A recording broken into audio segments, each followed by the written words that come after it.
You first. Hey, hey, hey. Hey, tea sippers. Hey, tea sippers. I'm back and hopefully I won't get knocked out, knocked down. Come on in. Come on in.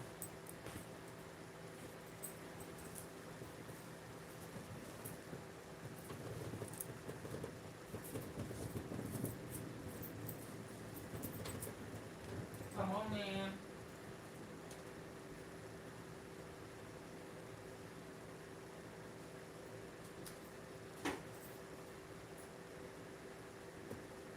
Oh, that's that thing.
Come on, come on, come on.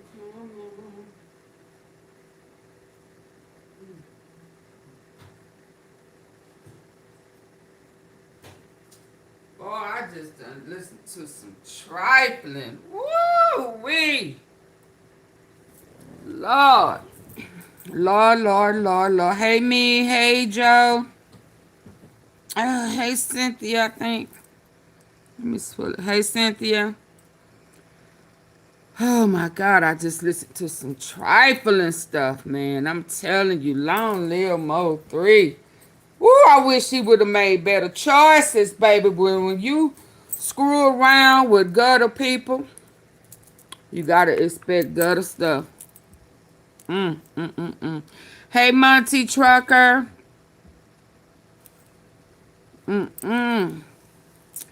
Y'all, they talking about having, oh, Lord. I wouldn't entertain that mess. For more lies, I can't stand when they using the internet to come on and change narratives with murder cases and stuff. I cannot stand that. Unless her, Mo 3 baby mama, baby daddy done took a deal. Why in the world have somebody been allegedly quiet for 4 or 5 years, but all of a sudden want to come out and give an interview before for the trial? Is that not some ghetto trifling shit? So that means that 9 times out of 10, the baby daddy, who was a part of the organized crime, done already took a plea. Because you can't find him in the system. So they say he in protective custody. But why would you be coming out here talking? I cannot stand it. Baby, but the thirst is real. That's all I'm going to say. The thirst is real. And you wonder why somebody who working hard for the family stay up there, and they sitting up there having conversations with the baby mama or the baby daddy who unalived her son. I know y'all think I'm crazy. It sound crazy, I know. But Mo 3 mama done sit up and had conversations with the female who baby daddy was a part of taking him out. And they want Her whole family want everybody to believe that she don't lie. And she gonna repeat everything she said, Mo3 said, like he didn't lie. He had all his baby mamas and the side pieces thinking that he was single. So what that mean? He lies. Lord, I guess I'm just too smart, baby. But anyway, I'm gonna try to pick up from where no, not from where I left off. I think we having a storm. It kicked me out. And y'all know when it started kicking me out, when it don't move, and I think that y'all can't hear me, and I go out and come back in, if it won't let me back in, I just have to start all the way over. And that's what happened earlier. So y'all need to, did you speak to me, Donovan? Did you speak to me? Yeah, Donovan, you pulled a stunt early. I don't want you in my chat platform. Yeah. Go unsubscribe. I'm not interested in you. You do trifling shit. Hey, Room Shaker. Child, I was over there listening to, I don't get it. I do not get why folk can sit up here and act like my sister this, my sister that, like folk don't lie. Like Mo3 don't lie. He had all them folk fooled. But his word is the word Almighty, all God. God, please. It's good. I ain't never had an interview. You interviewed in the beginning. That's why your sister been talking. Your word ain't shit. Your sister done already spoke for you. And she just told some shit that she shouldn't have told. Like, ooh, baby. Ooh, baby. So, if Mo3 told Jossie that her baby daddy and them was plotting, so she knew.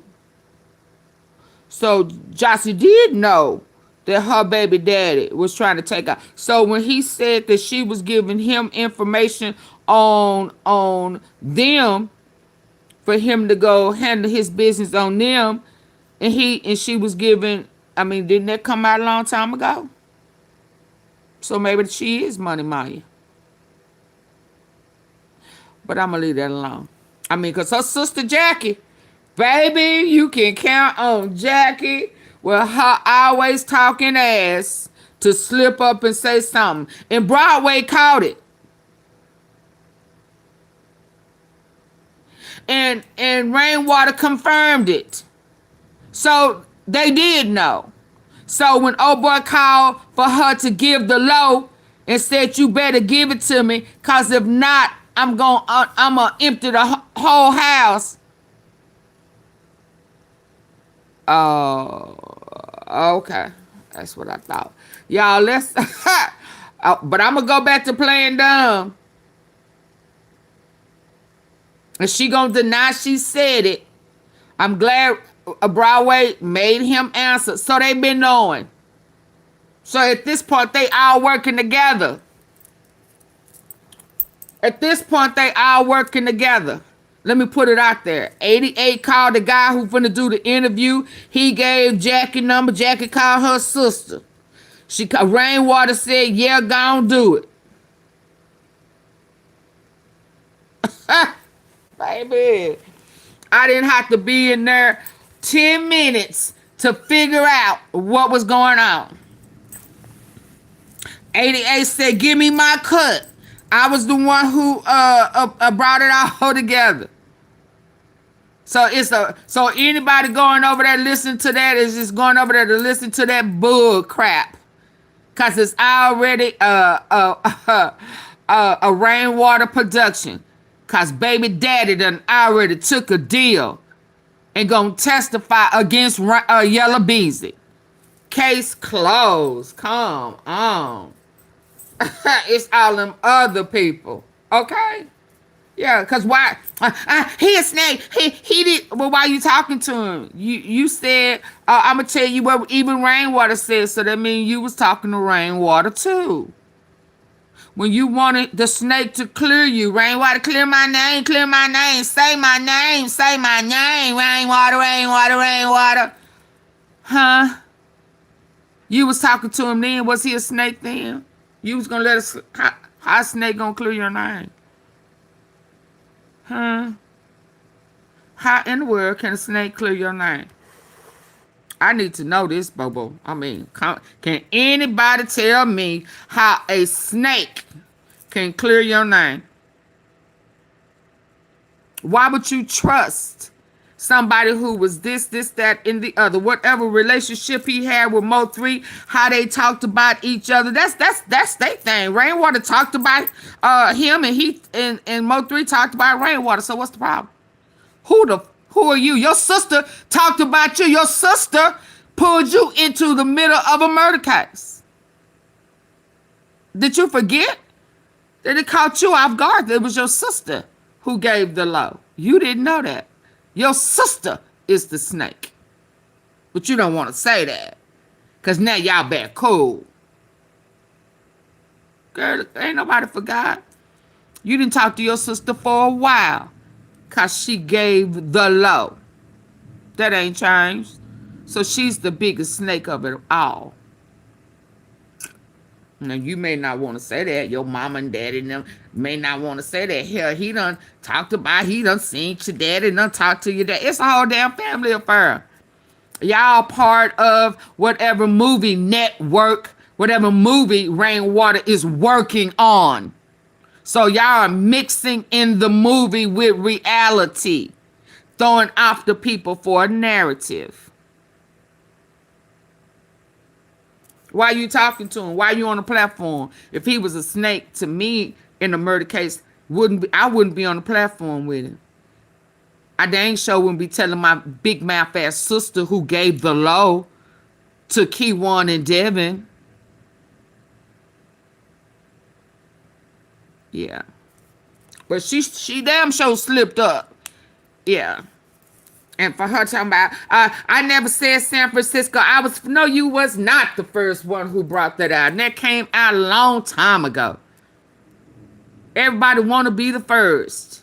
I was the first one that said, y'all didn't hear? Yes, we did. Cole Gotti said he was in California as well. They came on a different dates. They were supposed to meet up in California. Girl, I don't know why they play with me. I don't forget none of that stuff. None of it. But you connected a dot today, old Jackie girl. Yeah. Yeah, Mo3 told your sister that old boy then was trying to line him up.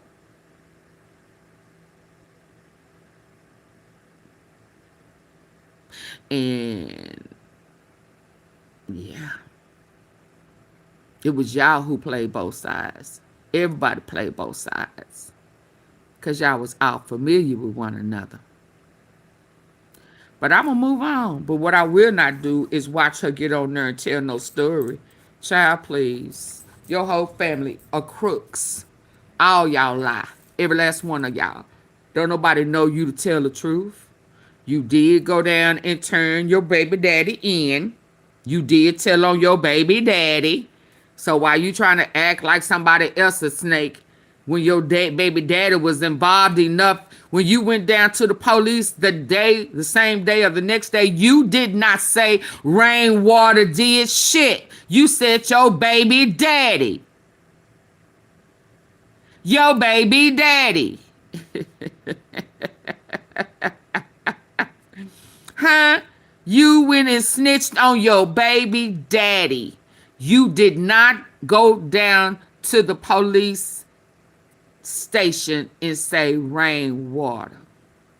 You dropped a dime. You snitched on your baby daddy. Only thing is that you didn't know that your sister was the one who gave the low. So when y'all run over there asking questions to her in my bushes, y'all make sure y'all asked her when you went to the police department that day, same day or the day after, did you give up Rainwater or did you give up your baby daddy? Are you a witness to something Rainwater did? Is your son gonna have to be a witness if called, if your baby daddy have not taken a plea? Yeah. Is your child or you going to be able to implement Rainwater? No, you're not. No, you not. Your sister was more of a instigator than Rainwater. Rainwater have a job. Y'all just hoes. Yeah. Okay. Let me take a sip. I can't believe I just heard that.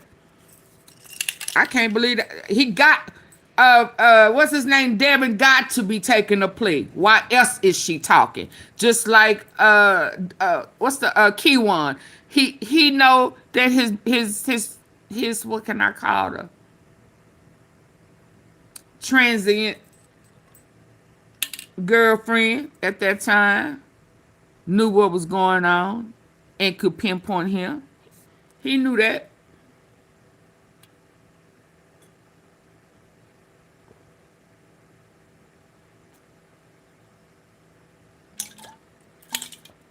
He knew that.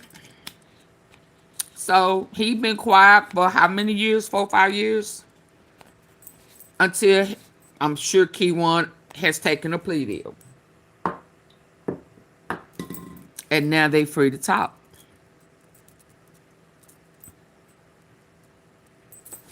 Stay woke, y'all. Okay.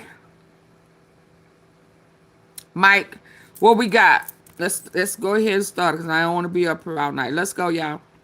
Hit the like button. Breaking news, Laura Loomer has been loomered by a federal judge. That heifer called Candace on nappy-headed. What she called her? She tried to go low, baby. I mean, Candace must have struck a nerve. Wait a minute. I don't know what he finna say, but I heard her call Candace a old black nappy-headed something. I said, what? Girl, don't you know you black? Huh? Don't you know you came from Candace ancestors? Don't you know it all starts here? Hi, Yoli Flores. Huh? She called her. Hold on, let me hear this before I hear Mike. Yeah, you getting touchy. It came out that you was on the mic, on the Trump mic, that you in love. You a female rapist, and yeah, why are so many tied to the ancient aliens dying? Yeah, let me see. 1, 2, 3, 4, 5, 6, 7, 8, 9, 10. They say it's 12 to 14 of them scientists that are missing, took the Epstein way out. They say, hey, Pamela. And they tied to aliens. Let me see. Where is it at? Where they she call her? Oh, what? What you call her? TV, please tell me you saved it. Yeah, here she go. She called her a Where's the highest cancer rates in the entire... So Larry Loomer has completely went off the deep end. She's completely lost it in the most crazy, unhinged rant about Candace Owens ever. You're going to want to check this out. We're going to break it down right after. And for some reason, there's a lot of people that are really afraid of this nappy-headed black bitch who just has... What? Nappy-headed black bitch. Went off the deep end. She's completely lost it. Can you... What? I said, what? Don't you look like the other day, I said she looked kind of manly. She looked like she one of them hermaphrodites, trying to cover the man, trying to cover that thing. It's a lot of that shit going on, ain't it? But, yeah, she called her a nappy-headed black bitch. Girl.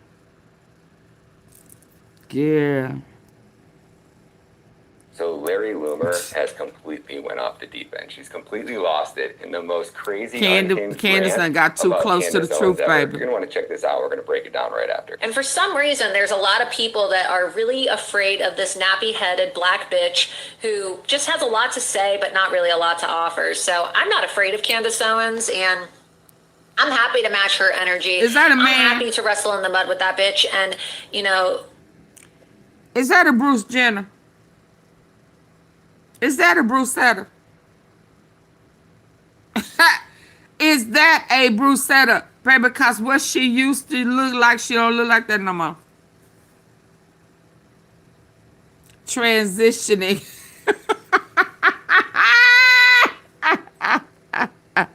Did we just watch her last night? Put herself, just get out over some guy. Everybody that meet her talking about, oh, I thought she was cool and she forced herself on me. Ain't a guy saying she raped him? Huh? Grabbing all on his body parts, invading. Candace has my permission to play slap face. Slap, make it pop. Just out. Rock her to sleep with one good hand. Ooh, like spit on it, like on that hand. Don't even rub it. Just just like yeah, too hot on them hands, and make that hand stick to her face. Stick. Make it. Ooh, like that. Did y'all hear that pop? Cause my whole inside of my hand stinging. The inside of my hand is stinging. Okay? Baby, she gonna have to go to the dentist. Yeah, cause them side jaw teeth, a couple of them she gonna need to spit out. Yeah, and a couple of them they're just gonna have to put caps on them bad baby. She called her a old nappy-headed. Okay. She's completely lost it in the most crazy unhinged rant about Candace Owens ever. You're going to want to check this out. We're going to break it down right after. And for some reason, there's a lot of people that are really afraid of this nappy-headed black bitch who just has a lot to say, but not really a lot to offer. So I'm not afraid of Candace Owens, and I'm happy to match her energy. I'm happy to wrestle in the mud with that bitch and, roll around and hurl insults back and forth with her if that's what she wants to do. I'm not afraid of Candace Owens. No, that's There's what really you honestly want to nothing do. that this woman can do to me. There's nothing that Candace Owens can say about me that's going to harm me. Candace Owens is a liar. Okay, and she's a deeply insecure woman who is very unloved at the end of the day. This is a woman who is allegedly in a relationship with a gay man who is always going to feel the rejection of her family, the rejection of her mother, the rejection of her family that she claims left her alone when she was 14 years old, right, to fend for herself. This is a girl whose parents gave up on her at a very young age, and she is not loved. And as I said, God hates you, Candace. God hates you. Your husband hates you. Said the devil. Humanity hates you. Said the devil. Everybody who loved Charlie Kirk hates you. Your children are 100% going to hate you. And if what Milo is saying about your husband allegedly getting plunged in the ass by other men is true. So listening to Larry boo, that's Trump. That's your big daddy. Owens is ugly and nobody loves Candace and her parents abandoned her. Like the cheap shots coming from the cheap seats.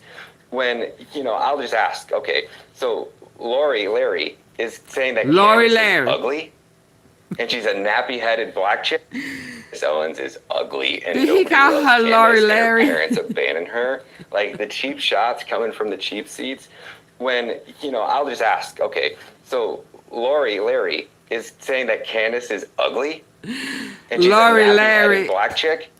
All I have to do is just ask the dudes, who would you rather jerk off to, Candace or Jigsaw over here? Larry. Candace, married, 3 kids, I think probably working on her 4th. Husband, very successful. Her husband does her podcast for her and produces her podcast. Goes pretty much everywhere with her. Larry over here looks like she might be picking up somebody at the LGBTQ bar on a Friday night looking for some smoked sausage. But we don't even need to get into All you have to do is just ask Milo about this one. I'll leave it at that. Just search Larry, Milo, Larry. Laura Loomer, and let me know what you guys find. So Larry Loomer has completely went off the... So now we can listen to him talk about Lori Larry.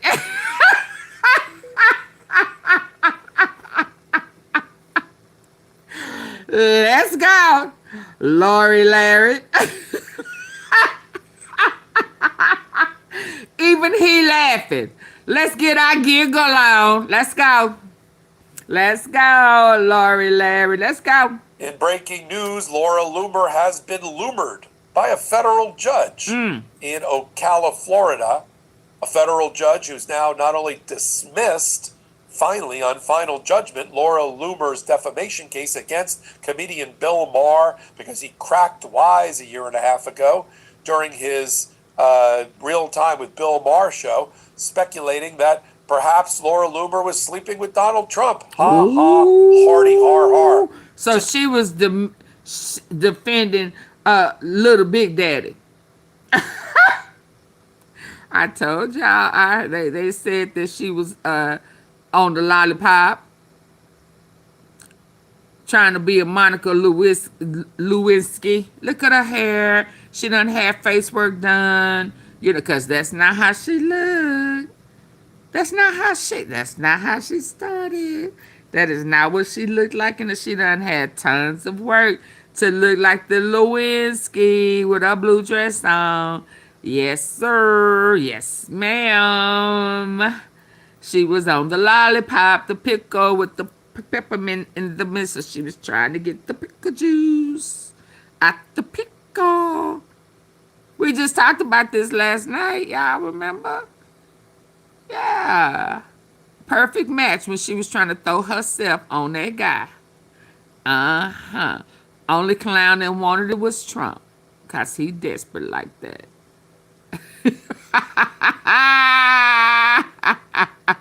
Auntie P, you being facetious. Yeah, she called her a old black nappy-headed itch. How dare you, heifer? Yeah, you got gangrene in the mouth off that pickle. Let's go. Donald Trump, ha ha, hardy har har. It's a joke, not defamation.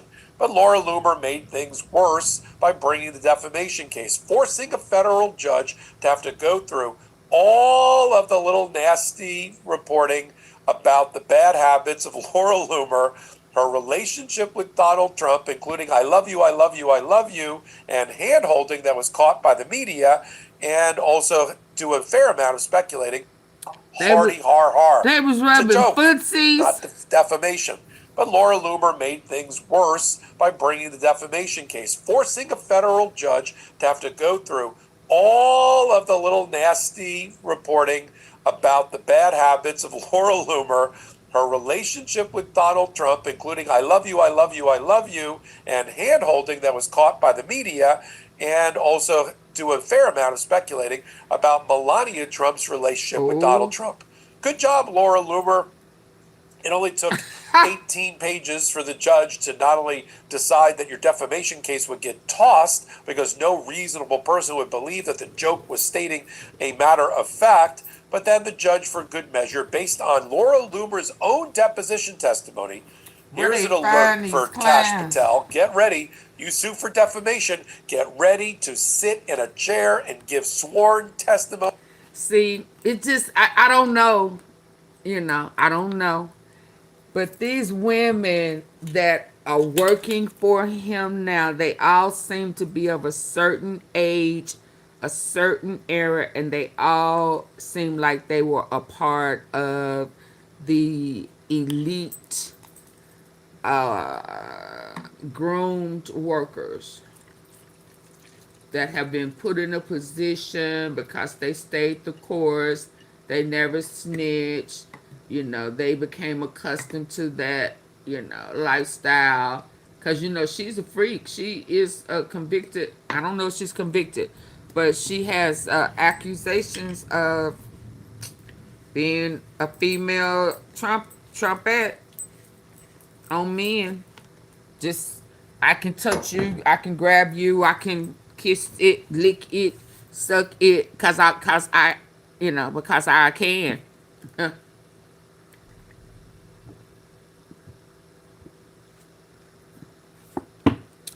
Yup.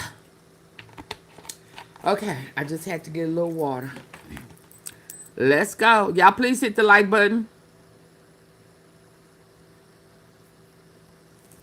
On Laura Loomer's own deposition testimony, here's an alert for Kash Hi, Mrs. Patel. Get Tom. ready. You sue for defamation. Get ready to sit in a chair and give sworn testimony under oath that could be used against you by a federal judge. Let's cover it What's all right safe here. mode? Take a moment while you're here. Come over to Legal AF YouTube channel and hit the free subscribe button. Okay, how did we get here? And this is the third in the last 30 days of losses for Donald Trump Yep.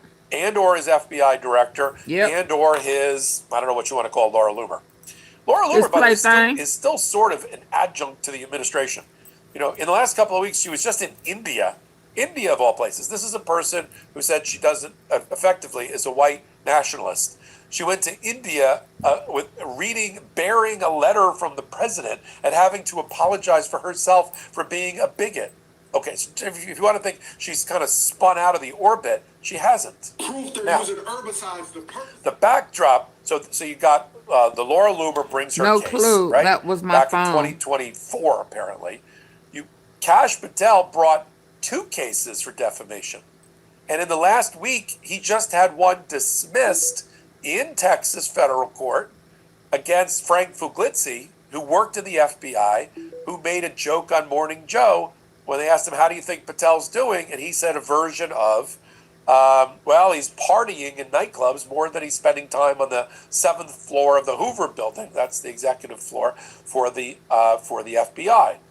And Kash Patel sued him for that. In fact, Kash Patel pointed to that lawsuit when he brought the new lawsuit about the Atlantic and their allegations of public drunkenness and him having here been now impaired and on can the job as participate. FBI director. I've Yay. sued before. Well, you lost, because in the last 48 hours, that federal judge found the statement that was made was not a statement of fact that can be defamatory, that it was at best a rhetorical, hyperbolic comment of opinion, and therefore could not support the requirement for defamation, nor was there actual malice established in the suit, which is what Kash Patel has to do to show that the person made that comment either knowing it was false or with reckless disregard. Yeah, it was reckless disregard. Y'all listen, before I forget, y'all know what's coming out now that may be tied to the Epstein files or the Epstein elite that was pinned on someone of the darkest shades of the 50 Shades of Brown. Do y'all remember the Atlanta child murder, or what was it called? The Atlanta, what was it? The Atlanta children of Atlanta murder, something like that. Y'all remember when all those kids kept coming up missing and unalived, and they put it on that black man? They are saying, I mean, now that we know what we know, they are saying that that was a part of this cult. Why is it not moving? And I said, Lord,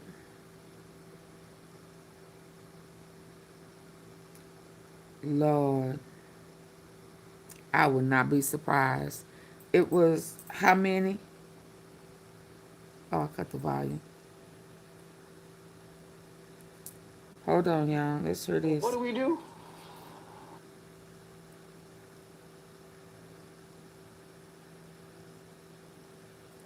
Is there no volume? Yeah, the Atlanta child murders. A case closed or questions ignored. 1979 through 1981 in Atlanta, at least 28 black children and young adults were unalive. The city lived in fear, absolutely. Families demanded answers. And you know what was funny? Now that I'm thinking about it, how they were lured. Do y'all remember how they were lured? No, I ain't trying to read the back. I read. Do y'all remember how these kids was lured? Some of them, not all of them, but let me tell you, because I have a sister. I remember this now that I'm talking about it, because they were using models. They was using advertisement looking for models,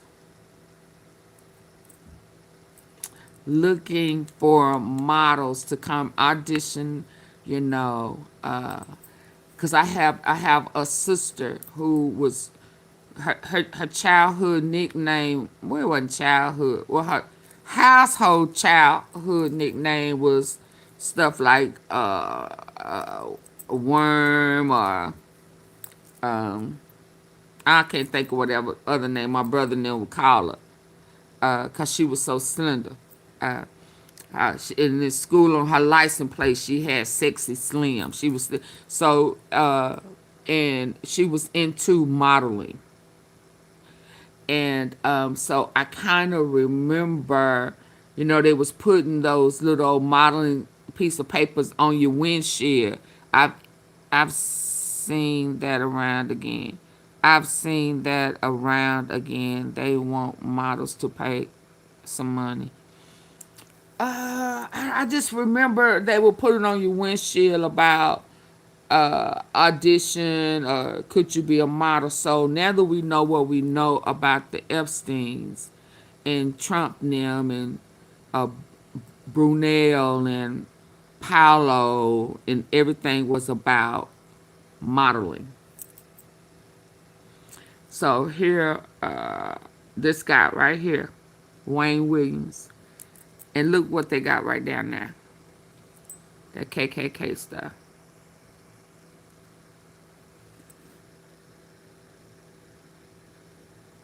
He was throwing them in the river. They say he was doing this right here. Some believe he acted alone, justice was served. Others question, was he a scapegoat? I believe so. And were all leads fully investigated? No. What about the link to the Klan?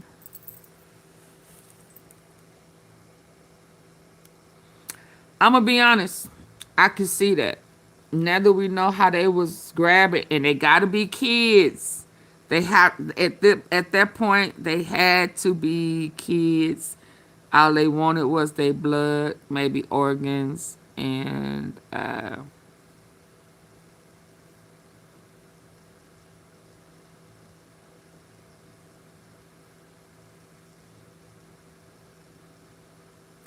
convicted in 1982, but only for 2 adults.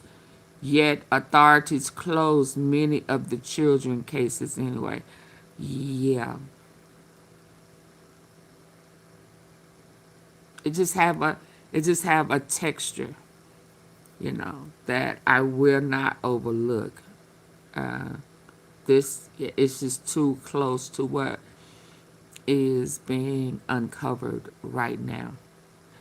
And I don't know if it's in the Epstein files, but I would not be surprised, because I believe that will cause a uproar.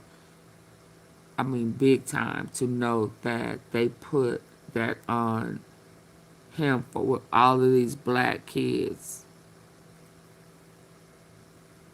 Those kids never got justice. Why was he convicted of 2 adults and not kids? Wow. Okay, I'm gonna move on. I just thought before I got too deep off into anything, and maybe my phone kick out again because I'm under in a storm or something. I don't know. I just wanted to make sure I get that point across, that I would not be surprised if it's not in the Epstein files, and I believe we're getting close. I believe we are getting. I'm sure we are probably the closest that we have been to getting.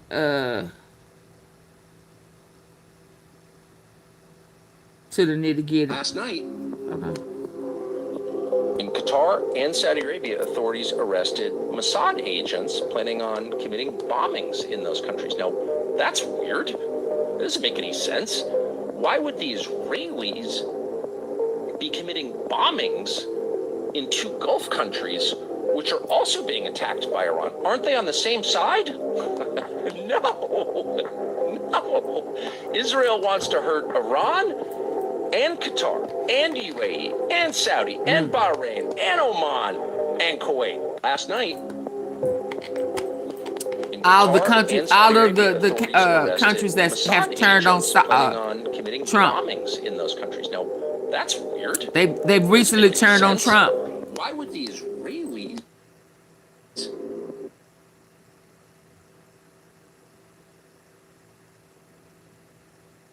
They all turning on Trump. Listen to this. This is the latest and the breakingest news. Iran just made a statement saying that they don't want to talk to no one except Obama and to bring back Obama. I agree. They may have something there. This is the latest and the breakingest news. That'll take him out, y'all. That would take him out.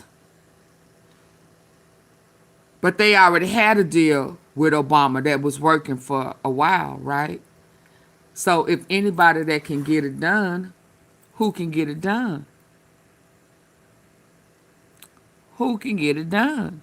Who got it done before that pissed off old dump to the dump and never could replace it with nothing?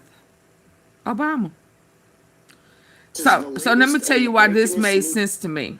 Y'all remember yesterday when I was on cloud 9, giggling my butt off?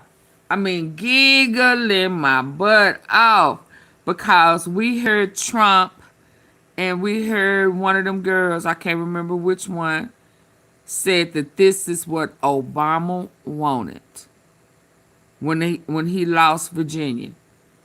This is what Obama wanted. And it was something else he was kept bringing up Obama. And I said, ooh, baby. Ooh, baby. Now, this would be fun. And I kind of broke down if Trump was removed and the whole cabinet was removed and Biden really ain't there, who would be put in position. Y'all remember I said that? So to hear this statement saying that they don't want to talk to no one except Obama and to bring back Obama. I agree. They may have something there. This is the latest and the breakingest news. Iran just made a statement saying that they don't want to talk to no one except Obama and to bring back Obama. I agree. They may have something there. So when I heard this, I started praying, oh Lord, oh Lord, please, please, please.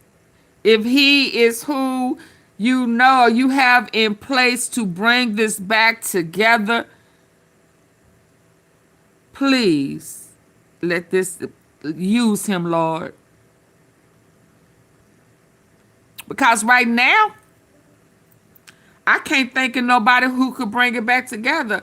I mean, because everything he had in place that folk didn't realize that was really for the good of the people, period. Not one side or the other, just what was good for the people. Because we don't know what be going on behind them scenes up in that Capitol. You know, we don't have no idea. They done hid so much stuff, worded it in ways in which we won't even recognize it, and are pulling the wool over our eyes. We don't have no way of knowing what. And that old he not crossed out of Lord, but he blind. He been following Schumeister, whatever that man name is, the old guy that, you know, was running into the walls and stuff. That put his knee in the neck of everything President Obama tried to get past. Made it hard for him. I told y'all the other day they wish he would come back. They wish he was back.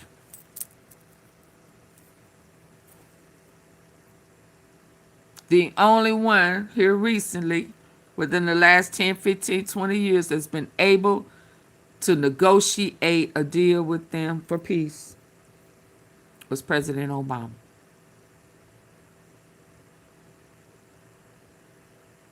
And right now he getting all the honor, all the praise. Oh Lord, please come back. We need you, sir. We need you. We need for you to do what only you can do. Because truth be told, y'all, ain't nobody else we going to be able to trust. Is he perfect? No, it's not about being perfect.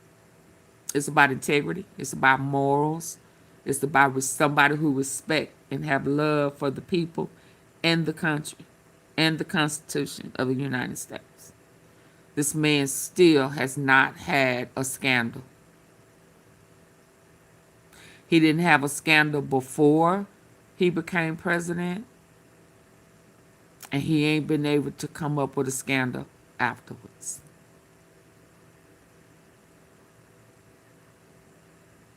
No, not one. So they can't say everybody that every president was crooked. No, they cannot say that. And when you have the lightest skin, no, they're not quite the lightest. Albinos are the lightest. But if you get a shade of brown on way on the other, the tan end, hey, the kickback queen, that's saying, oh Lord, I wish he'd come back.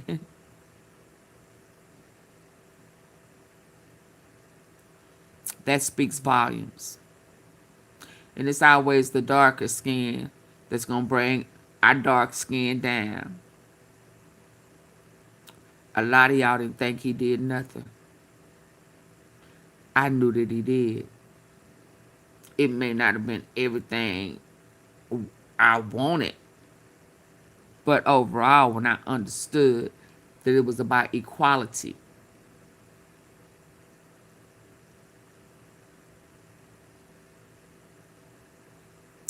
it was about equality. And that's what Martin Luther King didn't march for. That's what Martin Luther King marched for. Equality. He didn't march for reparations. Oh, Lord, Auntie Faye. Oh, Lord. Oh, I can't believe you said... Oh, I wasn't supposed to say that. When did he march for reparations? So why was that put on Obama like that? But let me carry on. I'm just saying. Folks don't like when you say the truth. He marched for equality. Iran do respect the deeper shades of brown. Yes, they do. Baby, because when that's how, remember, we knew that they had hostages because they let the darker skin of the 50 Shades of Brown, they set them free. They let them go. They kept everybody else. That the U.S. have mistreated us for a long time is what they were saying. So yes, there are hostages, but they let the darker shades of the 50 Shades of Brown go. They let them go. A lot of people don't know that either. Let's go.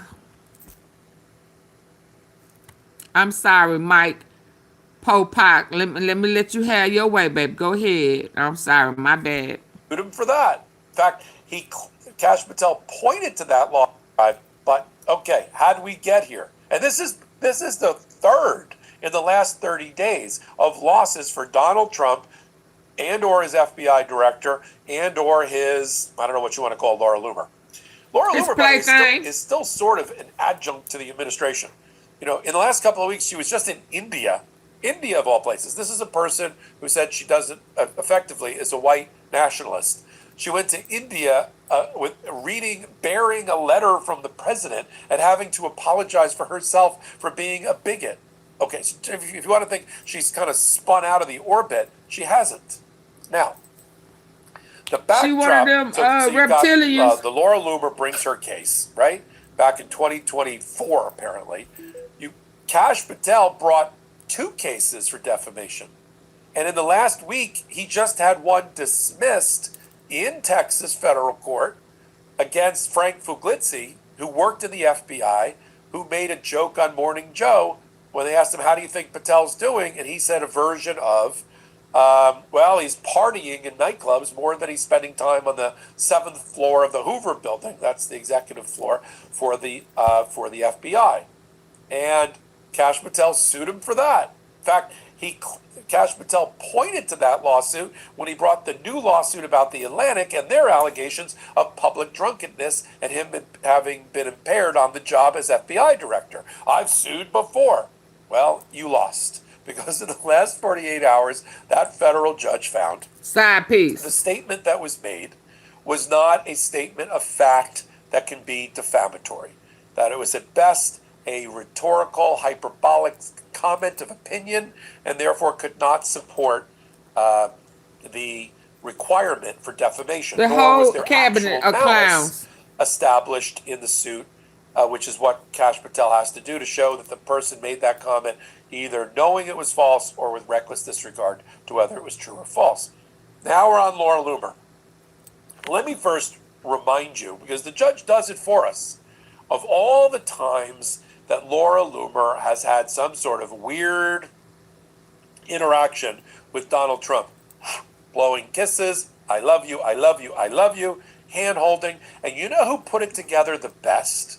The best that I've seen? Right. Jordy Mycelis and Midas Touch. Play the role. We have the receipts. So Trump has very recently started to try and distance himself from the right-wing conspiracy theorist Laura Loomer after he found out just how devastating she's been for his campaign. So we put together a 2-minute montage of Donald Trump fawning over Laura Loomer and showing how much he truly loves her. Check this out.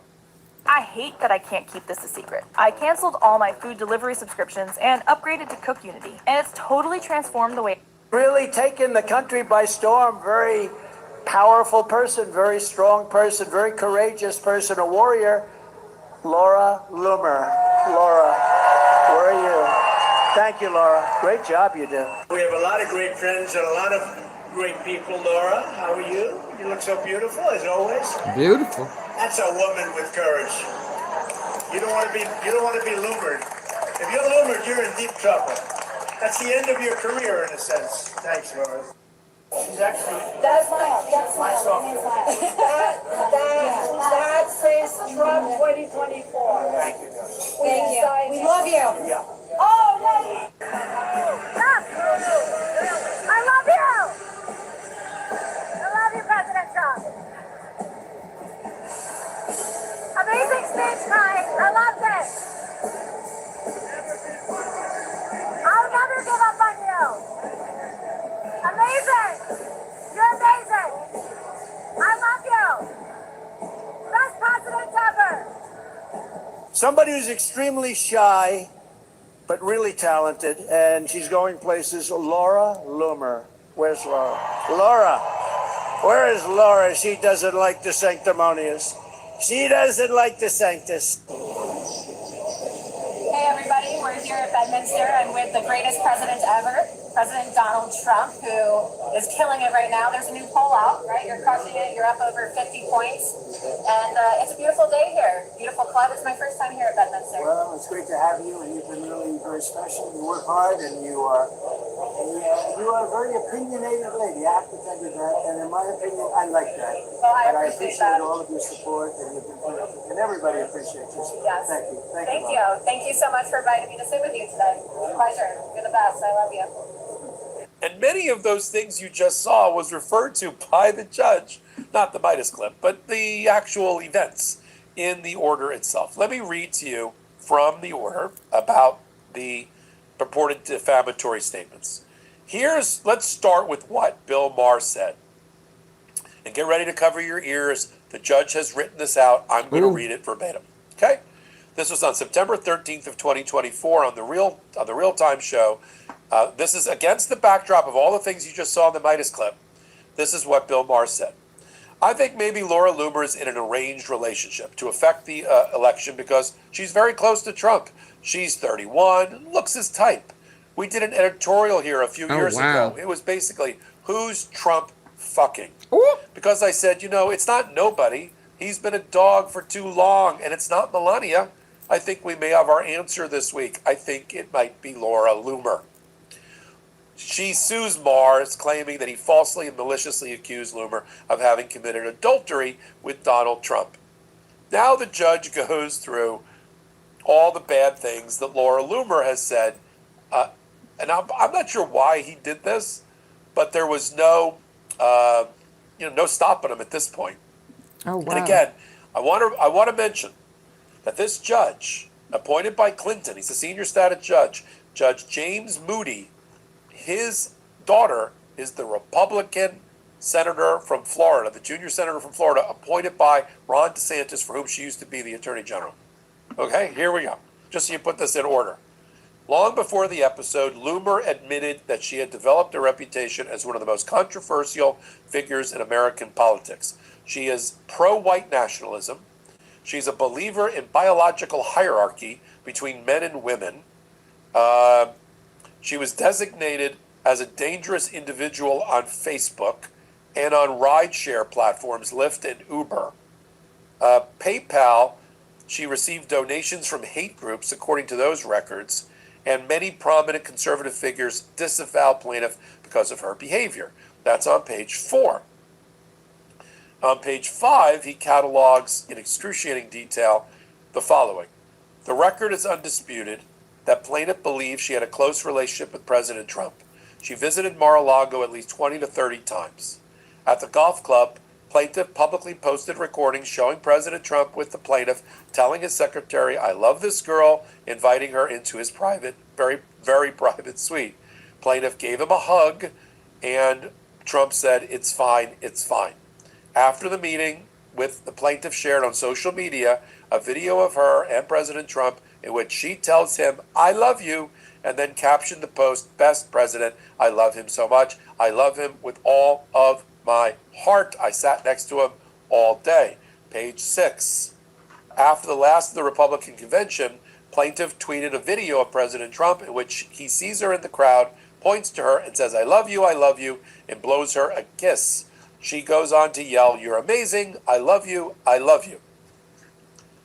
And then the judge says news outlets, before the joke was told, news outlets also reported on the rumors swirling around plaintiff's relationship with and influence over President Trump.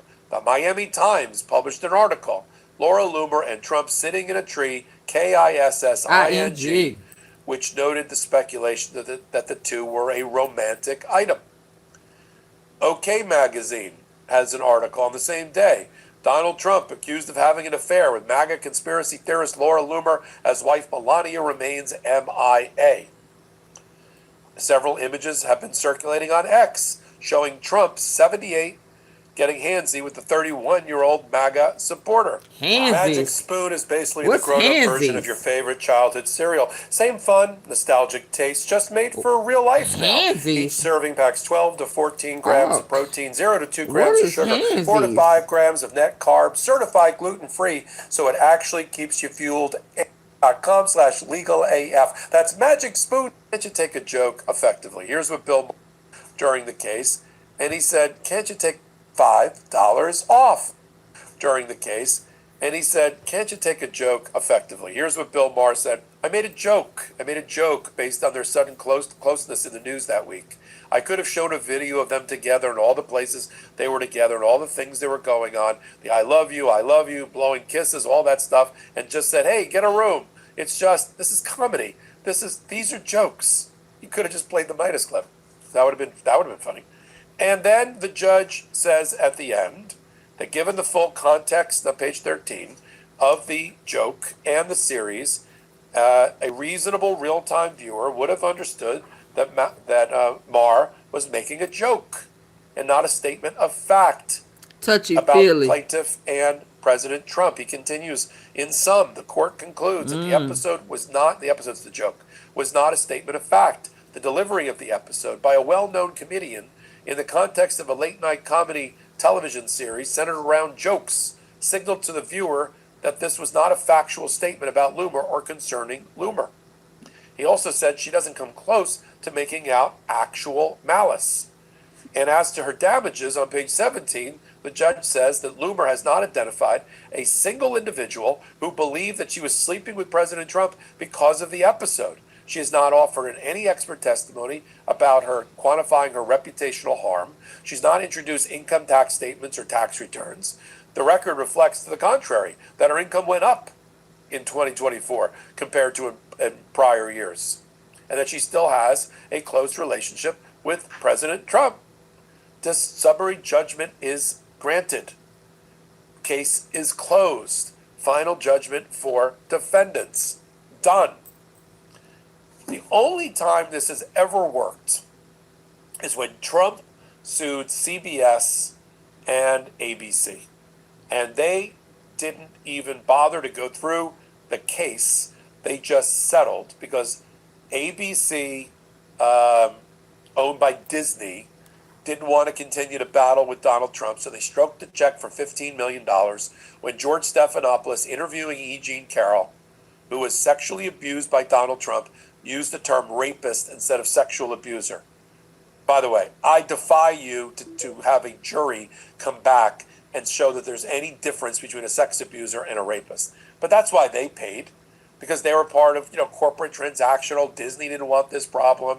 There were, they also own, Disney also owns ABC, and you've got the whole broadcast issue. The Federal Communications Commission was coming down on them, and CBS did the same thing with 60 Minutes and the Kamala Harris interview.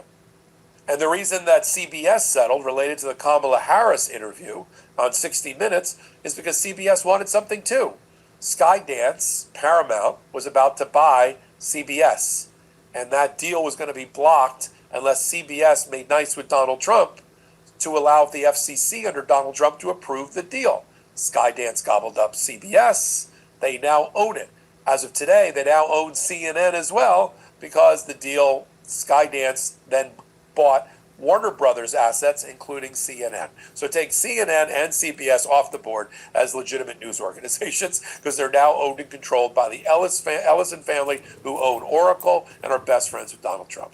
Period. Oh, wow. So they're the only ones that have ever settled. Donald Trump's never won in a court of law through summary judgment or judgment at trial or jury verdict, has ever won a defamation case. And yet his minions continue to try to use them, even though they backfire, as I just outlined for you. It's a terrible recitation of facts that are now out there in the public domain because of this new order. I'm glad you're here. Hit the free subscribe button. Help us continue to grow this pro-democracy channel and Legal AF.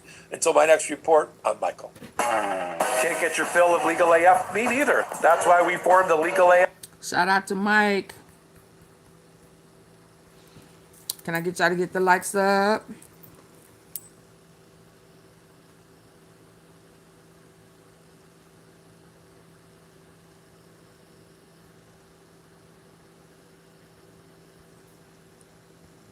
Donald Trump's worst nightmare has arrived as Democrats are finally going scorched earth and torching him on Capitol Hill. The Midas Touch Network's Washington, D.C. bureau is at the Capitol building to capture it all. Pablo Manriquez, as well as Scott McFarlane, who leads our D.C. bureau.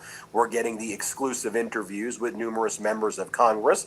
Let me show you first as Pablo Manriquez catches up with Democratic Congresswoman AOC, going scorched earth and torching Donald Trump and Donald Trump's regime.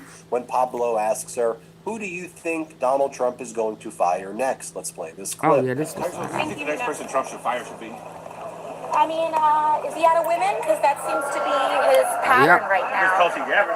Yeah, I mean, Trump only seems to have the capability to fire female secretaries. You know, Given all the clownish behavior we've seen out of like Pete Hegseth, Cash Patel, and all the rest, what's a man got to do to get fired in the Trump administration? Exactly. I think what Cash Patel's done is 1,000 times worse than you know, a lot of other people. But they've got a scot-free. I mean, for them, I think if you're a man in the Trump administration, it seems that they reward misconduct. So hard to tell. They don't seem to have a rhyme or a reason, unless it has to do with the Epstein files. Then you'll get the shot. Next, you had Scott McFarlane, who leads our D.C. bureau, catch up with Thomas Massie and asked him questions about the Trump regime's cover-up of the Epstein files and Todd Blanche's, who's now the acting attorney general, complicity in it all. Play this clip. What happened next? You tried to get Pam Bondi in here. Yeah, I can also go find you know, the guy that's pulling the levers is now the guy in the hot seat, which is Todd Blanche. I don't think she was ever in the loop. When she released the binders full of nothingness, I don't think anybody told her it had nothingness in it. You might be more interested in talking to Mr. Blanche then. She didn't know it was nothing in there. Absolutely. Yeah, but he will eventually come to the. Thank you, ladies. It's incumbent on the attorney Hit general the like to button, show up please. once a year in front of the committee that I serve on. So I'm not on the oversight committee, which is talking about doing behind closed doors interviews, depositions. But I am on the Judiciary Committee, and I look forward to having Todd Blanche in front of us sometime soon. I think it should be soon because he's now the Attorney General. Shout out He's to never a been, Republican. in front Let of me the say this. Judiciary Let me Committee stop for a in that minute. capacity. Shout out to Tom Massey. Shout out to him for joining with Rohan to press the issue and not let off the gas. What they started was enough to keep the ball going, to get people to believe, okay, that there may be hope, there may be a chance to get this resolved or get us closer to justice. They were not expecting it. They was expecting for people to roll over like they always do. But it goes to show that the left and the right, the red and the blue can work together to get some things done, to stand their ground. Don't let up. Stay the course. Every time they throw a monkey wrench in it, do a quick and turn around and move and go a different direction to get some things done. This is probably the closest that they have ever been.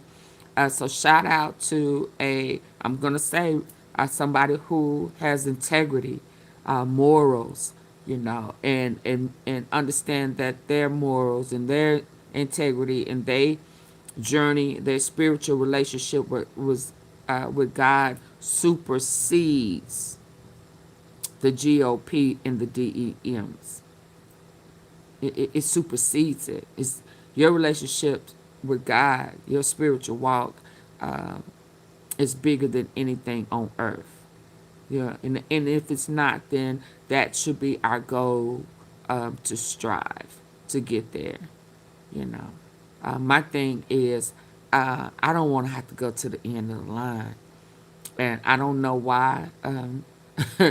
That is what kind of registered with me, because we can always make excuses to continue to fall short on and just kind of blow it off, you know, and take it for granted.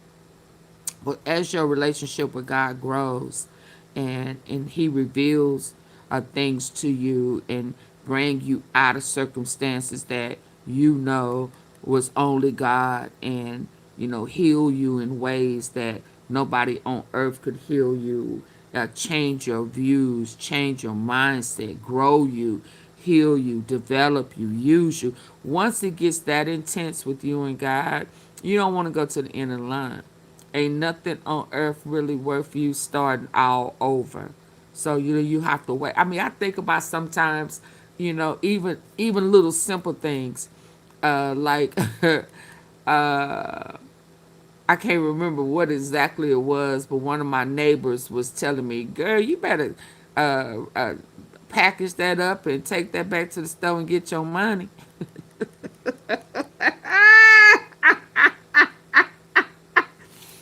Not gonna act like I ain't never done that before. You understand? But when she said that, I said, oh, Baby girl, I'm not finna do that. I mean, you know, it used to be a day, boo. That wasn't nothing but a thing, pudding thing. Oh, get him out.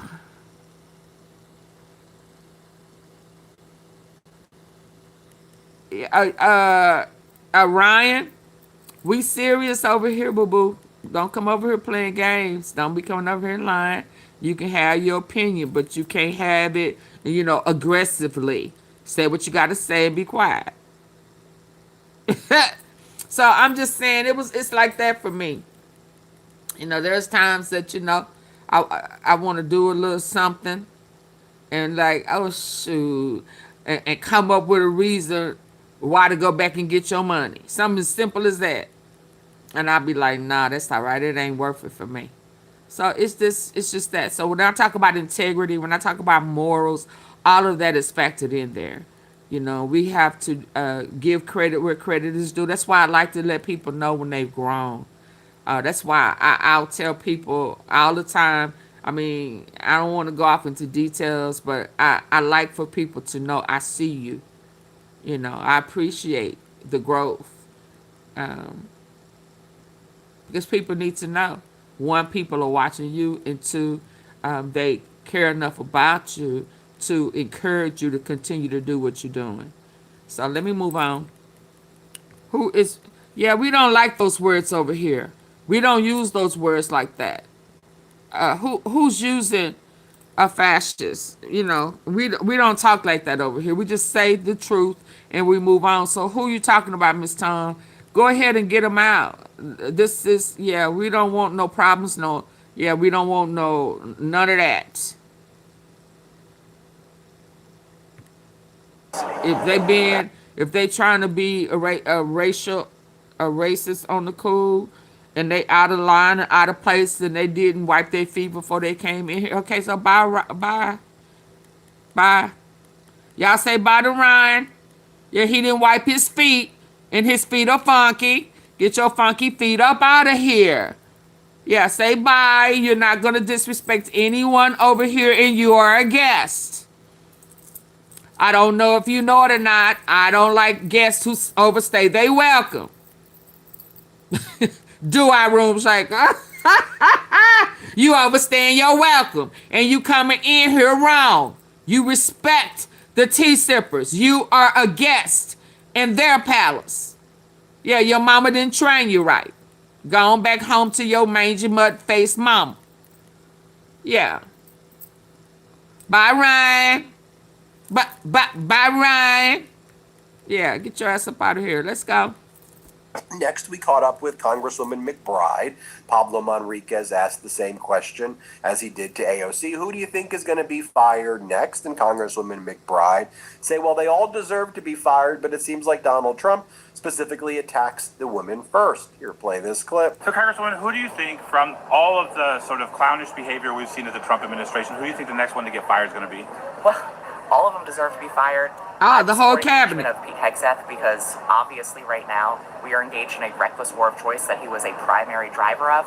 But we know this president, he only fires women, so my guess is Tulsi Gabbard. You got it. Thank you, Congresswoman. Thank you. We also were able to speak with Democratic Congressmember Jamie Raskin, and we asked him about the scandal the Department of Homeland Security is now embroiled in. Hey, Jacqueline. In addition to Kristi Noem and her she hopped down to say bye. Who's into bye, boy. And Kristi Noem's litany of scandals and theft and horrible conduct. But now we're learning one of the top counterterrorism officials was a 29-year-old lady who was involved in the sugar daddy community and was apparently asking they have a sugar daddy community while serving in this critical role. Jamie Raskin, ranking member of the House Judiciary Committee, talked to us about it. Play the clip. Congressman, real quick, what do you make of this counterterrorism official at DHS who had a $50,000 sugar daddy who broke in the Daily Mail yesterday?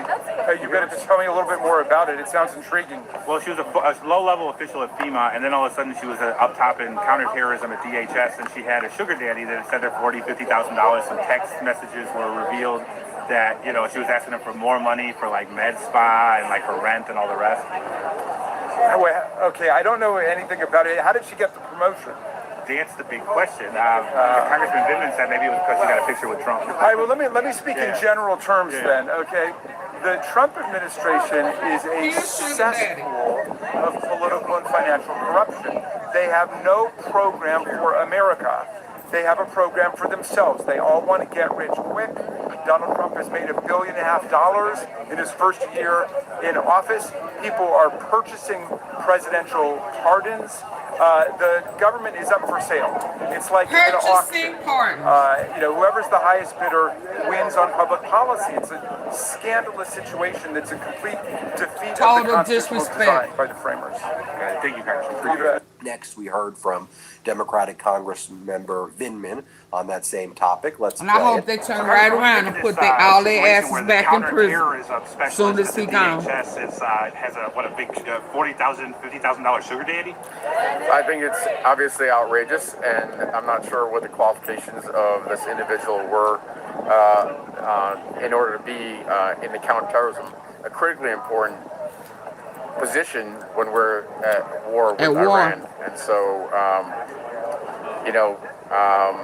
that needs to be fully investigated, and whoever sugar daddy is, whether it's the Chinese or Russians or President of the United States, find out and get to the bottom of it, because it's actually a counterintelligence issue. And is it weird that she was sort of low-lying staffer at FEMA, and then all of a sudden she was up top in counterterrorism for this country? I guess she got into a picture with Donald Trump, and that's all it takes. That's the only qualification necessary. Got it. Thank you, Congressman. Then we were able to speak with AOC about ICE and about what's going on right now there. Play this clip. Not getting paid this deep into this, even if you disagree with their mission. Well, we've made quite clear when it comes to DHS, of course, we want to, Democratic caucus has been very clear about funding everything outside of everything outside of ICE. However, when it got funded, ICE, it's just simply not acceptable for this administration to completely disregard, not even any partisan demands, but Congress itself. Stephen Miller isn't showing up, and many others aren't showing up, and the intentional sabotage. ICE is doing is simply just intentional sabotage. Intentional sabotage. It makes no sense. It's just a whole mockery. Not acceptable to the American people writ large. They are pursuing civil rights violations. They want every ICE officer to have meta glasses so that they can scan protests and put American citizens in a surveillance database. And that's simply not acceptable. It's not acceptable not only to me, but I think it's not acceptable to the vast majority of Americans. You talk all the time about kitchen table issues. These are people with families, people in school, and grandmothers and everything else. They've gone without pay for so long. What about that family concern? Of course, I think it's incumbent then upon this administration for them to show up to Congress and respect this process so that we can get people settled out as quickly as possible. But this idea that every day that someone goes without pay, Stephen Miller still refuses to show up to Congress, Tom Homan still refuses to testify, they should feel quite a bit of guilt about that, and they should feel quite a bit of guilt about not pursuing this process in good faith. Thank you. Thank you. Thank you. We then spoke to Congressmember Liu about the Department of Homeland Security sugar daddy scandal and how it is compromising our security safety. Sugar Play daddy. this clip. What do you make of this counterterrorism official at DHS? I love him. Got caught with the sugar daddy yesterday by the Daily Mail. You hear about this? Oh, I loved him. I love him. He is straight to the point. And he's very meticulous, very detail oriented. I love this little guy. I mean, sir, let's go. I believe there should be an investigation into this counterterrorism official.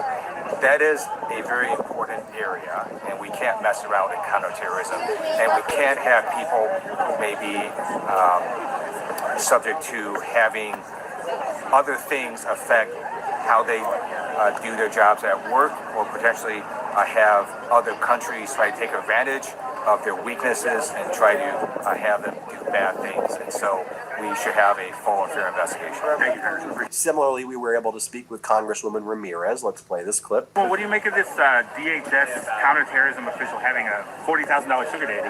Yeah, it's funny. You can't make this stuff up. Oh, you can't. You're talking about an employee of DHS whose sugar daddy is paying her rent or doing whatever he is. And I'm not judging whatever relationship she has, but she's then using that relationship to be able to fast track them, to be able to get contracts, to be able to make money off of DHS.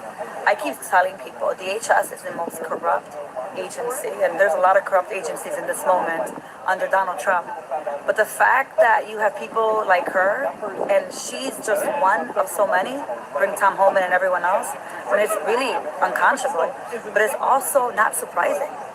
She's on leave, she should get fired immediately, and we should look into every single employee that is benefiting and profiting off of your taxpayer dollars while terrorizing our communities in the streets. Got it. Thank you. We even caught up with MAGA Republican Tim Burchett, and he found it odd that this counterterrorism top official kept on asking for $40,000. Says that seems like it's a lot of money. Play this clip. Real quick, did you hear about this DHS counterterrorism official that was getting like tens of thousands of dollars from a sugar daddy? Yeah. What do you make of that? I don't know. $40,000. I don't know. I'm not sure what kind of security she provided. Right, and wasn't it weird that she was like a nobody at FEMA, and then all of a sudden she's one of the top counterterrorism officials in the United States? Yeah, that's something that needs to be looked into. I would say that again is that's why this place isn't a swamp; it's a sewer. Thank you, Congressman. Did he put her in the sewage? Reporting on Capitol Hill, we hear daily reports from Scott McFarland, who leads our D.C. bureau, and as he explained, Epstein is back. A big topic on Capitol Hill today is the Trump regime's continued cover-up of the Epstein files of this child sex trafficking ring and how Democrats are calling it out. Here, play this clip. Let me tell you, this is going to be one of those days. One of those days in which we hear a lot about Jeffrey Epstein and Ghislaine Maxwell and the political crisis the Epstein files are causing for the Trump administration. The latest reports that Ghislaine Maxwell is trying to angle for a pardon, or perhaps getting closer to securing a pardon, and again trying to get a court to vacate her conviction and sentence for sex trafficking, have raised the hackles again and raised the profile of this Epstein files crisis for the Trump administration. Rajda Krishnamurthy has asked the Department of Justice to hand over any records that they may have gotten from Ghislaine Maxwell or from her attorney in which they're discussing a pardon. I heard that Ghislaine Maxwell's attorney is now saying that she's going to be pardoned. Are you kidding me? That is absolutely insane. I've already introduced a resolution saying that she should never be given any form of clemency or leniency, given that she perpetrated this ghastly sex trafficking ring with thousands of girls. She never admitted to it. She hasn't served any time, showing no remorse. Absolutely no. And they got a dummy in there replacing her right now. That's not her. What the heck is the DOJ doing with regard That is not that woman nose that's in there right now. They've had 2 arrests. They still have not produced all the Epstein files. 3.5 million pages are now saying that she's going to be pardoned. Are you kidding me? That is absolutely total insane. Disregard for. I've already introduced a resolution saying that she should never be given any form of clemency or leniency. The survivors. That she perpetrated this ghastly sex trafficking ring with thousands of girls. She never admitted to it. She hasn't served any time, showing no remorse. Absolutely no to any kind of pardon for her. And by the way, what the heck is the DOJ doing with regard to this particular investigation? They've had 2 arrests. They still have not produced all the Epstein files. 3.5 million pages are missing from the production. And they're now talking about pardoning Ghislaine Maxwell. This is crazy. And there was this report late on Wednesday that the House Oversight Committee was considering some clemency for Maxwell to get her to testify. It's been pushed back on by Republicans. I talked about it on CNN with Jake Tapper and explained why that thing is just a non-starter. Oh boy, try to find a Democrat to vote for that thing. Yeah. It's like playing the Powerball. You could win, but you're not going to. You could find a Democrat to support giving her clemency. You will not. So let's start there. This thing is politically cancerous to all who touch it. I can't imagine they're going to find a critical mass to support that toxic idea. Why would you even bring that up? If it comes down to whether or not President Trump decides to pardon. And maybe President Trump is thinking about doing it, and this is providing cover for him in some way. Like, oh, look, members of the House Oversight Committee want it. Although we should note, Chairman Comer did not say that he wants it one way or the other. But there are other issues too. If Pam Bondi was to show last week for a deposition under subpoena and did She know not, too much. Yeah, members of Congress but she probably do not already out. like being circumvented when they Somebody issue a else is just subpoena. sitting in there And for her. Robert Garcia of California has said And he she believes do both know a parties lot. will support an effort to either get this thing back on the calendar, to find a consensus. So does finding that against lady too, Pam Bondi. Amanda Expect to hear more about Ungaro. So does some other people who know a lot. What I got? This girl. Oh, I took the bottom of it off, I think. No, it's not this one. Who said, this girl right here, who said they had like a foursome.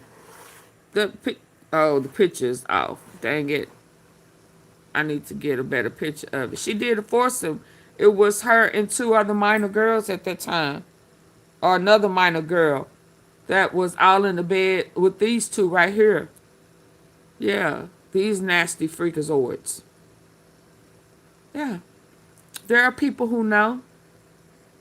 Just like I told y'all a long time ago, it's people who got a copy of the Epstein files. They're just trying to go about it a particular type of way. Trying to probably get somebody the perjury. I hope that they find another way to charge them by state so Trump can't pardon them. But there are plenty of people that their situation and circumstance, their story, their confession, they have not come up yet in the Epstein files that's been released. So it's just not going to work. And they know it. They have lost. Yeah, they know they've lost the midterm election. And they're talking about bring Obama back. Oh, please. J.D. Vance couldn't get it done. And baby, if they pull out President Obama to work on behalf of the United States to get a peace deal, oh my God. And he get a Nobel Peace Prize, baby. Ooh, y'all, I'm doing my Patti LaBelle hands. Baby, can you imagine that? His face would turn from orange to pink to red. Yeah, only person that can do it is President Obama. He did it once, he'll do it again. And they respect him. Baby. Everybody do their hands like this. Baby. Yes. Make it happen. We need you. And we need to petition that. We need to rally that up. Yeah, even Trump said that's what Obama wanted. And whatever it was that he wanted to happen in Virginia, he got the job done. He was the primary push. And he got the job done. So the only one that they wanted to talk to make deals with is the one that got sense. And they feel right now is President Obama. He is the only one. Until then, we're not talking. We're not negotiating. Baby. Baby, boom. Let me go on, baby, because if that ever happens, and y'all ain't gonna be able to tell me nothing. You ain't better tell me nothing. You ain't better tell me nothing. Scott McFarland also caught up with Congresswoman McClellan. Let's play this clip right here. Do not like being circumvented when they issue a subpoena. And Robert Garcia of California has said he believes both parties will support an effort to either get this thing back on the calendar, to find a contempt finding against Pam Bondi. Expect to hear more about that. Scott McFarland also caught up with Congresswoman McClellan. Let's play this clip right here. Part of the effort, you're part of the work. Thank you. Yeah, now the work begins. Any pessimism about what this judge has done in Pasco County? Well, we've seen him do something similar twice already, and the Supreme Court has ruled exactly the same thing. You think this thing is a lock to be approved by the courts eventually? I do. Yes, I do. And I'm planning accordingly. What does it mean What statement has Virginia sent outside the Commonwealth? I mean, I think Virginia has sent a message that we want a Congress that's going to stand up to Donald Trump and do its job. It's going to, fight back when he starts wars with no justification, that we're going to fight back against firing the federal workforce, which is disproportionately impacting Virginia. We're going to fight back when he doesn't appropriate, hand out money that Congress has appropriated. All of his actions have hurt Virginians. And ultimately it says we want the outcome of the midterms be determined by the voters and not Donald Trump telling Texas and Missouri finding more seats. I said on the campaign trail, and I think the voters responded, you can't fight for the future of our country if you've got one hand tied behind your back and the other side's got two fists and brass knuckles. So the voters said we want a fair fight, and the midterms are going to be determined not by the voters and not Donald Trump map drawers. Thanks, Ms. McClellan. Thanks for stopping. While all of that was taking place, you had Donald Trump confirming that the Russians will likely be attending the G20 in December, which is in Miami. Trump was like, I don't think we invited them, but I think they're coming. He made some distinction between invitations and them arriving. I can tell you if they do arrive, the G20 is not actually going to happen. The other countries are simply not going to show up. Play this clip. The Russians are being invited to at least ministerial. Well, you're saying being invited as opposed to coming. I don't know of the invitation, but if he were invited, I don't know. Would you like Hey, I'm of the opinion that you talk to everybody. I'm not one of these guys who say, oh, let's not talk to him. There's a war going on. Let's not talk to him. I like talking to everybody. If you're a smart person, if you have control over your emotions and all the other things you need control of, I'm somebody that believes in talking. And then Donald Trump was whining about losing the Virginia referendum, where now there will be a 10-1 map favoring Democrats, and nationwide, Democrats won the gerrymandering fight after Donald Trump started it. Trump started it and lost it. It's kind of a theme, things backfiring in his face. Let's play this clip just to show you what a loser Donald Trump was while I showed you Democrats going on the offense. Let's play it. You have a grossly incompetent governor. You had a very good governor. He did a good job. All those companies that want to move into Virginia now, they want to move out and go to a different location. So that's my opinion. I believe it was a rigged election. Virginia's known for it. It was a rigged election. They had a lot of ballots, mail-in ballots. Anytime you have mail-in ballots, you have cheating. Did you have something? Well, there you have it, folks. Let me know what you think. Hit subscribe. Let's get to 7 Said million the subscribers. man who used the mail-in ballot. Subscribe to this channel, but double check. You may not actually be Did he win on a mail-in ballot? Trifling old goat face. It's time to hear. It's time to hear. What's 6 months? We're making them, buddy. Trump panics as Pentagon admit Iran war is for. Did I listen to that yesterday?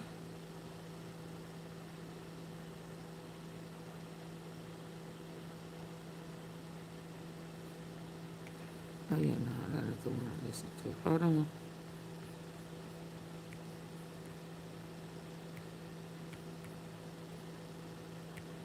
Y'all, please hit the like button. Please hit the double tap the face of your phone. Just double tap Trump nose. Real quick. Just like that. Or hit the 3 dots at the top right corner.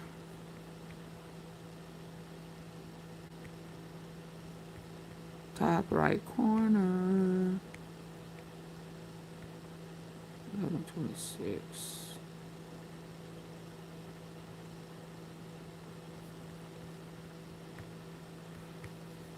Yep, it's called a home equity agreement, and I got $143,000 for my.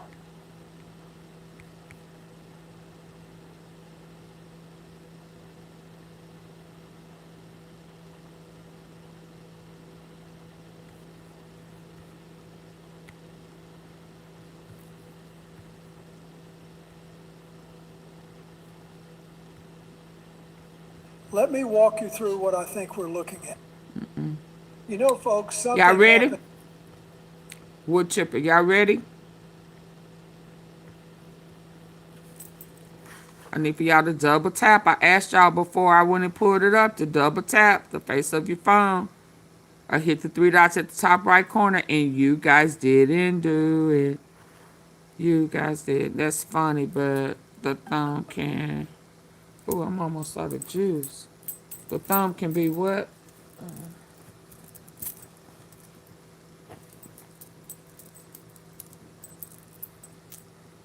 But the thumb can. Anyone is. It's funny, but the thumb can be anywhere on the screen. Yeah, just double tap, just like that. If you're on your phone, I'm not moving until y'all double tap.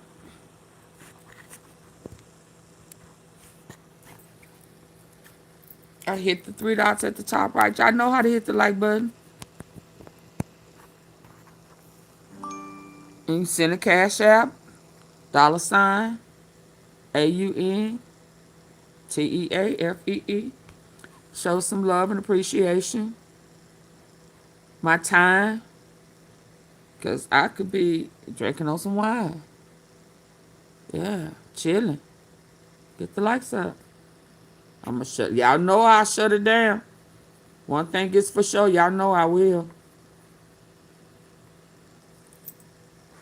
Right here.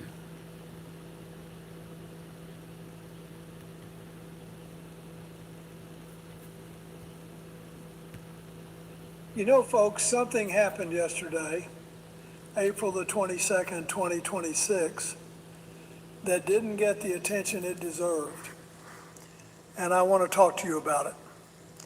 Not as a partisan, not as a former president with an axe to grind, but as somebody who sat in the Oval Office and understood what it meant to be responsible for the men and women who wear the uniform of the United States. The Secretary of the People Navy, not participating John in the chat, Phelan, please hit the like button. was It fired, moves the platform effective immediately. up in the algorithm. No Thank public you. explanation, no press conference, no orderly transition. Just a post on social media from the Pentagon spokesman. And that was that. Hi, Now, Jordan. I want you to sit with that for a second. Did you hit the like button The for top me? civilian leader of the United States Navy was removed from his position while our Navy is conducting a live blockade of Iranian ports in the Strait of Hormuz, a waterway that in peacetime carries 20% of the world's oil. This is a once-in-a-lifetime opportunity. For the price of a chocolate bar, own a truly massive 16 TB portable SSD with 1,000. The likes ain't going up. So listen, y'all. I'm trying a new, I don't know what this one is for. I don't even remember why I got it. Oh, for the bitter mellowness in it. Liquid drops.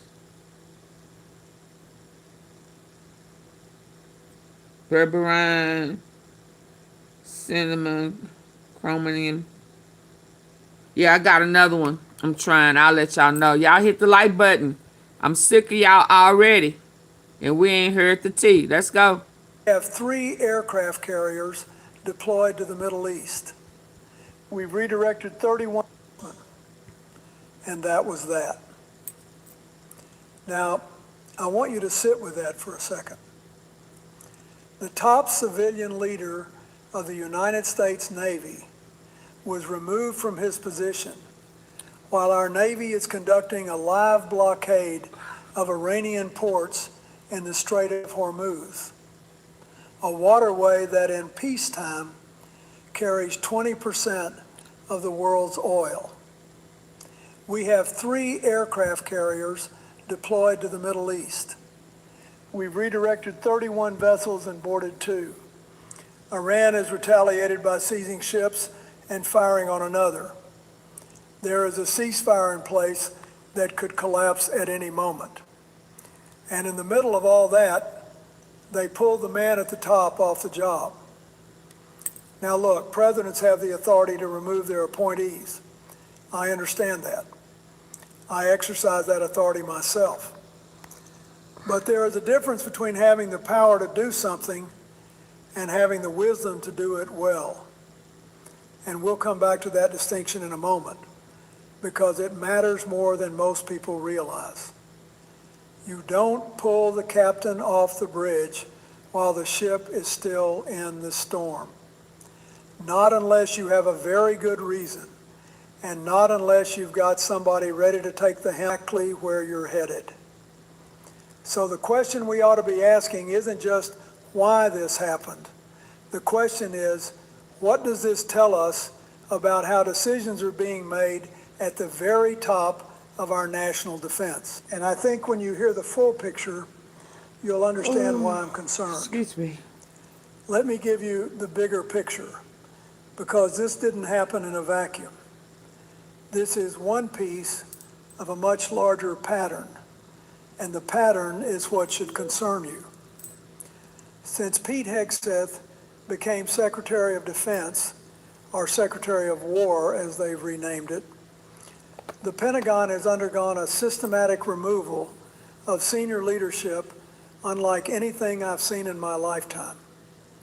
It started back in February of 2025. Jordan. I appreciate it. With the firing of Admiral Lisa Franchetti, the Navy's top uniformed officer, and General Jim Slife, the number 2 at the Air Force. 199 people in here. I only got 205 people in here. I only got 62 likes. What we doing? Y'all want me to shut it down? Then just weeks ago, get the likes Randy up. George, the Army's Chief of Staff, was told to retire effective immediately. And now John Phelan. These aren't just individual personnel decisions. How many is This that? is the reshaping of the civilian and military leadership. It started back in February of 2025 with the firing of Admiral Lisa Franchetti, the Navy's top uniformed officer, and General Jim Slife, the number 2 at the Air Force. Then President Trump fired General C.Q. Brown as chairman of the Joint Chiefs of Staff. Then just weeks ago, General Randy George, the Army's Chief of Staff, was told to retire effective immediately. And now John Phelan. These aren't just individual personnel decisions. This is the reshaping of the civilian and military leadership of the world's most powerful fighting force during wartime. And here's what I need you to understand about the world this is happening in.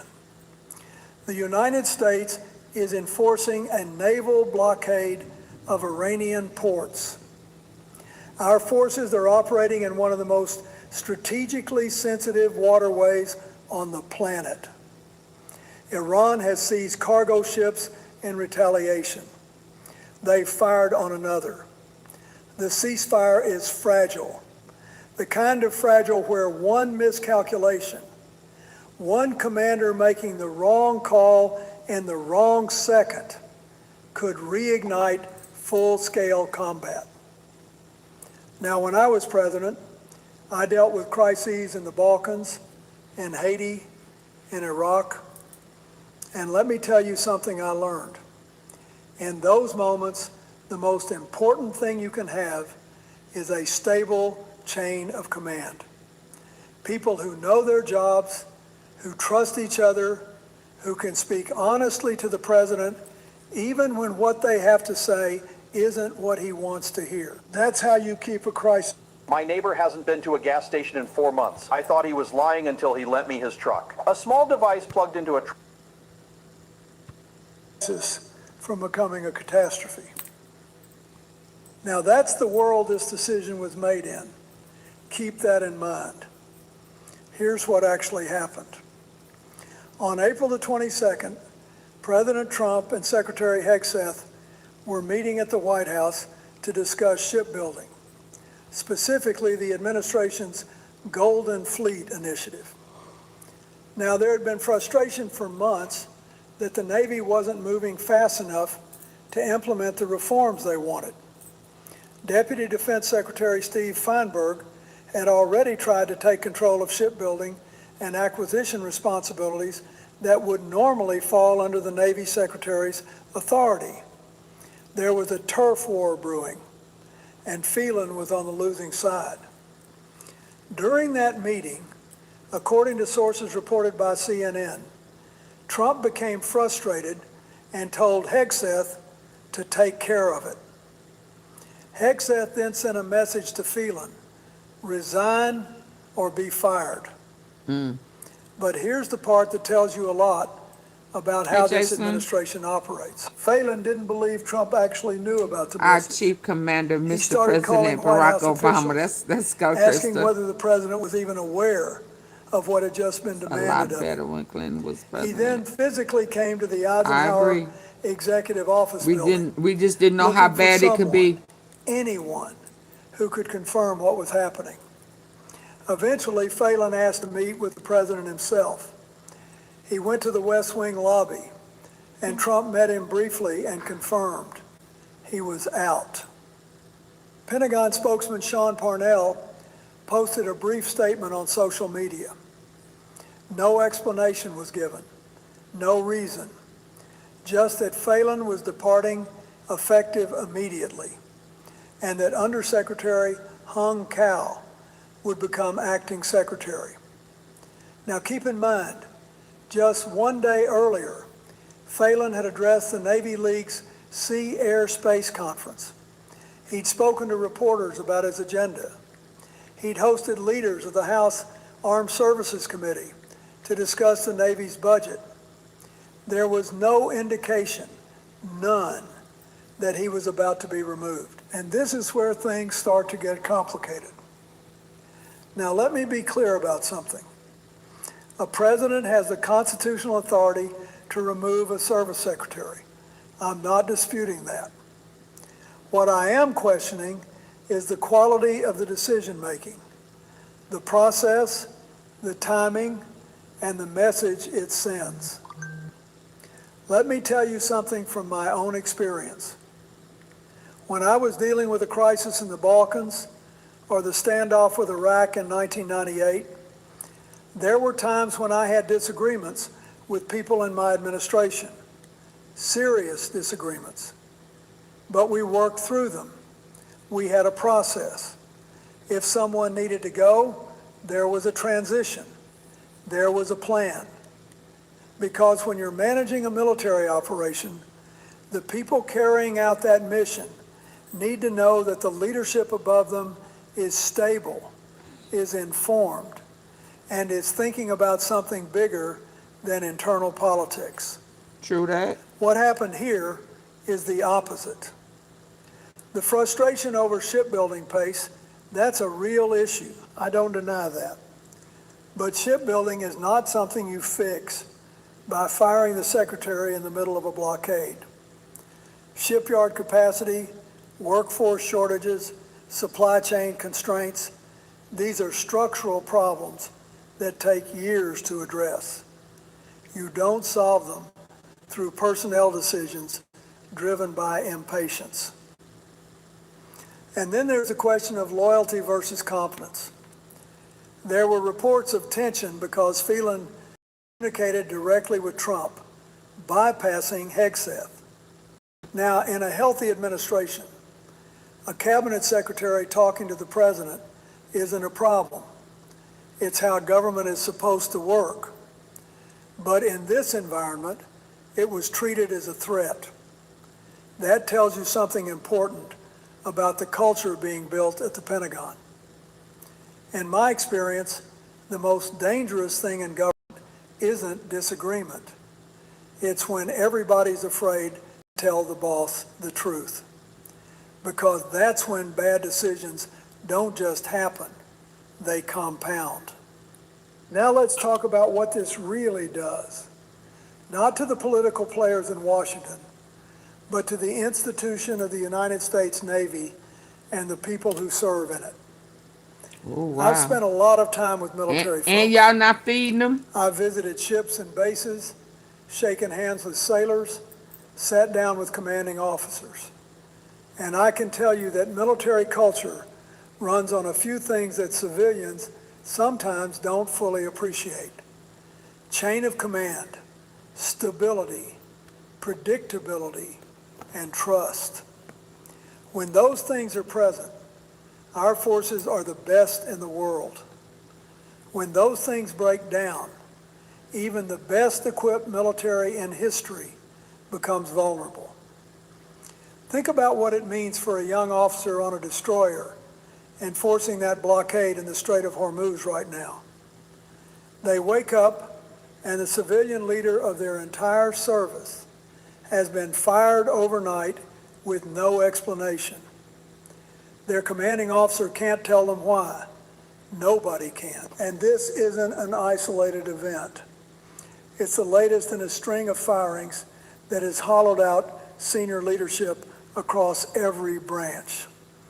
Admiral Franchetti, General Brown, General George, all gone. Dozens of other senior officers removed. What does that do to morale? What does it do to the willingness of talented people to stay in uniform when they see that the reward for long service might be a sudden dismissal with no explanation? The Navy already had to raise its maximum enlistment age to 42 just to fill its ranks. That's crazy? A sign of strain. And you don't fix that strain by creating more institutional chaos. Senior A sign of leadership strain. across every branch. Admiral Franchetti, General Brown, General George, all gone. Dozens of other senior officers removed. What does that do to morale? What does it do to the willingness of talented people to stay in uniform when they see that the reward for long service might be a sudden dismissal with no explanation? The Navy already had to raise its maximum enlistment age to 42 just to fill its ranks. That's a sign of strain. And you don't fix that strain by creating more institutional chaos. And think about our allies. Coalition partners operating alongside our Navy in the Gulf. They're watching this.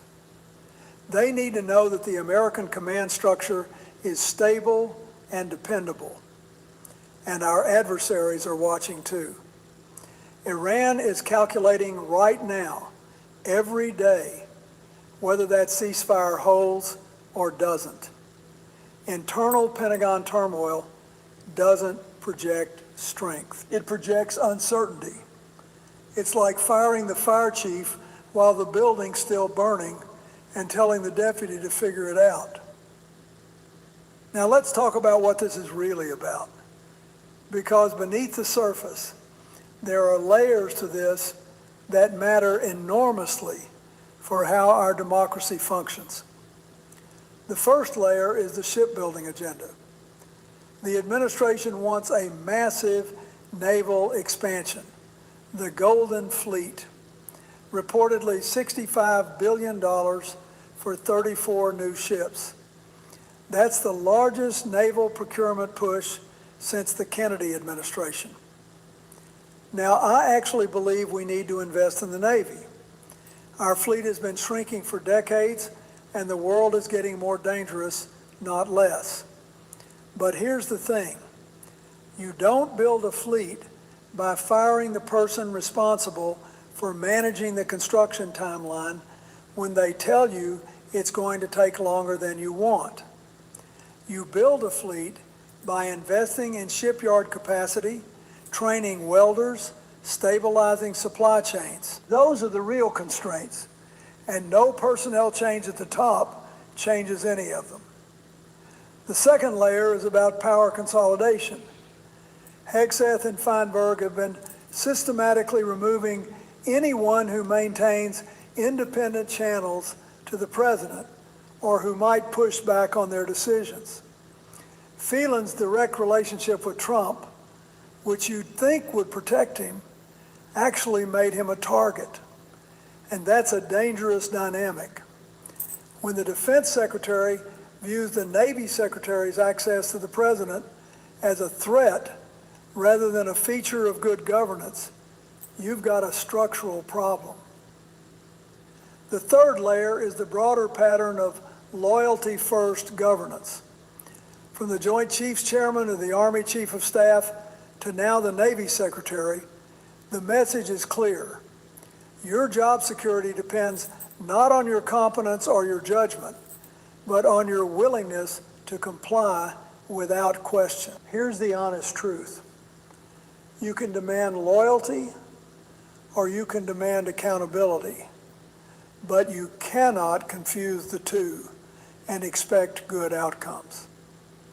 When the defense establishment is reshaped around personal allegiance rather than institutional expertise, the safeguards that prevent catastrophic miscalculation start to erode. So where does this go from here? Let me walk you through what I think we're looking at. First, Hung Cao.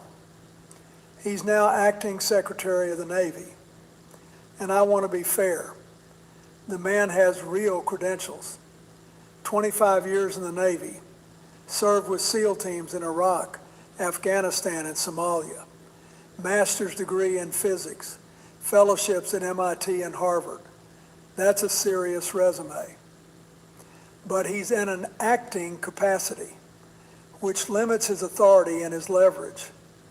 And his path to this position, through the sudden removal of his boss, puts him in a difficult spot. The question is whether he'll be empowered to lead independently or whether he'll function as an instrument of Hegseth and Feinberg's directives. History suggests it's the latter. Second, the Iran blockade. With Navy leadership in flux, operational decisions risk becoming more politically driven than militarily strategic.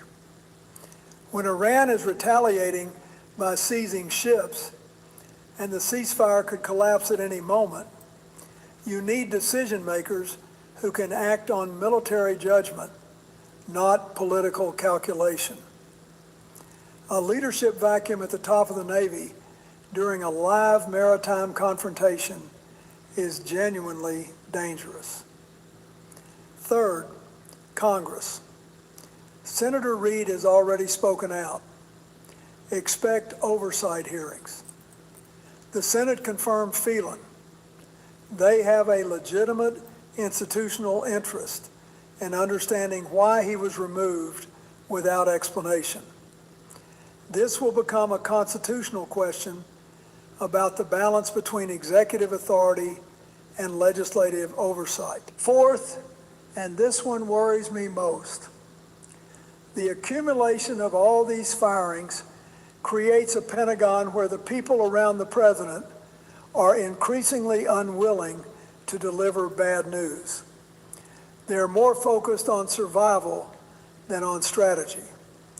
And if history teaches us anything, it's that the worst military decisions are made when the people around the president are more afraid of the president than they are of the enemy. That's not a partisan observation. That's a lesson from every war this country has ever fought. I want to close with something that I hope stays with you. Regardless of whether you voted for me or for the current president or for anyone at all, civilian control of the military is one of the most extraordinary achievements of the American experiment. It's written into the DNA of this republic.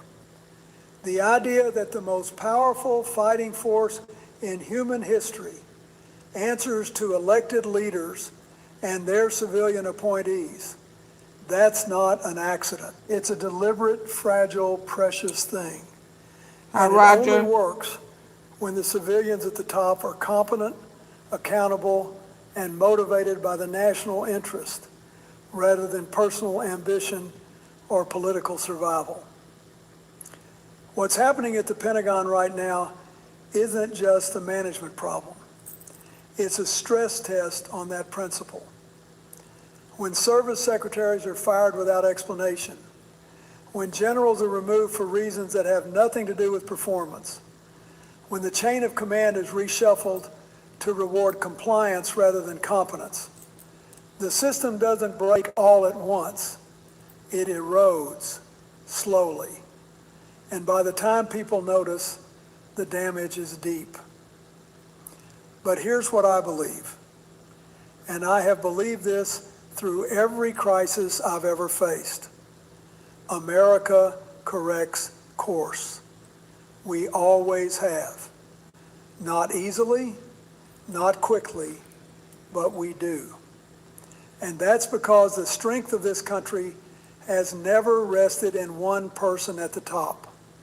It rests in the system we built together and in the people who serve it. Right now, there are young men and women on ships in the Persian Gulf, on aircraft carriers in the Arabian Sea, standing watch in the middle of the night, doing their jobs with courage and professionalism, no matter what's happening in Washington.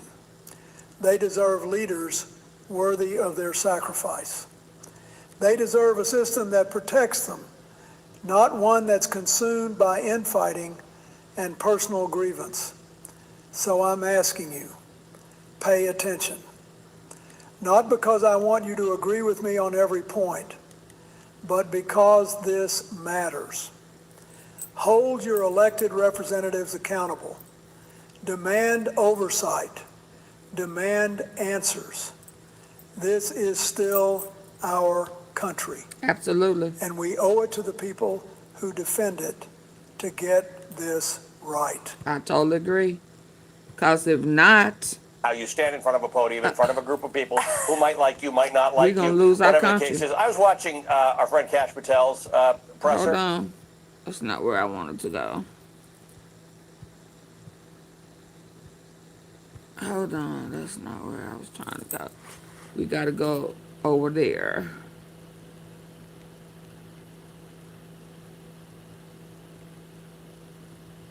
Hamas goes dark. Iran seized ships hours after ceasefire. Let's go. I need for y'all to hit the like button. We're finna go over there. We're trying to get intel. We're trying to get truth. Trump extended the ceasefire, and 4 hours.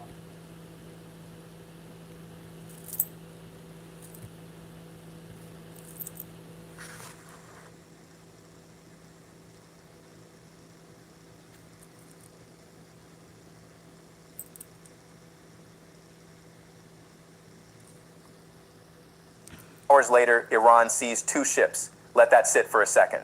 Not days later, not in a different region. 4 hours, in the same corridor, in the same stretch of water that the United States Navy has been patrolling with everything it has. And not only did the IRGC seize 2 commercial vessels, they opened fire on a third, right there, in the strait that moves roughly 20% of the world's. Trump extended the ceasefire. And 4 hours later, Iran seized 2 ships. Let that sit for a second. Not days later, not in a different region. 4 hours, in the same corridor, in the same stretch of water that the United States. I need for y'all to get the lights up. I'm trying to take y'all places. Trying to take y'all up and through the truth. Get the likes up. Double tap. High cause double tap. If you haven't already, I hit those 3 dots way up there at the top right corner. The quicker I can get y'all to hit the like button, the quicker we can sip this tea. I'm on some green tea. What y'all drinking? What y'all sipping? Come on, get the lights up.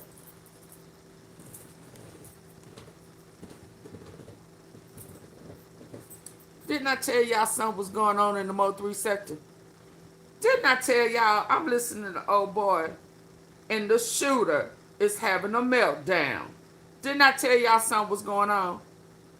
Didn't I tell you it felt like Devin and Keywan was taking plea deals because why else would... Man, I'm just too good at this. I'm just too good at this tea. Can't take my mind off of me. Hey, what? I'm listening to it right here on this device right here. And Keywan having a meltdown on YouTube. I mean on IG. That judge told him, we've been watching you. You've been doing the... I'm listening to it right now. The baby mama who housed the child, they can't pull nothing on me. You like my song? You like I'm just too good to be true.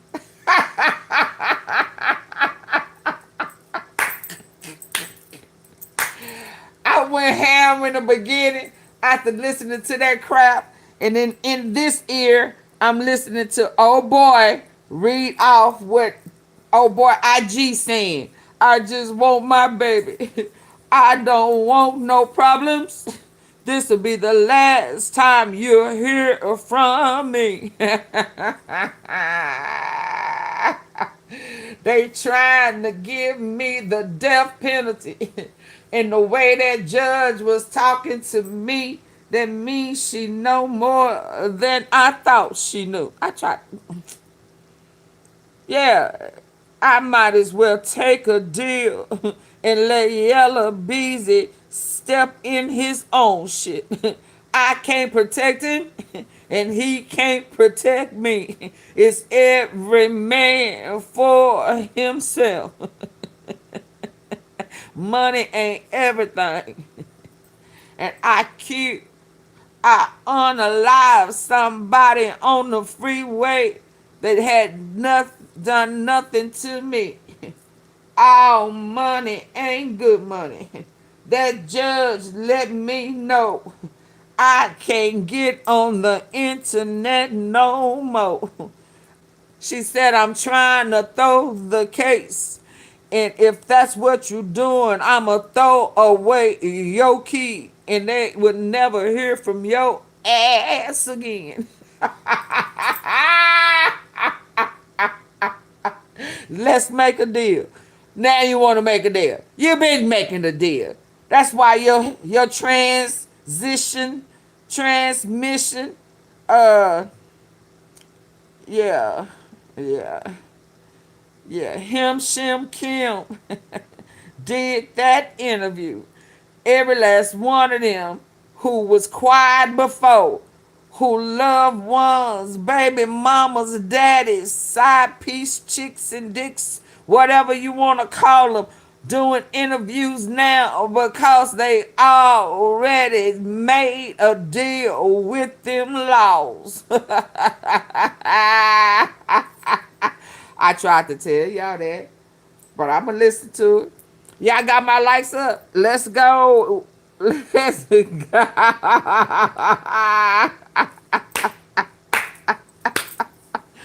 Ooh, this is funny to me. They so predictable. They better be glad I'm not into the detective. My brother used to have his own private investigation company. But they better be glad I ain't into that, baby. Because I'll be right on y'all asses. You hear me? I'll be right on you. I would be on your tail. Absolutely. Y'all come in, hitting the like button now. Let's go. Trump extended the ceasefire, and 4 hours later, Iran seized 2 ships. Let that sit for a second. Not days later, not in a different region. 4 hours, in the same corridor, in the same stretch of water that the United States Navy has been patrolling with everything it has. And not only did the IRGC seize 2 commercial vessels, they opened fire on a third, right there, in the strait that moves roughly 20% of the world's oil supply every single day. This is Professor Zhang Insight, where power shifts are decoded before anyone else dares to name them. Subscribe, hit the bell, and stay locked in, because what you are about to hear is not a story that mainstream coverage has fully put together yet. Now, here is the thing about that ceasefire extension. It was supposed to be a signal, a message from Washington to Tehran that said, we are giving you space, we are giving you time, do not escalate. Diplomatic language, measured, controlled, the kind of gesture that is meant to lower temperature in a room that is already on fire. And the moment that signal went out, the moment the ink was metaphorically dry on that extension, Iran's Revolutionary Guard Corps was already moving in the strait, already intercepting, already closing in on commercial vessels that had no idea what was about to happen to them. And here is what that tells us. It does not tell us that Iran is reckless. It does not tell us that Tehran miscalculated. What it tells us is something far more disturbing. It tells us that someone inside the Iranian decision-making structure made a deliberate choice to act within the window of a ceasefire. Not before it, not after it, inside it. That is not recklessness.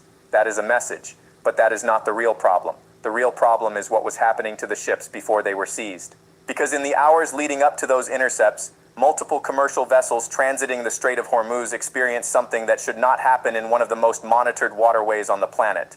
Their AIS signals, their automatic identification system transmissions, the digital heartbeat that tells the world exactly where a ship is, where it is going, how fast it is moving, those signals went intermittent. Then they went dark. Ships were disappearing from the tracking systems that are supposed to protect them, and then they reappeared. But by the time some of them reappeared, the IRGC was already alongside them.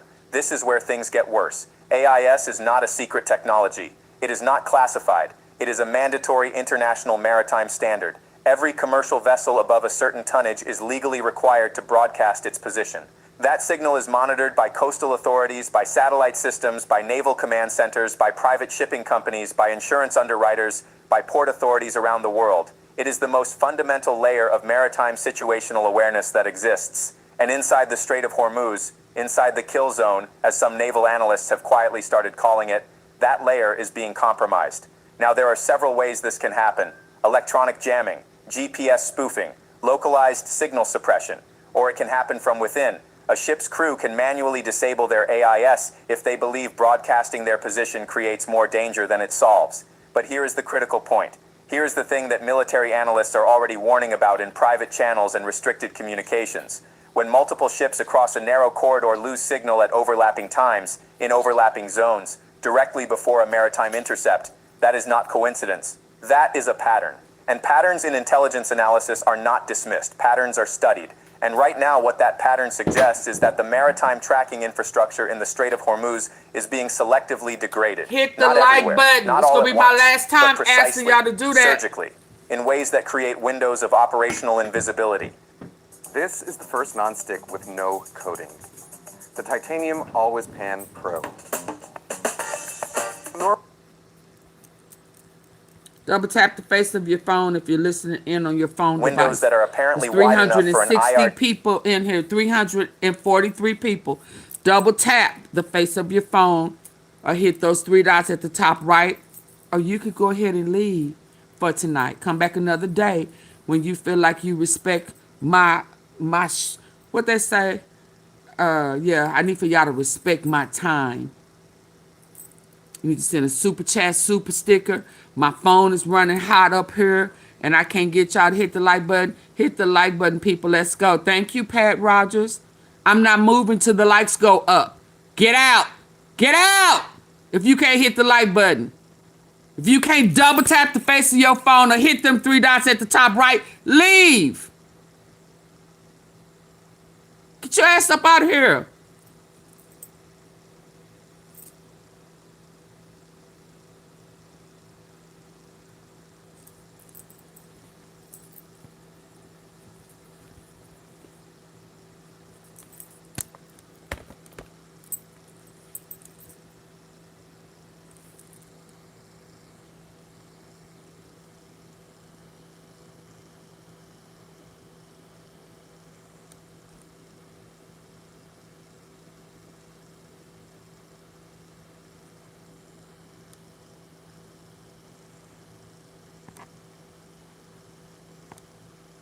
I'm going to go get a picture of some cow manure.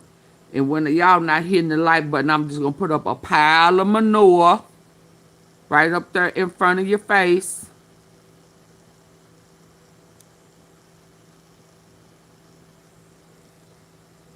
Yeah, I shouldn't have to go through that.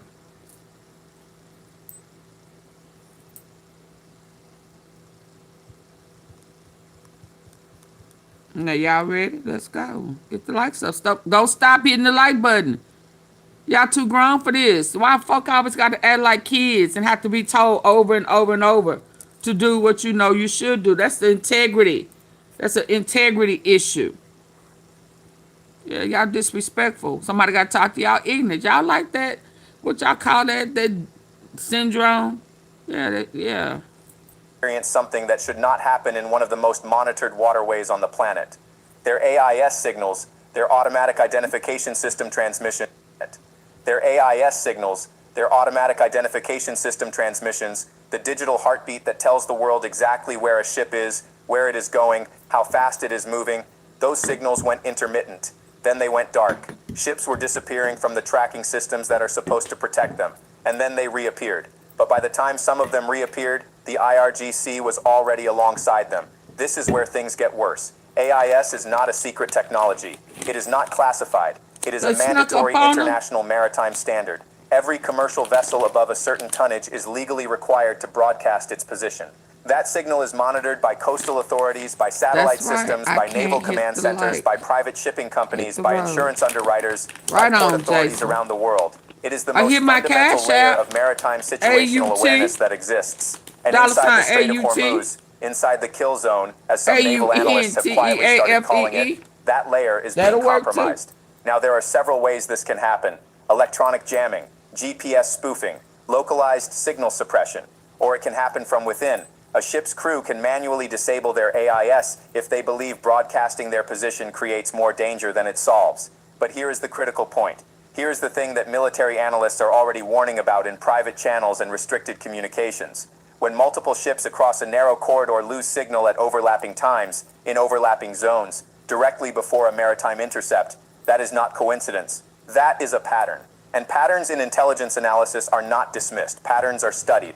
And right now, what that pattern suggests is that the maritime tracking infrastructure in the Strait of Hormuz is being selectively degraded. Not everywhere, not all at once, but precisely, surgically, in ways that create windows of operational invisibility, windows that are apparently wide enough for an IRGC fast boat formation to move through undetected. Think about what that means for the U.S. blockade, because the United States Navy did not deploy to the Persian Gulf region as a symbolic presence. The assets that have been positioned in and around the Hormuz corridor represent some of the most powerful force projection capability in the world. Carrier strike groups, guided missile destroyers, surveillance aircraft, undersea platforms, the full spectrum of American maritime dominance. And the political and military messaging from Washington has been consistent. The strait will remain open. Free navigation will be protected. Commercial shipping will not be held hostage to Iranian pressure.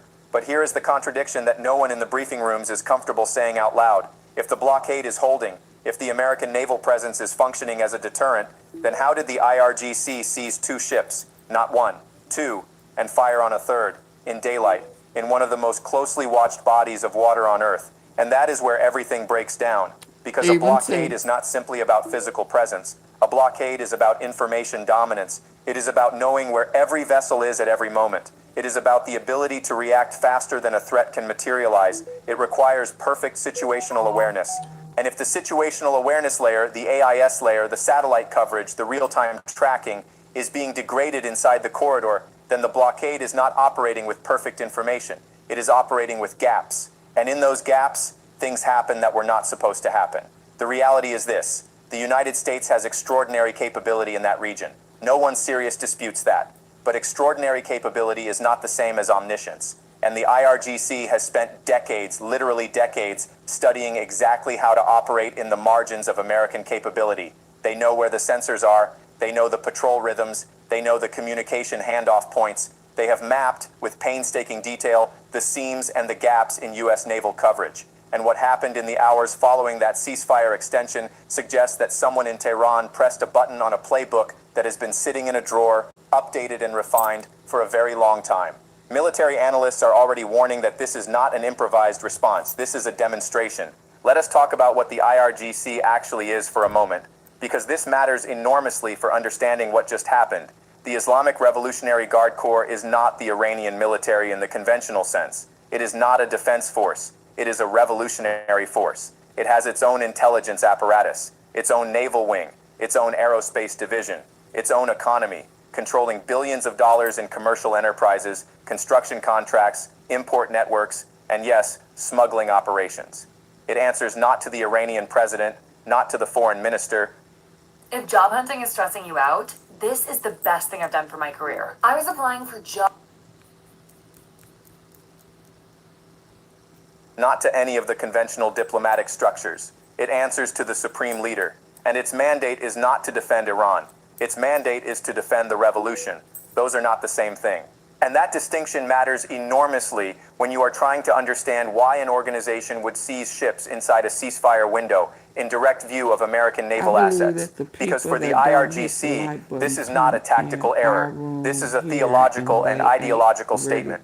But there is something deeper here, something that the coverage of the ship seizures tends to gloss over, and it connects directly to the AIS blackouts. Because here is the question that intelligence analysts are now asking. Who benefits from ships going dark in the strait?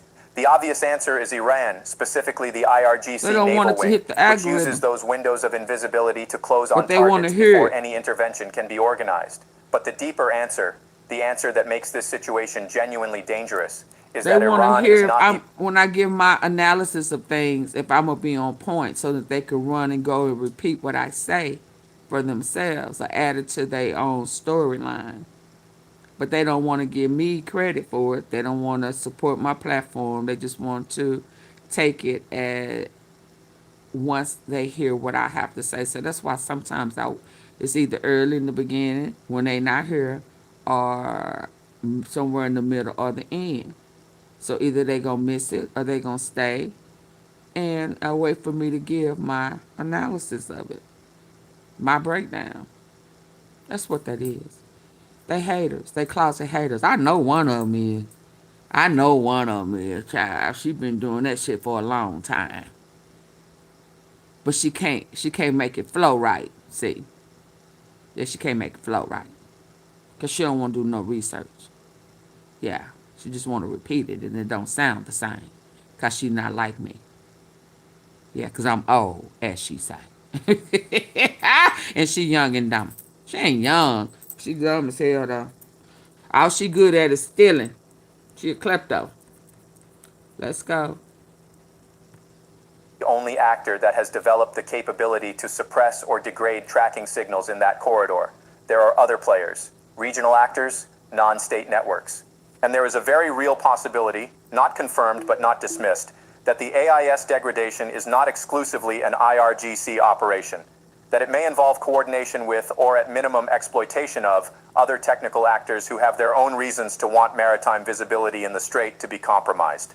Intelligence reports suggest that the electronic warfare environment in the northern Persian Gulf has grown significantly more complex over the past 18 months.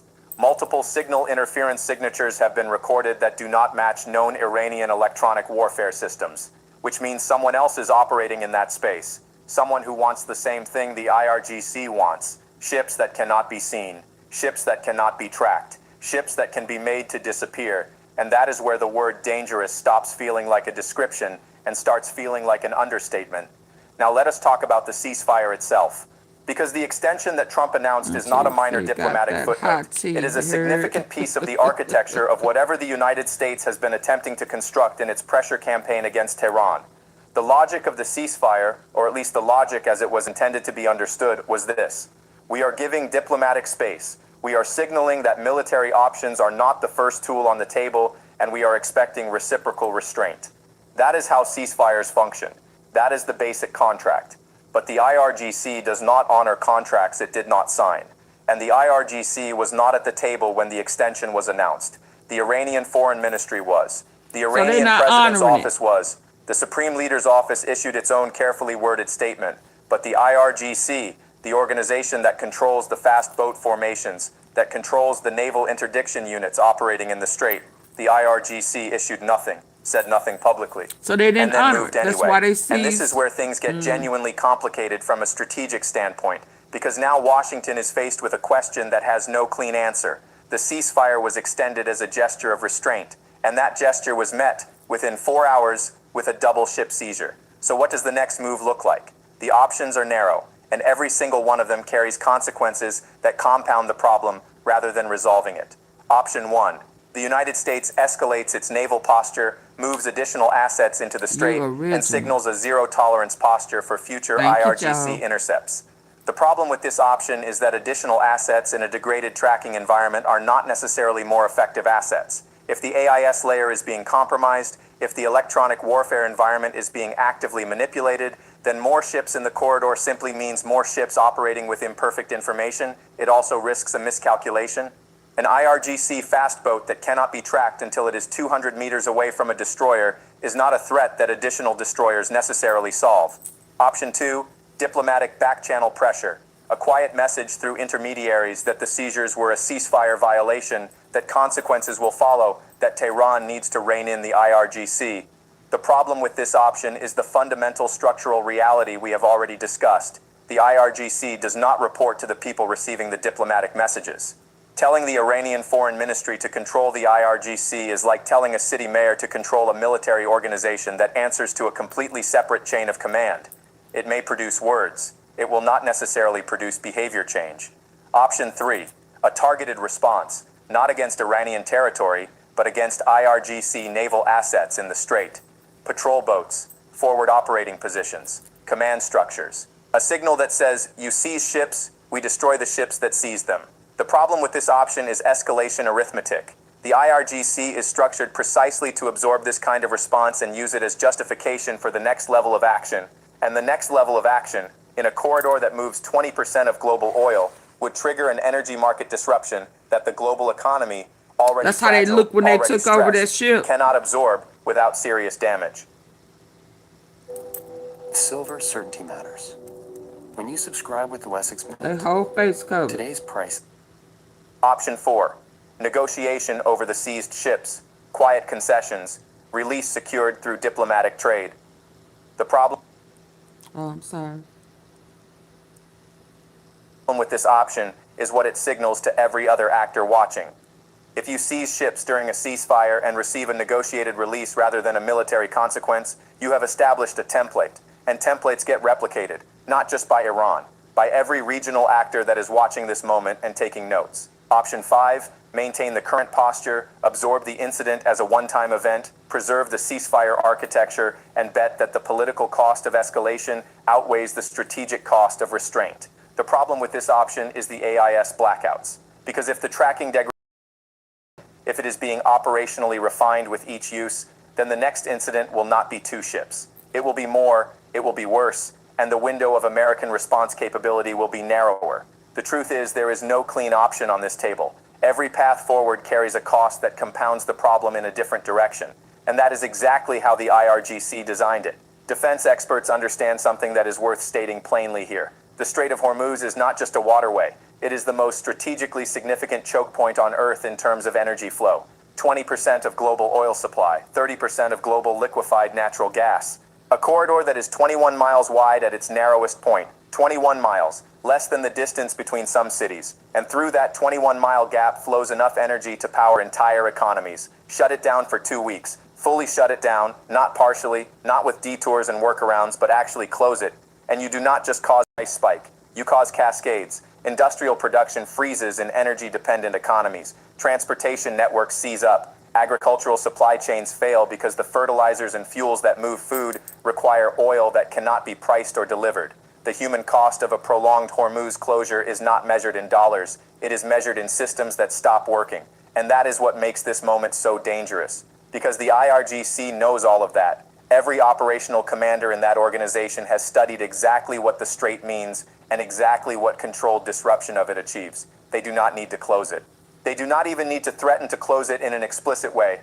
All they need to do is make it feel uncertain, make it feel like the next ship that enters might disappear, make the insurance underwriters nervous, make the shipping companies reroute, make the freight rates spike, make the energy traders hedge, make the markets move. Because if the markets move, if the cost of oil climbs, if the global economic anxiety ratchets up, Tehran has achieved leverage without firing a single missile at a military target. And that is precisely what just happened. The ships were not seized because the IRGC wanted those ships. They were seized to send a message about what the Strait costs to use when Iran decides it costs something. 2 commercial vessels, their crews, their cargo, they are not the point. They are the instrument. The point is the message. And the message was received the moment freight rates began adjusting and shipping companies began reviewing their Hormuz transit decisions. Now let us bring this back to the tracking blackouts, because this is where the architecture of what is happening becomes visible in a way that is genuinely alarming.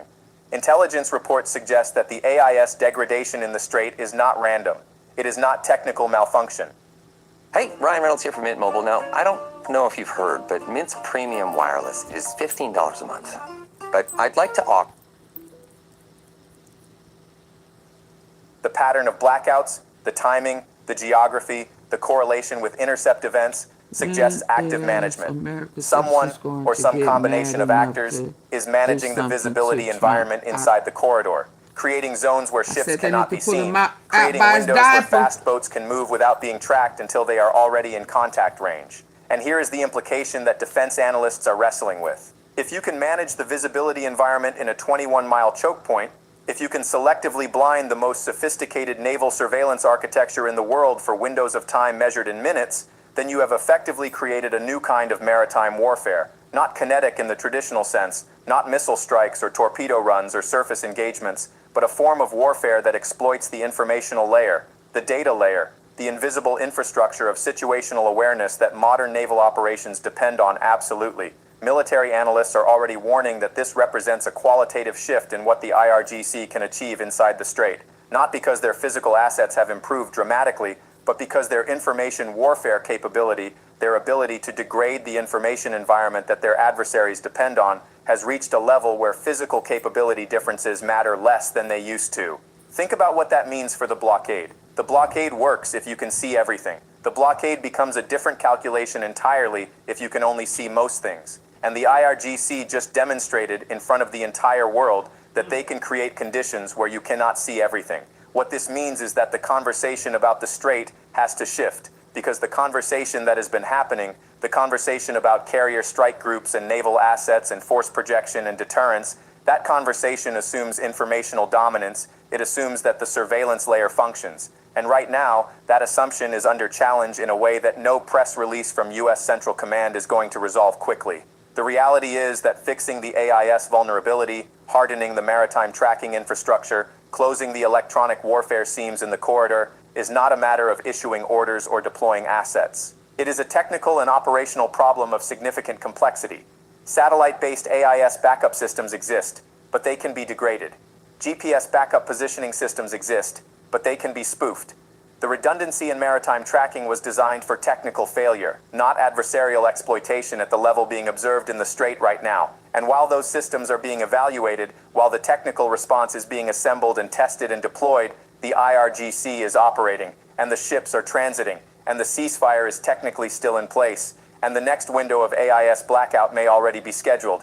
Now here is the global dimension, because this does not stay local. Nothing in the Hormuz corridor stays local. The moment you affect the pricing and availability of 20% of global oil supply, you have touched every economy that imports energy, which is most of them.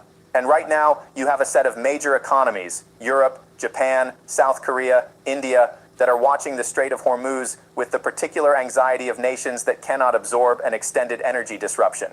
Their industrial recovery is fragile. Their energy import budgets are already strained. And their ability to reroute supply chains around a Hormuz disruption is limited by geography, by infrastructure, and by the simple fact that there is no alternative corridor that handles the volume.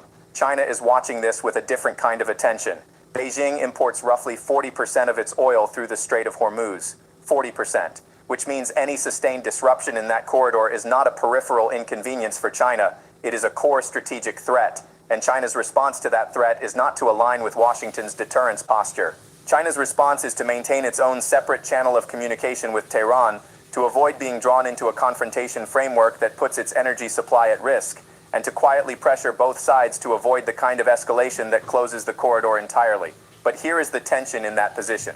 China's pressure on Iran to avoid full closure is not the same as Chinese support for American deterrence operations, and the IRGC is sophisticated enough to understand the difference. They understand that as long as they stay below the threshold of full closure, as long as they seize ships and fire warning shots and degrade tracking systems without actually stopping the flow entirely, they retain a zone of operation that multiple great powers have contradictory incentives to respond to.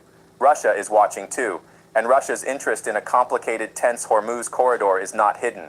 Elevated oil prices, even temporary, even partial, benefit Russian energy export revenues. Distraction and resource commitment from the United States in the Persian Gulf region reduces American capacity to focus on other theaters. A ceasefire that looks shaky, a blockade that looks less than airtight, a global narrative of American deterrence under question, all of that plays into a geopolitical environment that Russia finds strategically advantageous.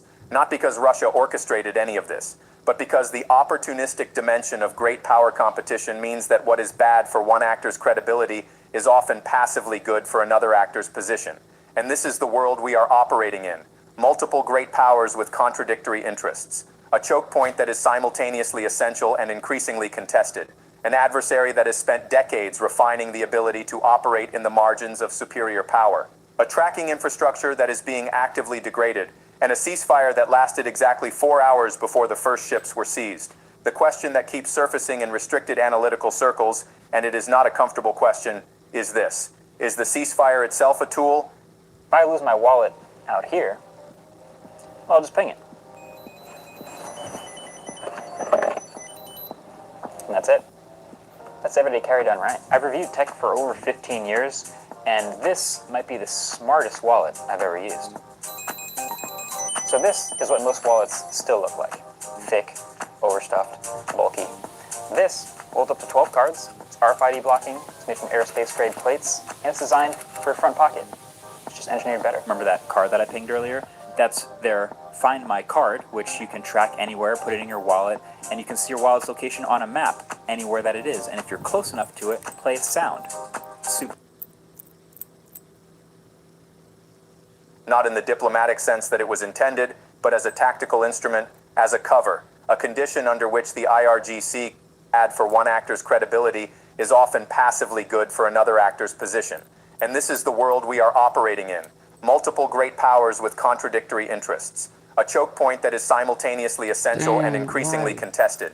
An adversary that has spent decades refining the ability to operate in the margins of superior power. A tracking infrastructure that is being actively degraded. And a ceasefire that lasted exactly 4 hours before the first ships were seized. The question that keeps surfacing in restricted analytical circles, and it is not a comfortable question, is this. Is the ceasefire itself a tool? Not in the diplomatic sense that it was intended, but as a tactical instrument, as a cover, a condition under which the IRGC can operate with slightly more latitude because the political context of a ceasefire makes kinetic American response more complicated to authorize, more politically expensive to execute. If you seize ships during an active military confrontation, you have escalated. But if you seize ships during a ceasefire, during a period of diplomatic restraint and supposed de-escalation, you have created a political problem for your adversary before you have created a military one. Because now the question is not just, what do you do about the ships? The question is, what do you do about the ships without breaking the ceasefire that you extended? And those are not the same question. And the IRGC understands that they are not the same question. And they built that complexity into the timing deliberately. What this means for the coming days and weeks is that the pressure will not come from a single dramatic escalation. It will come from accumulation. Another ship goes dark, another intercept, another seized cargo, another firing on another commercial vessel that was transiting a corridor that was supposed to be protected. Each incident individually manageable, each incident individually below the threshold of full military response, but collectively, cumulatively, building a new normal in the strait that makes the tracking failures the baseline expectation rather than the alarming exception. And once that becomes the baseline, once shipping companies have priced in the risk of AIS blackout and interdiction as simply part of the cost of Hormuz transit, the leverage calculus has shifted permanently, because you no longer need to threaten to close the strait to extract concessions. You have created conditions where operating in the strait requires paying a toll, not in money necessarily, in risk, in uncertainty, in the kind of operational unpredictability that makes insurers raise premiums and captains hesitate and cargo owners reroute. That is what control of a choke point looks like in the information warfare era, not a physical chain across the water, a managed uncertainty that makes the choke point functionally more expensive without technically closing it, and we are watching it be constructed in real time. Let us come back to the question of what actually happened in those 4 hours. Rosemar. Because the sequence matters, Aaron. and the sequence has not been fully reconstructed in public reporting. Can I get y'all to Trump hit the like extended button the for me? ceasefire. The announcement was made. It was received by diplomatic channels in Tehran. It was processed. And somewhere in that processing, somewhere in the internal communication between the political structures and the IRGC Naval Command, a decision was made. The decision was not to wait. The decision was not to signal reciprocal restraint. The decision was to use the political cover of the ceasefire moment to execute intercepts that had presumably been planned and positioned in advance. That pre-positioning is important because you do not position fast boat formations to intercept commercial vessels in the middle of a diplomatic moment without having made that operational decision before the diplomatic moment occurred, which means the IRGC had already decided to move before the ceasefire extension was announced.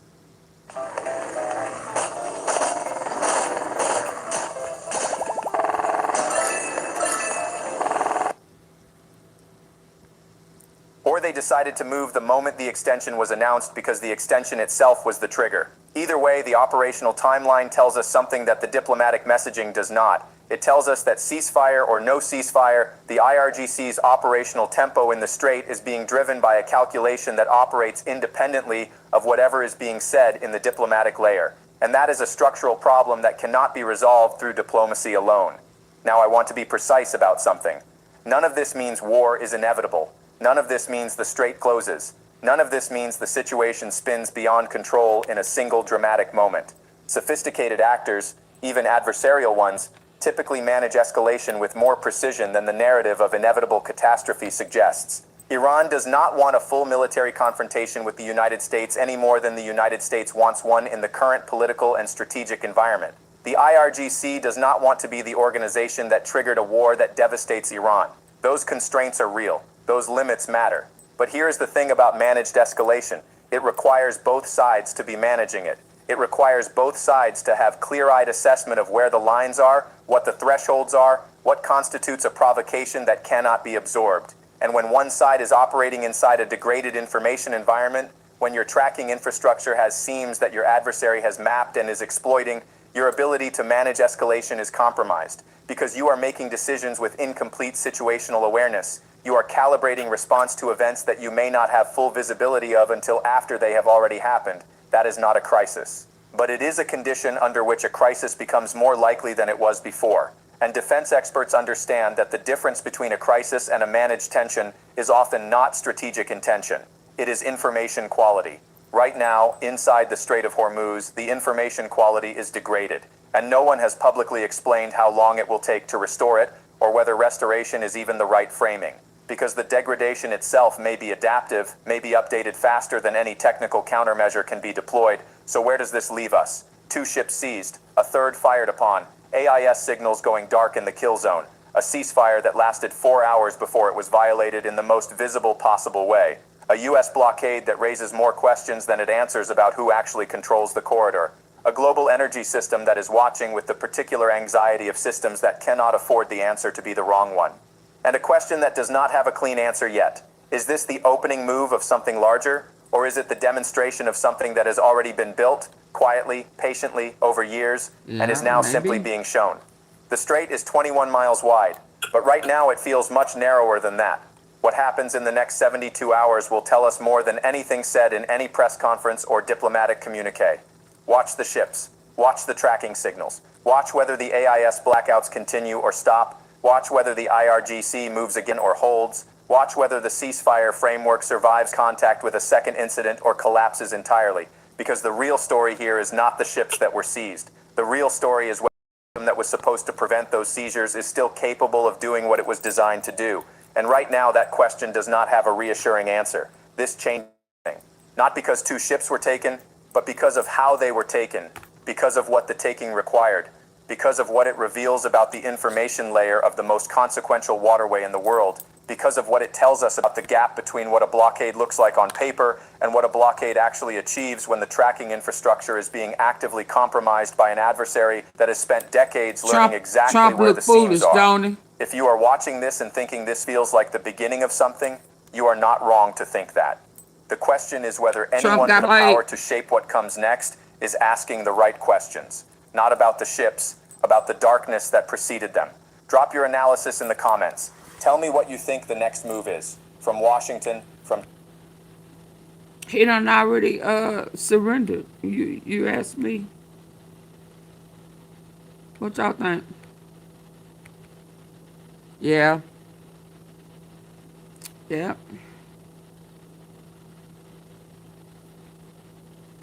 Hold on, let me park that right here. She was doing in...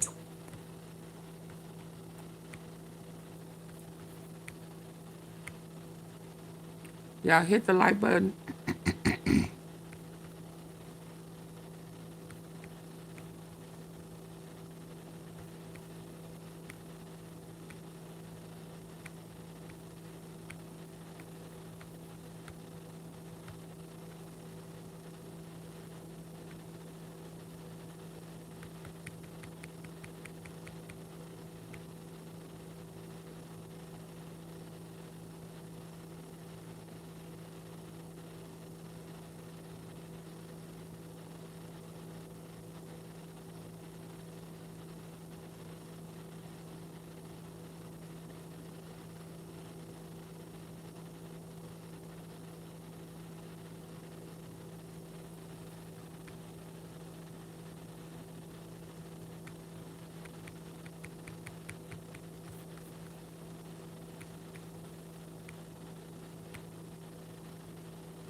Hold on, y'all. Get the lights up.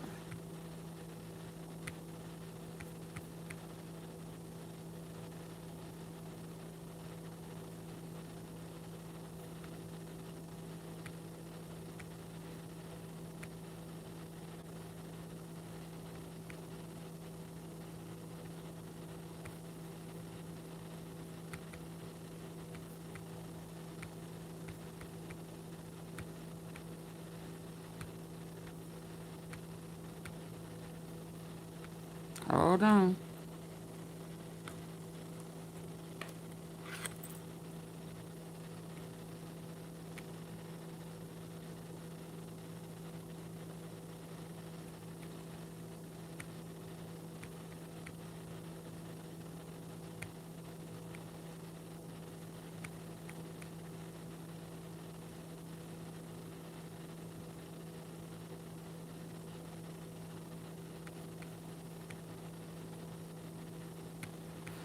Okay, I had to handle that business.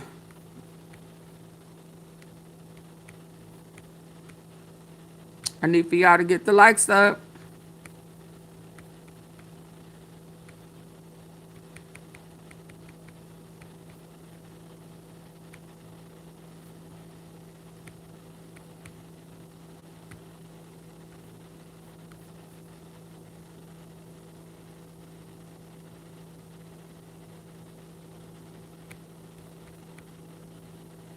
I'm trying to see where I had. My system is getting stuck. Bear with me.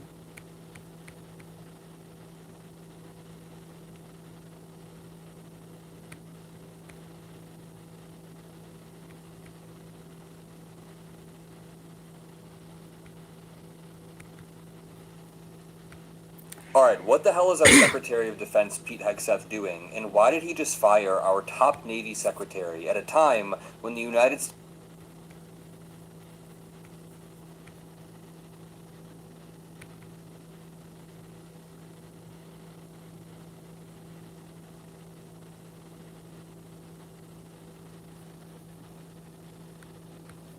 There are no kings in America. They got rid of theirs, but if there are no kings in America. They got rid of theirs, but if there was, definitely Max Blumenthal would be a contender.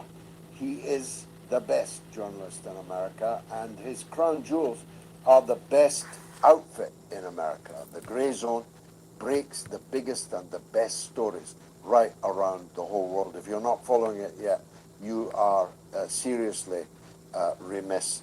Max is an author, journalist, and editor at Oh, the yeah, Grey no. Zone That's News. somebody. But Hold more on. importantly for tonight, he Let is me... our Don't I have regular Candace's guest name up in and there? philosopher king. Max, Hold on. let's Let start me... at home What's today? if we can. Oh, I I like was him. looking at the honey trap of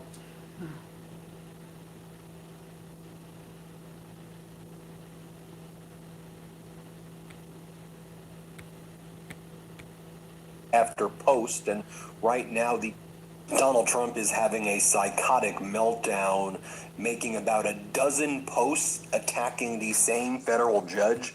It's post after post after post, and right now the target of these psychotic attacks. Why he going after the judges now?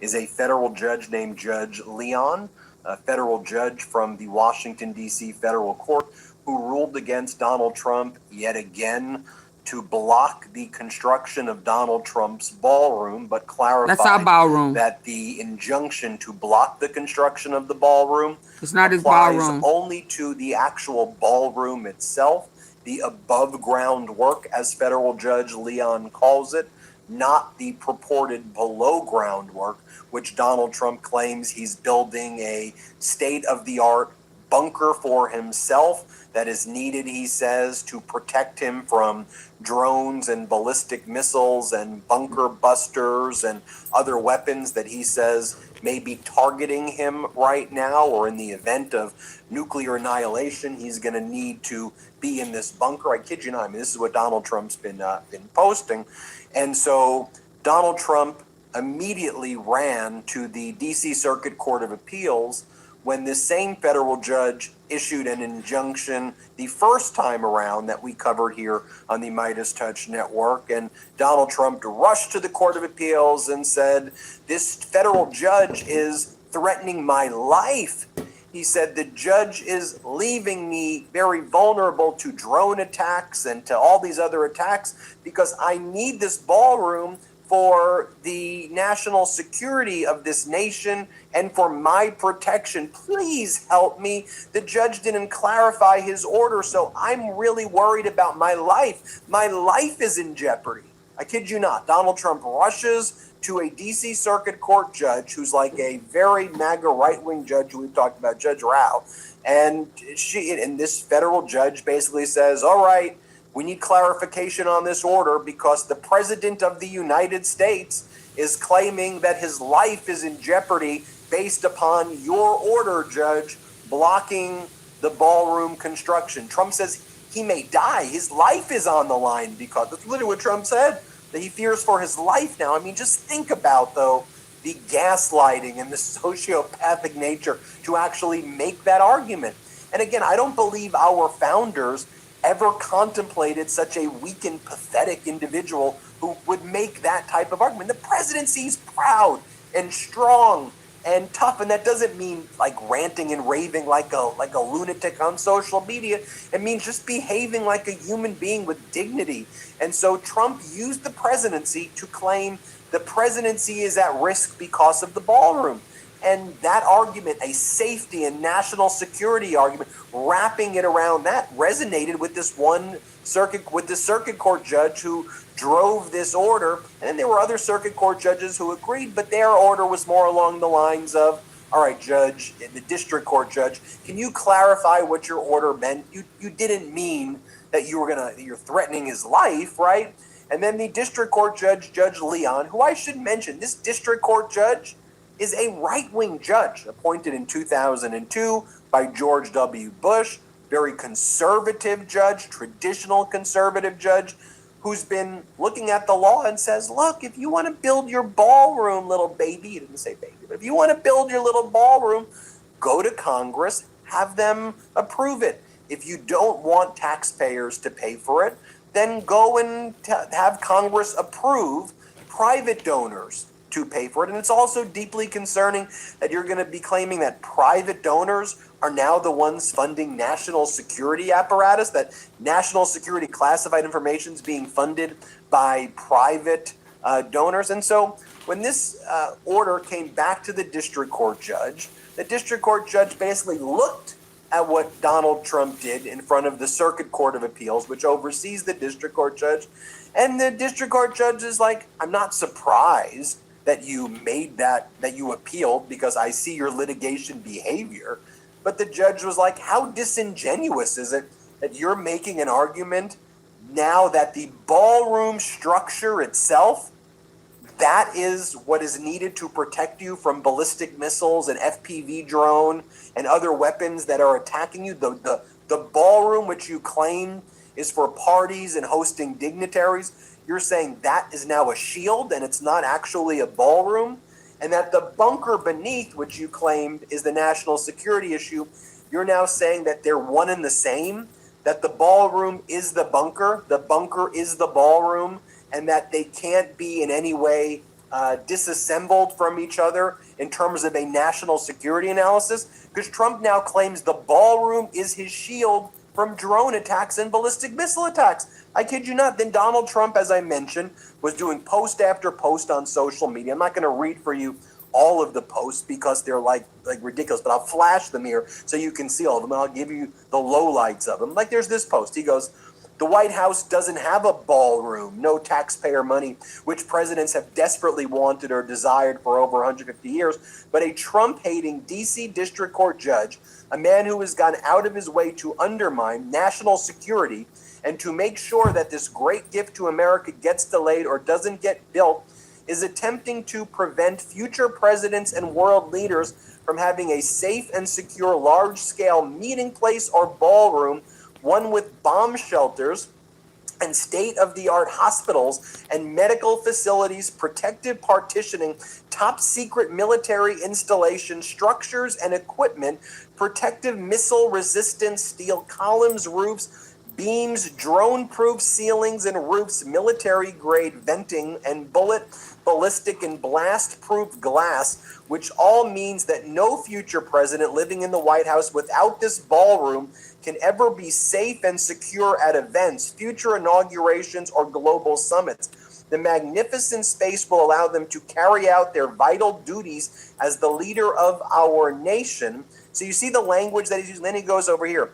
A Trump-hating judge, for the first time in history, wants Congress to pay hundreds of millions of dollars for a glorious ballroom instead of accepting donations from great American companies and citizens. This is a first. In other words, he wants taxpayers to pay for the ballroom instead of donors and patriots. Then he goes on to say, the out-of-control Trump-hating D.C. court judge who doesn't want to accept a $400 million gift, one of the most beautiful ballrooms anywhere in the world, desperately needed by the White House and its future presidents, wants me to build the underground portion of the ballroom without the above ground portion, but the underground doesn't work, isn't necessary, and would indeed be useless without the above ground sections. The underground portion is wedded to and serves the upper portion, including the bomb shelters, state-of-the-art hospital and medical facilities, protective partitioning. Then he goes on to say missile protection, ballistic proof, and he just keeps going on and on and on about this. There's dozens of posts like this. I'm not going to show them all because you get the point. Let's bring in Harry Lippman from the Talking Feds YouTube channel, Talking Feds podcast, and Talking Feds Substack. What the hell is he even talking about? I mean, how is this even real life, Harry? The ballroom is actually the shield to ballistic missiles, so that's why he has to build it. And now the underground bunker is wedded to the ballroom. This is truly a lunatic. Like, this is lunatic behavior, and we need to stop normalizing whatever the hell this is. Like, oh, the ball. What are we talking about here, Harry? First, can I just congratulate you, Ben, for that, actually getting through the dramatic reading of that entire screed, which you're right, there have been dozens, but that's all from a single one. I couldn't bring myself to read it, and you were able to soldier through for the Midas Mighty, so congrats. It is absolutely a psychotic meltdown, but this isn't just brazen, it's also at the same time inane. Can we review the bidding for a second here? Without doing any of the things he was supposed to, just overnight, they dig a big hole in the ground. And then from there, he's wanted to leverage the big hole in the ground to just keep building and doing everything up to this complete monstrosity of of the ballroom and everything else. And they said when they were digging the big hole in the ground, they promised, Judge Leon then, it's two separate things. We've got the below ground and the above ground. Just let us shore up the below ground and then we can talk. And Leon let him. Said, okay, here's, go shore that up and now come and then we can discuss what happens next. But at that point, the right plaintiffs were in front of Leon and they said, he hasn't, this thing that what he's missing here is everything you're supposed to do to build, forget to build this monstrosity, to build, an addition to an agency in Northeast Washington. There are a lot of very good reasons, and it takes months, if not years, and instead they just wanted to dig the hole in the ground and make it happen. And so Leon said, I'll give you said it's national security, national emergency. You can have a couple weeks to sort of firm that up, and then that's it. They go running to the Court of Appeals and make your argument. This really is their argument. First, remember how they were completely separate. Now, no, and just as Trump said in his own crazy raving, they're all together. In order to provide for the security of the hole in the ground, we have to build, this ballroom all the way to the sky. And the Court of Appeals made quick work of this, saying, no. Look, the idea is, as did Richard Leon on remand, the idea here is, what do you have to do to shore up the security problem you've created yourself by digging the hole in the ground? And the administration actually came in and said, what do we have to do? Build the entire thing, or else there's nothing to be done. And what the Court of Appeals, you're right about Rao, by the way, but she was in dissent on this one, but she made it clear. What would she do? Guess. Let him do anything he wanted and forever and give a permanent injunction. But the two members in the majority said, we don't even, here's the administration here saying, in order to just shore up this hole, we've got to build forever. Judge Leon, just explain to us a little more what you mean by giving them a little running room on safety and security. And it goes back to Leon. And first of all, we have one of these opinions you would never have seen 2 years ago, but he's got like exclamation points. That is not what I meant, you stupid administration, and you're being, intellectually dishonest and the like. Okay, you need it in black and white. Here's the deal. You can shore things up below ground, but not build an inch above ground. That's what I mean. And that's now going to go back to the DC Circuit, and I think they're going to say, okay, yeah, that makes sense, and here you go, and no more than that,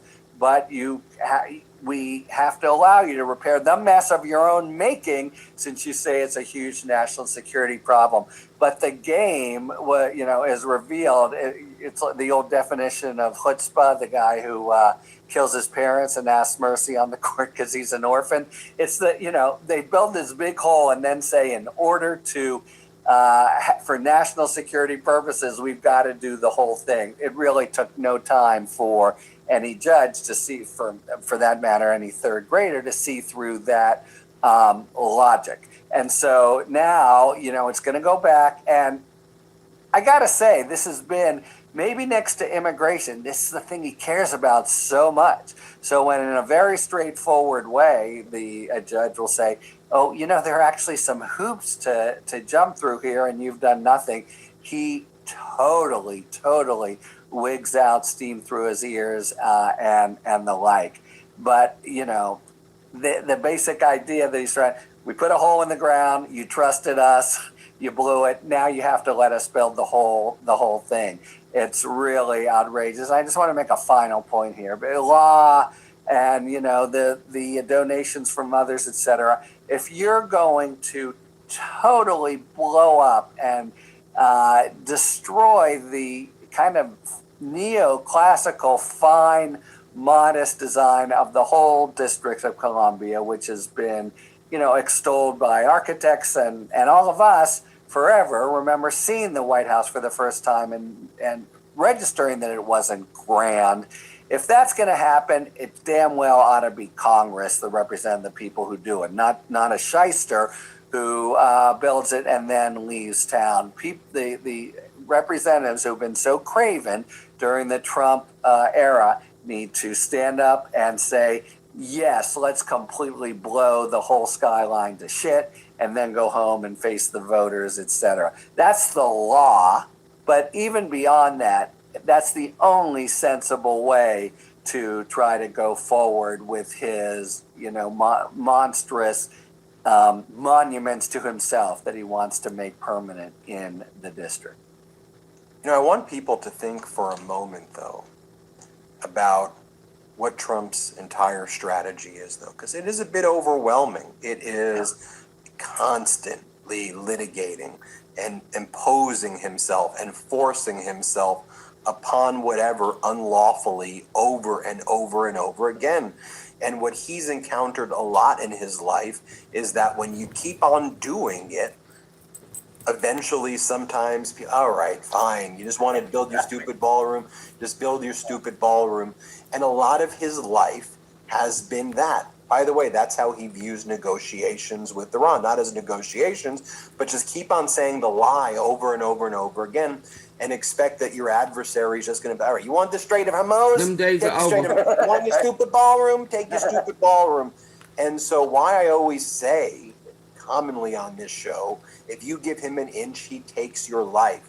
Frankly, Absolutely. it is in your self-interest, no matter what, to never give in at all, and even if you're viewing it selfishly, because it will destroy you. The moment you let it in even a little bit, if you think, well, no, you're done. You're done, because you've now allowed that in, and it will ultimately mutate you into whatever this thing is. And it's why you win the order, he goes back and makes an argument that you go, what the hell? A ballroom is a national security to save you from ballistic missiles. Who would even think to make it? Trump would think to make that argument, right? The same guy who's still whining in 2026, and he will be whining until the very end about the 2020 election and claiming that he actually won and that there were Chinese satellites with Italian satellites that changed the votes, and that's how he really did. He's a maniac. You're not dealing with a rational person. You just got to assert yourself forcefully and just say no. You still want to shut continue up, and just you stick the to operation. it. And Judge Leon, the circuit court, you're seeing it here play out.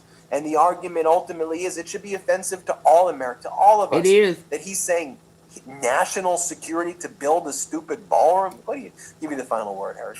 Yeah, look, it's so true. He will eat you alive or try to He's a vampire. Wear you down. And the thing is, it's not only, he'll say, everything you go down. Right, all the Jason, claims, he's a vampire. they're He'll just eat us lies. alive. He's, my acronym for him, well, I'll just say that is, he's a lying liar who gets up lying and lies all day. That's all that's based on, But his it lies occurs is to me, I honey. wonder if anyone has done this. We really are talking about high stakes here. I'm thinking of 7th graders in the future going to the White House or this monstrosity Arc de Triomphe, which he says will be better than Paris. All they have going for them is history. There's a reason that you have monuments. I'd really almost like to see the drawing of what things would look like, completely lopsided, Mar-a-Lago up, just Trump pissing all over a really lovely and importantly sort of democratic skyline. And, he just wants to get away with it and leave town and somehow have the whole thing be a legacy and testimonial to him, physically, legally, historically, where he wants to undo the whole thing. Yeah, the inch that he wants, the millimeter that he wants is based on lies and outrageous, and there's just no ground to give. I totally agree. Harry Littman runs the Talking Feds YouTube channel. Everybody search Talking Feds. Subscribe now. Let's go to the interview. I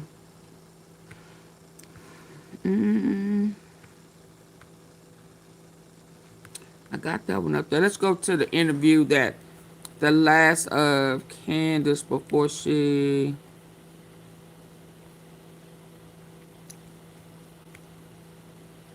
that I missed.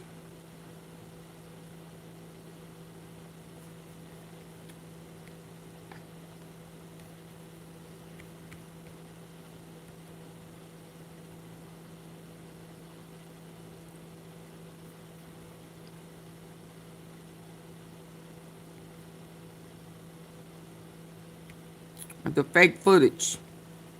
I thought it was another one. So you can see, obviously, this is FaceTime. You can see that he is opening up.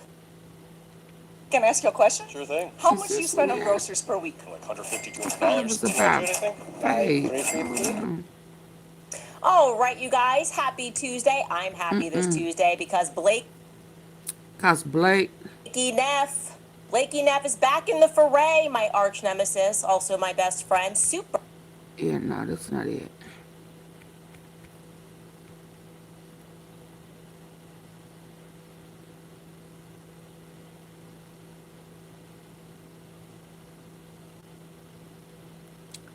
It was one of them I missed.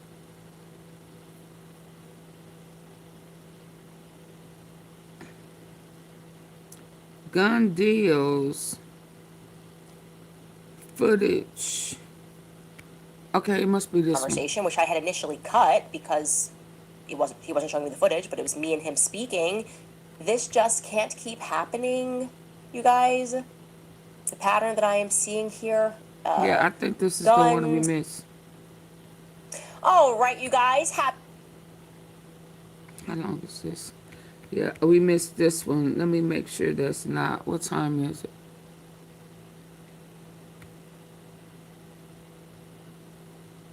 Fake footage. I don't think we watched this one. Not with me. Happy Tuesday. I'm happy this Tuesday because Blakey Neff is back in the foray, my arch nemesis, also my best friend, super fan of the show, by the way.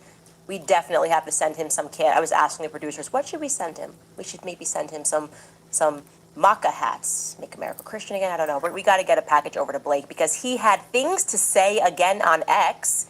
So he's having a little mini spiral about our show. We're going to get into it, and I will debunk him. He called me a liar. That is bold choice of words, bold accusation coming from anyone at Turning Point USA. But first, I got to tell you guys about this YouTuber. You've heard about her before on this show. She made a rather shocking discovery regarding the footage that Terrell took down mysteriously. I feel like I And started watching lastly, this we and stopped. received a stunning tip about Erica Kirk's mother, the Lori and gun sales. Is everybody in the industry? What industry is it that everybody is in? That's what I want to know. Everyone but me, apparently. Welcome back to Candace. Did we watch this?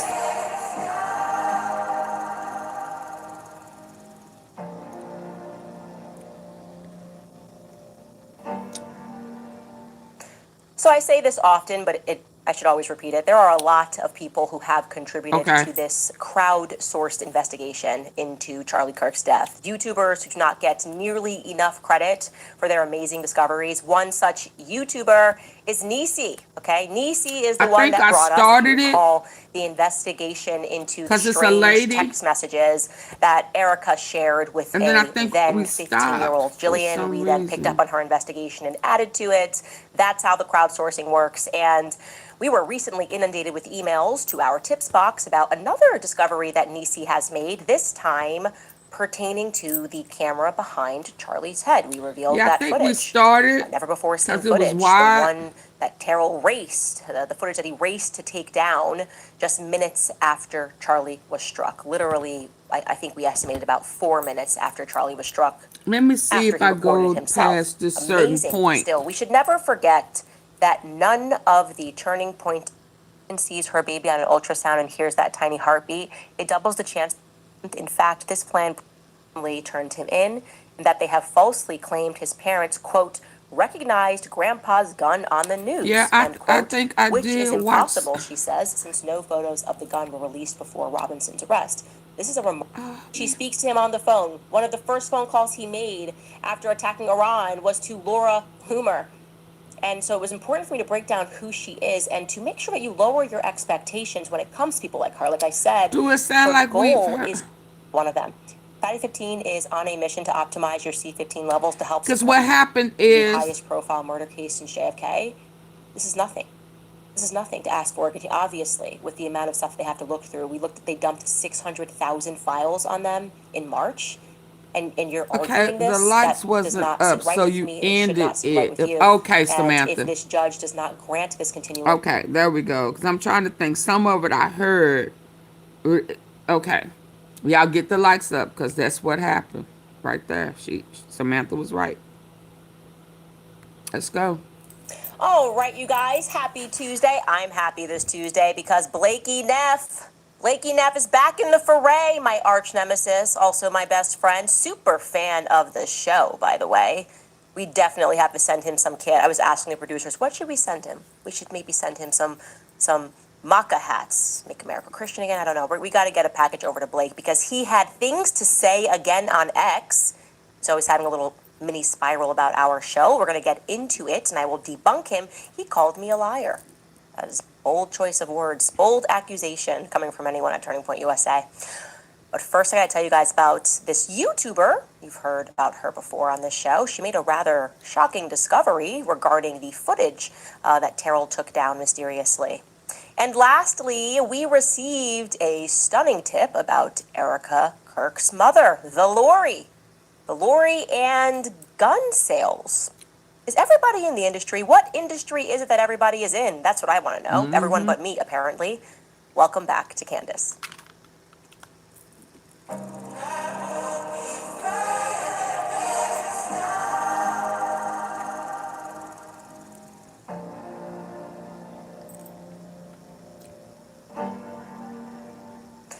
So I say this often, but I should always repeat it. There are a lot of people who have contributed to this crowd-sourced investigation into Charlie Kirk's death. YouTubers who do not get nearly enough credit for their amazing discoveries. One such YouTuber is Nisi, okay? Nisi is the one that brought us, if you recall, the investigation into the strange text messages that Erica shared with a then 15-year-old Jillian. We then picked up on her investigation and added to it.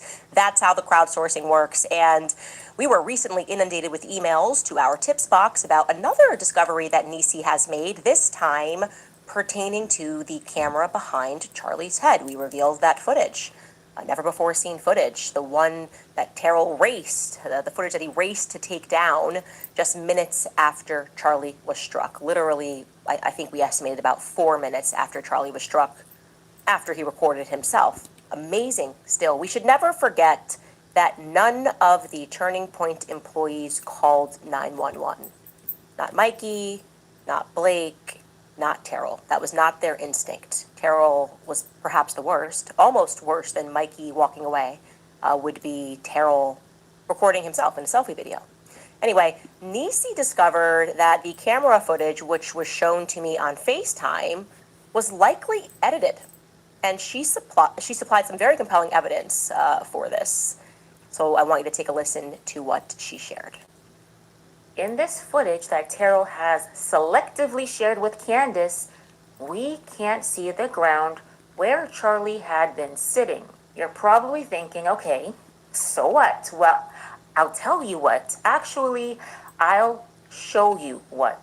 On February 28th, 2025, the American Comeback Tour did a stop at Florida State University, and here is the back camera shot. On March 3rd, 2025, the American Comeback Tour did a stop at the University of Southern California, and here is the back camera shot. Here's San Francisco, here's San Diego, Long Beach, Boise, Idaho, Washington State. Do you notice a pattern? The camera is a wide-angle camera and was always used as such. However, in the footage that Terrell has selectively shared with Candace, you cannot see the ground. So either that day at UVU, they had changed things up and they had zoomed in the camera so that you couldn't see the area around Charlie, or Terrell had zoomed in after the fact and he was showing a cropped version of the footage to Candace. Either way, it gives the impression that they're hiding something.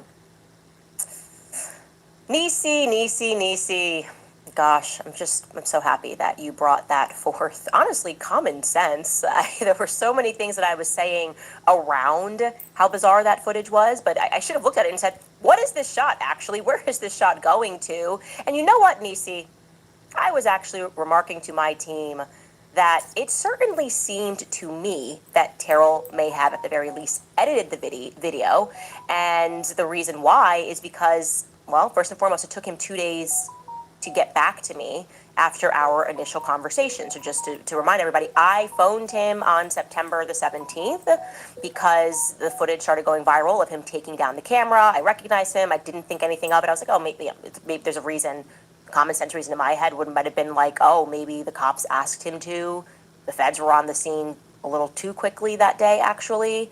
And then he got all weird. He was hesitant, coming up with all sorts of excuses, why he couldn't show me the footage. He didn't want to put the footage out there. He wanted to protect the footage. He wanted to protect Erica. By the way, in retrospect, even that's weird. Like, why right away are you speaking to Erica about the back footage? Like, why does she care? Like, there's so many more important things. Why do you care? Especially since she said she never watched any footage. Parking that aside, that conversation I had with him was on the 17th, and I was like, you're being weird. And then on the 19th, he sort of broke and said, okay, no, let's just get on the call. I'm happy to show you the footage. So I think in those 2 days, he had figured out a way to show me the footage, which he thought would sort of assuage my suspicion. And I can add to your investigation, Nisi, by showing you the beginning of our FaceTime conversation, which I had initially cut because he wasn't showing me the footage, but it was me and him speaking. And I did see him open the file on his computer desktop. So let's take a look at that early footage of the beginning of our conversation. Hey, Crystal. And so you can see, obviously, this is FaceTime. You can see that he is opening up the file, and this is how it begins. Now I'm going to freeze frame that for you again because there are people who know more about cameras and whether you're hooking things up. This is what that looks like there. We had wondered ourselves. It seems to be a Sony camera, and Sony camera certainly does have, if you put in the SD card into your computer, it will open obviously your drive will appear on your desktop, and then you will see they automatically label a folder clip. Okay, that's just our basic research. Feel free to dispute me, guys who know much more about cameras. But it is my suspicion, the thing that's kind of now making me go, what the heck? It is my suspicion that that YOLO drive that you're seeing on the left-hand side is likely what he named his SD card. And what is wrong with that, and I'll tell you why that is my suspicion, what is wrong with that is Terrell shouldn't have the SD card. The thing that you have me thinking, I'm going back now and revisiting again, I told you brain trauma that I couldn't come back from, having watched Charlie die and then trying to process why I was suddenly fighting people that I thought were his friends in the media and things that were being said about me. Now I'm thinking how strange it is that Terrell didn't just say to me, I don't have the footage. Because the feds were on the ground, and of course they confiscated it. Like, I took the SD card out because it had to be given to the feds. Terrell and I are speaking on the 17th and on the 19th, and at no point in our conversations does he say to me, I don't have the footage, or I don't have the SD card. I'm specifically asking him why he removed the SD card. That was the nature of our discussion. Why did you remove the SD card from the camera?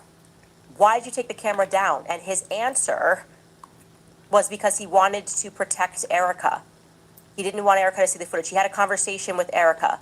He didn't want her to see Charlie dying again. Then he says, when I say, okay, well, can I see it? He doesn't say, oh, no, obviously I had to then give it to the feds. At no point did he say to me that he gave the SD card to the feds. That suddenly feels very relevant. That's insane. That is totally insane. So now we have a situation where Charlie's phone, she got the SD we've learned, card was not given and to the the feds. That should have SD been kept by card. the feds. That should have been secured by the feds. That should have been like Tyler Robinson's phone or Lance Twig's phone secured by the feds. And now we know that they also, again, on the basis of my conversation with him and what I believe that we are looking at there, that Terrell was able to take that footage back to Arizona. He's opening that on his desktop in Arizona, back in Scottsdale. That doesn't make sense to me, and it is problematic. What we know happens thereafter, because we were playing devil's advocate, me and my producers, and Ashley had suggested, well, maybe that's the reason. Maybe the feds didn't know that Terrell had it. Maybe they found out on your show that Terrell had the footage, and that's why they started putting pressure on Justin Strife to call your husband and see if you had recorded the footage. Maybe it was the first time they were aware of it. And I said, well, no, that can't be the circumstance. They couldn't have found out on my show, because the entire reason we were covering it and why I was reaching out to Terrell was because it was viral. People saw him taking down the footage, and suddenly it was viral. Don't you think they would have noticed all of the cameras right away? They would have known we're missing back footage. There was a camera right there. First thing a police officer does, is that a camera? Yeah. Can I get the footage to that camera, this camera? Why did the feds not take the footage from behind Charlie's head? Why did Terrell have it at all? Mm-hmm. So yes, Nisi, I agree with you that it is very likely that he zoomed in on that footage, and I believe the reason he did that was to obscure our view of the ground. And the question we have to ask ourselves now is why? What was on the ground, or what happened on the ground within that view? What did that camera capture specifically that is worth hiding? It has to be something that would solve Charlie's murder. That's my position, and I'm going to stick to that. I think that Tyler Robinson's defense team, you are watching, and I hope you are, they're helping you a lot here. That's y'all who was here earlier.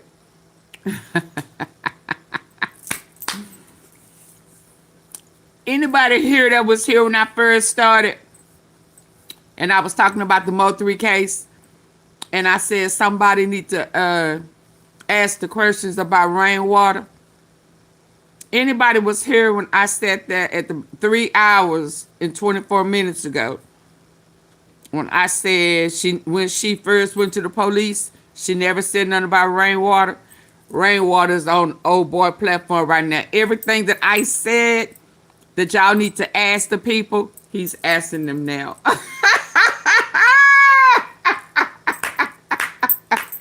And they don't have no answer. So that interview she doing Saturday is bullcrap. They know absolutely well that rainwater didn't have nothing to do with it because she never ever went to the police.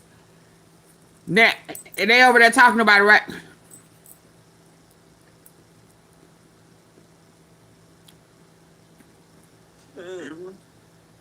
You just mad, bro. You know? Mad about what? I ain't never got mad at the internet. Have a Broadway. Any situation, hold up. Any situation. The sister's been lying the whole time. Then he came back in my shit and said, I was just mad. Nobody said nothing about that. Y'all hear this? He just asked it. I wish I could play it back. I didn't even know he came back and said he was just mad. I remember you coming to No, he didn't. Go look at the interview. I'm glad. He said, I was just mad. He said that on your platform? Yeah. He said, I was just mad. The same sister who dropped the low is the one who's trying to push this issue. He said, I was just mad. You said I was dirty. But he just asked them the questions that I said somebody needs to ask. So his dude said he got about 2 million people that be tapped in with him over there on IG. You know what I'm saying? So she just trying to get paid. Money funny. Taxes is over. She don't have no money. Let's keep going. But he definitely just asked everything I said they need to bring up. I think it was 3 of them. He just asked. Let's go. It's the footage that you need to get. That footage should not be zoomed in. She's correct. If the reason he did that.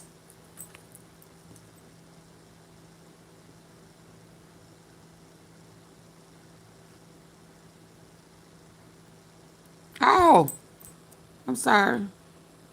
Specifically, that is worth hiding. It has to.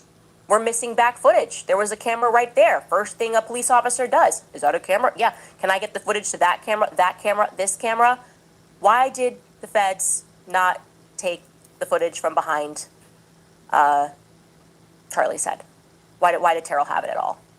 So yes, Nisi, I agree with you that it is very likely that he zoomed in on that footage, and I believe the reason he did that was to obscure our view of the ground, and the question we have to ask ourselves now is why? What was on the ground, or what happened on the ground within that view? What did that camera capture specifically that is worth hiding? It has to be something that would solve Charlie's murder. That's my position, and I'm going to stick to that. I think that Tyler Robinson's defense team, you are watching, and I hope you are, they're helping you a lot here, that's the footage that you need to get. That footage should not be zoomed in. She's correct. Turning Point has that footage, and it should show you the entire ground area. What happens, what the security guards do when after Charlie goes down, and also the aftermath. It may go a very long way in terms of capturing Charlie's true assassins. Again, that's my opinion. And regarding that setup, I actually told you guys early on that I had tabled with Charlie for years, all across the United States. Yep. Beyond the United States, actually. Events from the East Coast, all down the East Coast, all the way to Hawaii. And the entire setup was strange and new. Charlie, oddly, is on a chair that is upon a platform that seats him above the table. Why? Why? Why was Charlie on a platform and then put on top of a chair on top of the platform above a table? Look at this. Why? He's under a tent and then put up onto a platform. We were never on platforms when we tabled. Charlie was 6'5". He didn't need help seeing above a table. This is not Ben Shapiro on tour, okay? It's Charlie Kirk. He was always here. When and why did they start building this weird little platform stage for Charlie? We'll show you again, slowing down the stills from Nisi going back. Here's a platform still. You can see Charlie on this random platform, 2, but again, he's still below the table, right? Platform 3, okay, that you can see they're just building a little mini stage, maybe to level the ground, still seems strange to me, but then he's on this platform. Utah, he's just way above the table. Why? Why were they doing this? And even I think something that is even stranger is the camera shot behind Charlie's head. Why? Who needs it? How is that angle at all necessary in a Q&A segment? What are you getting from that angle? Actually, I'm seriously, like, who was like, we need an angle behind Charlie's head? I told you that was brand new, and it feels a bit to me like they were intentionally boiling the frog. And now, in case you're not from America, you're not familiar with that expression, boiling the frog is just a metaphor for doing something slowly. Like, think of literally the idea of a frog. And the idea is the frog, if you just boil it slowly, will stay in the pot, right, until it gets hot. But if you put them right away when the pot is boiling, put the frog into the pot, the frog will jump out. It's just a metaphor, though. You shouldn't try that with frogs at home. It's just a metaphor for how you won't react to dangerous changes if they happen slowly over time. So we looked back and I said, when did they start putting that camera view? And we couldn't find a time before late 2024 when Charlie is tabling and there's a camera directly behind his head. That appears to have arrived in 2025, right? And I want to know if we're correct. I'd like the internet to figure out precisely when this weird view became desirable for Turning Point events, because we noted it, just as Nisi noted it, as a part of the American Comeback Tour. 2025, suddenly they start boiling the frog. He's got this weird camera behind his head, like people, like it was in hot demand. Please, we must know what's going on behind Charlie's head. You want to know Charlie's eyesight, you would put a camera to the right of him, to the left of him. And we checked the tour before. We said, okay, what was the tour before the American Comeback Tour in 2024? That was his brainwashed tour. And here are some examples of the tabling. Look at this. Here is Charlie March 7th, 2024. There was no camera behind his head. Here is Charlie on September 5th, 2024, the brainwash tour, the University of Wisconsin. We go to the next one. There is no camera behind his head. And here is Charlie at Northern Arizona University on October 15th, 2024. Again, the brainwash tour. There is no camera behind his head. Why the change? Here is Charlie on September 5th, 2024, the brainwash tour, the University of Wisconsin. We go to the next one. There is no camera behind his head. Oh, wow. And here is Charlie at Northern Arizona University on October 15th, 2024. Oh, wow. Again, the brainwash tour. There is no camera behind his head. Why the change? Why were we doing something new in 2025? Why is there so much brand new? I told you never in the history of every Turning a Point event that I did from 2017 all the way through 2024 did we have a camera behind our head. I want answers. That also seems to have arrived specifically with the big sponsorship deal with Y-Refi as well. I'll also state that. These are things that should be explored. Wow. Great job, Nisi. Now I want to switch gears Funny here business. to travel back to late fall 2016, just before the election, the big election. Donald Trump versus Hillary Clinton. Donald Trump is traveling all throughout the country, giving us one-liners about Hillary Clinton. The media does not think that she can be beat. And I know what you're. Donald Trump is traveling all throughout the country.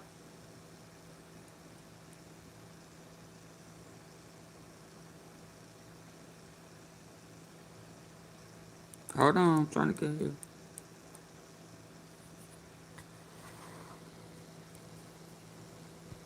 Country, giving us one-liners about Hillary Clinton. The media does not think that she can be beat.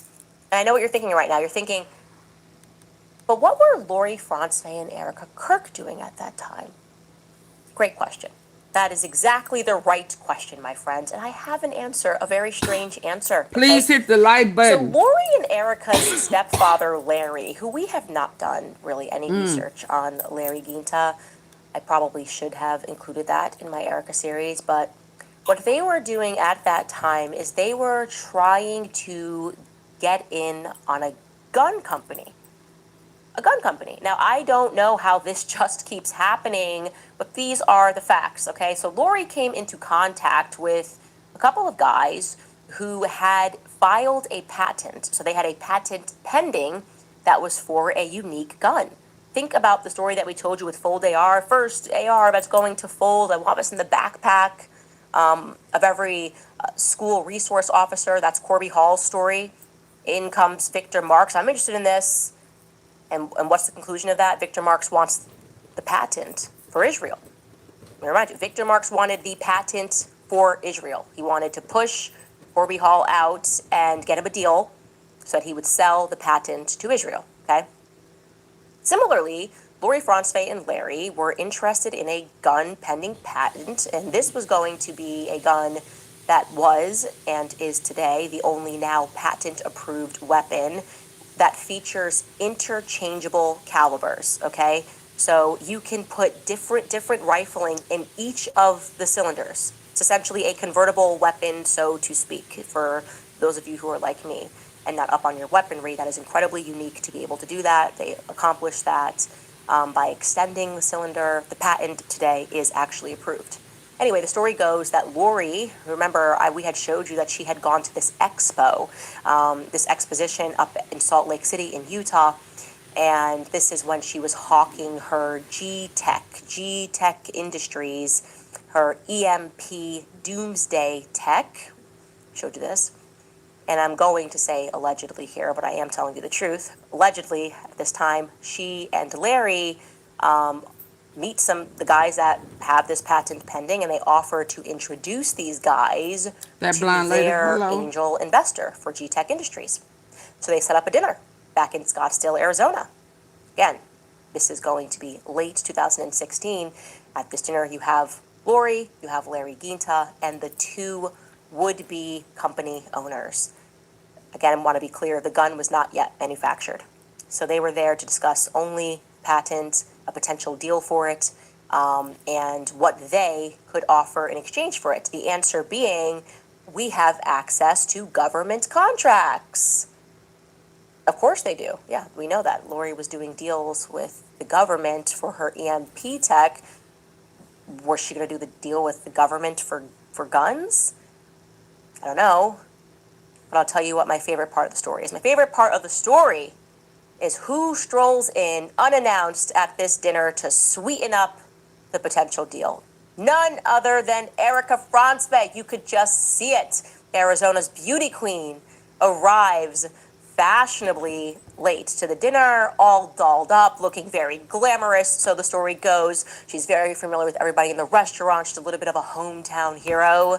Hello, oh, hi, hair blowing in the wind, right? And then she takes her seat at the restaurant table and dives into this discussion, this business discussion about selling or potentially acquiring a piece of the company, doing this little exchange. And you just have to love it. To me, her and her mom are like Bonnie and Clyde. And I'm told that during this discussion, Erica then drops the fact that she has, and her mother says, oh, well, it's not known yet, but she's just now dating a guy that has some very big political connections. They're just a couple of months into dating, because that sweetens the deal a little bit. Oh, you got this beautiful girl, and now you realize this girl has access to someone who is a player, right? And the person, in retrospect, thought that she was talking about Charlie Kirk, but she actually wasn't. At this time, according to our timeline, Erica was dating Cabot Phillips. Cabot Phillips he was on Ellen DeGeneres. He had a little thing going with his brothers early on, and so that was to suggest, he never said the name, but she's got a political boyfriend who's got some connections as well. And look, she's Miss Arizona, right? Well, fortunately for the men that were involved with the patent, nothing actually ever materialized from that meeting. But it sure is interesting that Lori Franzwey was interested in the weapons industry, particularly in the unique gun industry. Guns, unlike guns that had ever been made before industry, the kind of industry that Victor Marks was into. And this person, apparently, the person that was involved with this patent, eventually got into a little lawsuit with Victor Marks. I don't know who won. I have to dig it up. I'm still researching that. But it's just a tangled web that we keep weaving. Our faith leaders, remember, Erica says she learned everything that she knows through the steadfast commitment and the faith of her mother, that her mother sort of like was just this faithful woman. I looked into Lori, I feel differently about her. Okay, so if she learned everything from her mother, that should terrify you. That should absolutely terrify you. It terrifies me in the retrospect. Man, I wish I had done a deep dive on Erica when Charlie had met her. I just wanted him to find a girl, settle down. I knew how much he wanted that, and so I just was too much of the wing woman.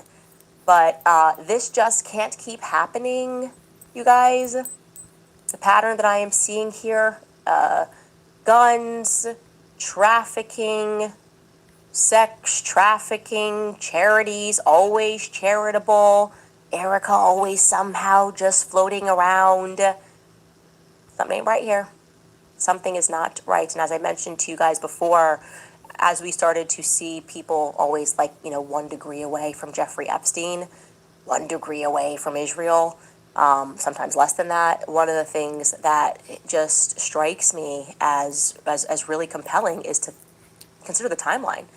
Jeffrey Epstein goes down in 2017, right? Did Jeffrey Epstein go down in 2017? I think it was 2017, 2020, maybe 2018, actually.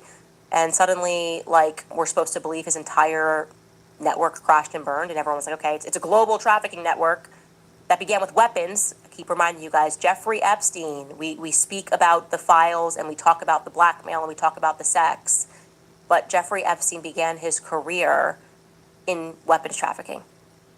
The Iran-Contra scandal. How do we know that? Because a former Mossad agent testified to that effect, that he was introduced by Robert Maxwell and brought into the Iran-Contra affair. They've tried to bury that connection, but you can certainly found it. We did in our Epstein series, thankfully because of the journalism of Xavier Broussard over in France.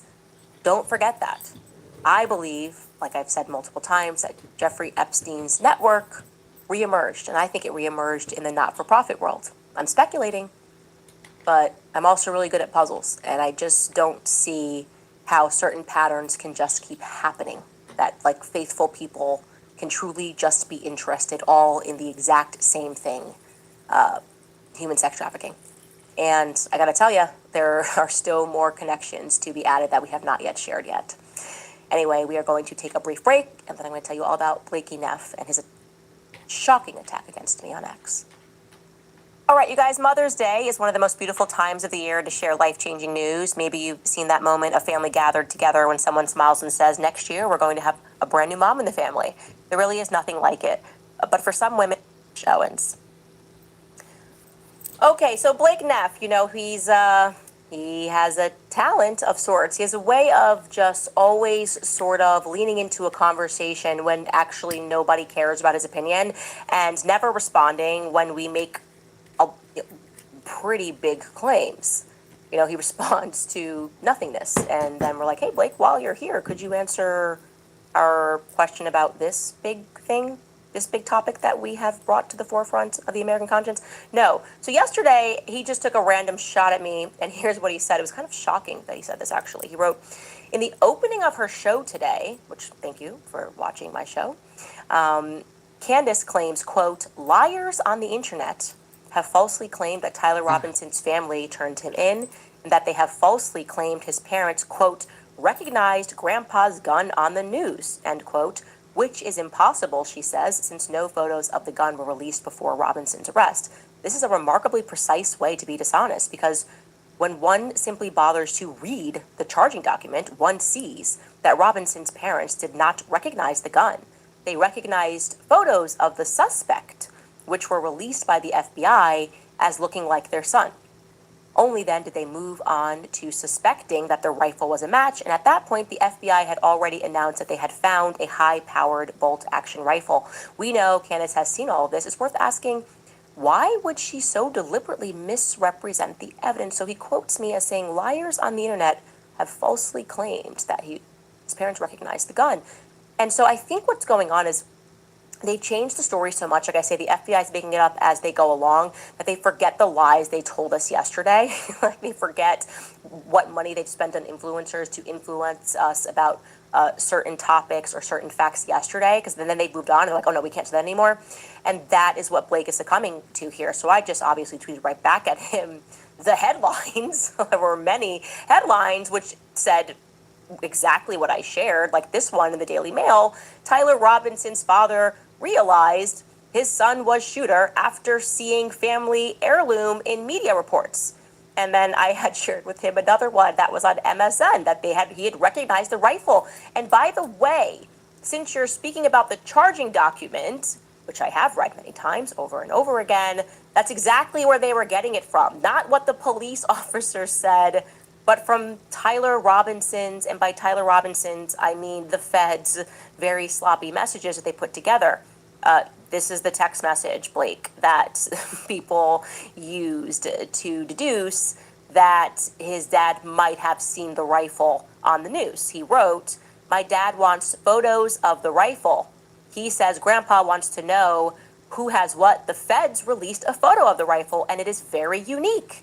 He's calling me right now, not answering." Well, if you read that message, Blake, it kind of sounds like the reason his dad is calling him is because the Feds released a message of the rifle, and it's very unique.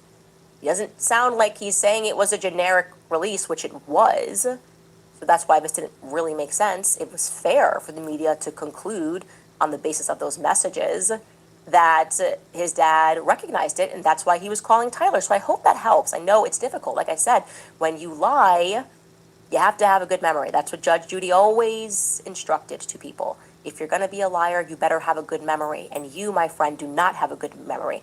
But while we have your attention, Blake Neff, there was this huge claim that we made on the show about a week ago, where I said that I spoke to multiple donors who tell me that the audio that you released of Charlie Kirk saying, "I appoint Erica Kirk to be the CEO and chairman if something ever happens to me," they claim that he never said that in Aspen. They claim Erica actually was in Aspen, even though she didn't attend the event, and that Charlie definitively never said that on stage, nor did he say it in a smaller dinner that took place with about 10 to 12 people, is my understanding. That's a pretty big claim I'm making there, Blake. I'm saying that I have proof, I have at least testimony from donors, your donors, that say that they believe that that is AI. And you have testified to the public, or Erica rather, certainly explained to Megyn Kelly, you guys were the ones that introduced this, that you have the video. And yet you declined to share the video. What a beautiful sight that would have been. Charlie Kirk opening AmFest. A video of him saying, "I appoint Erica Kirk," and then Erica Kirk walks out. Wow, there wouldn't have been a dry eye in the place, Blakey Neff. Please hit the like button. Why didn't you guys move to show that? That doesn't seem like you guys. That seems out of the ordinary. You guys have, I mean, you put up a tent, a recreation of a tent that Charlie had died under for selfies. It kind of feels like if you had the video, you would have shared it, and instead you got angry at me when I suggested that you should share the video, and you accused me of being a psychopath with a gun, or a knife rather, on a subway, and that's why you couldn't share it. Okay, you don't need to share it with me, Blake. You should share it with people in the world, because it just makes sense to do that. So, yeah, while we have your attention, could you respond to that much more severe allegation, rather than just responding to me telling the truth? Could you actually respond to me asserting that your own donors think that you may have used AI and then lied to the public because you wanted them to accept Erica in the role of Charlie Kirk? Any kind of response would be great here. You could say that's not true. The donor's lying. He did say it. We do have the video. We just want to keep it in a vault. I wouldn't recommend you say that. That would be another stupid lie. Well, you kind of did say that. But, yeah, if you could just respond to that, that'd be great. Anyway, on to greener pastures, I guess. Greener pastures. Laura Loomer is trending for a tweet that she directed to me yesterday that upset a lot of people. It upset them because it was just so shockingly dark and demonic. This is the tweet that I am referring to that's trending. It's directed to me after yesterday's episode. She said, "God hates you." at Real Candace O. It's why he gave Charlie to Erica and why you didn't even get to say goodbye to him. God hates you. Look in the mirror and internalize how much God hates you. We all hate you. Humanity hates you. You are irredeemable.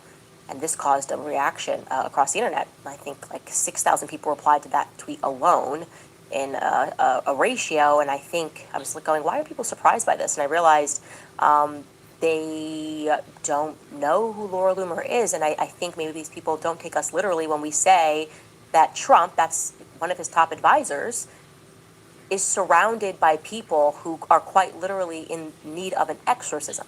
I'm not saying that for dramatic effect. I am saying literally he is surrounding himself with people that are, I think, demonstrably demonic, right? Like that's what people were so sure of. That's just demonic. That's very straight. It doesn't hurt anybody's feelings. It makes me uncomfortable to be around you. That seems like you worship Baal. That's why you would say something like that. That's a very weird thing to say.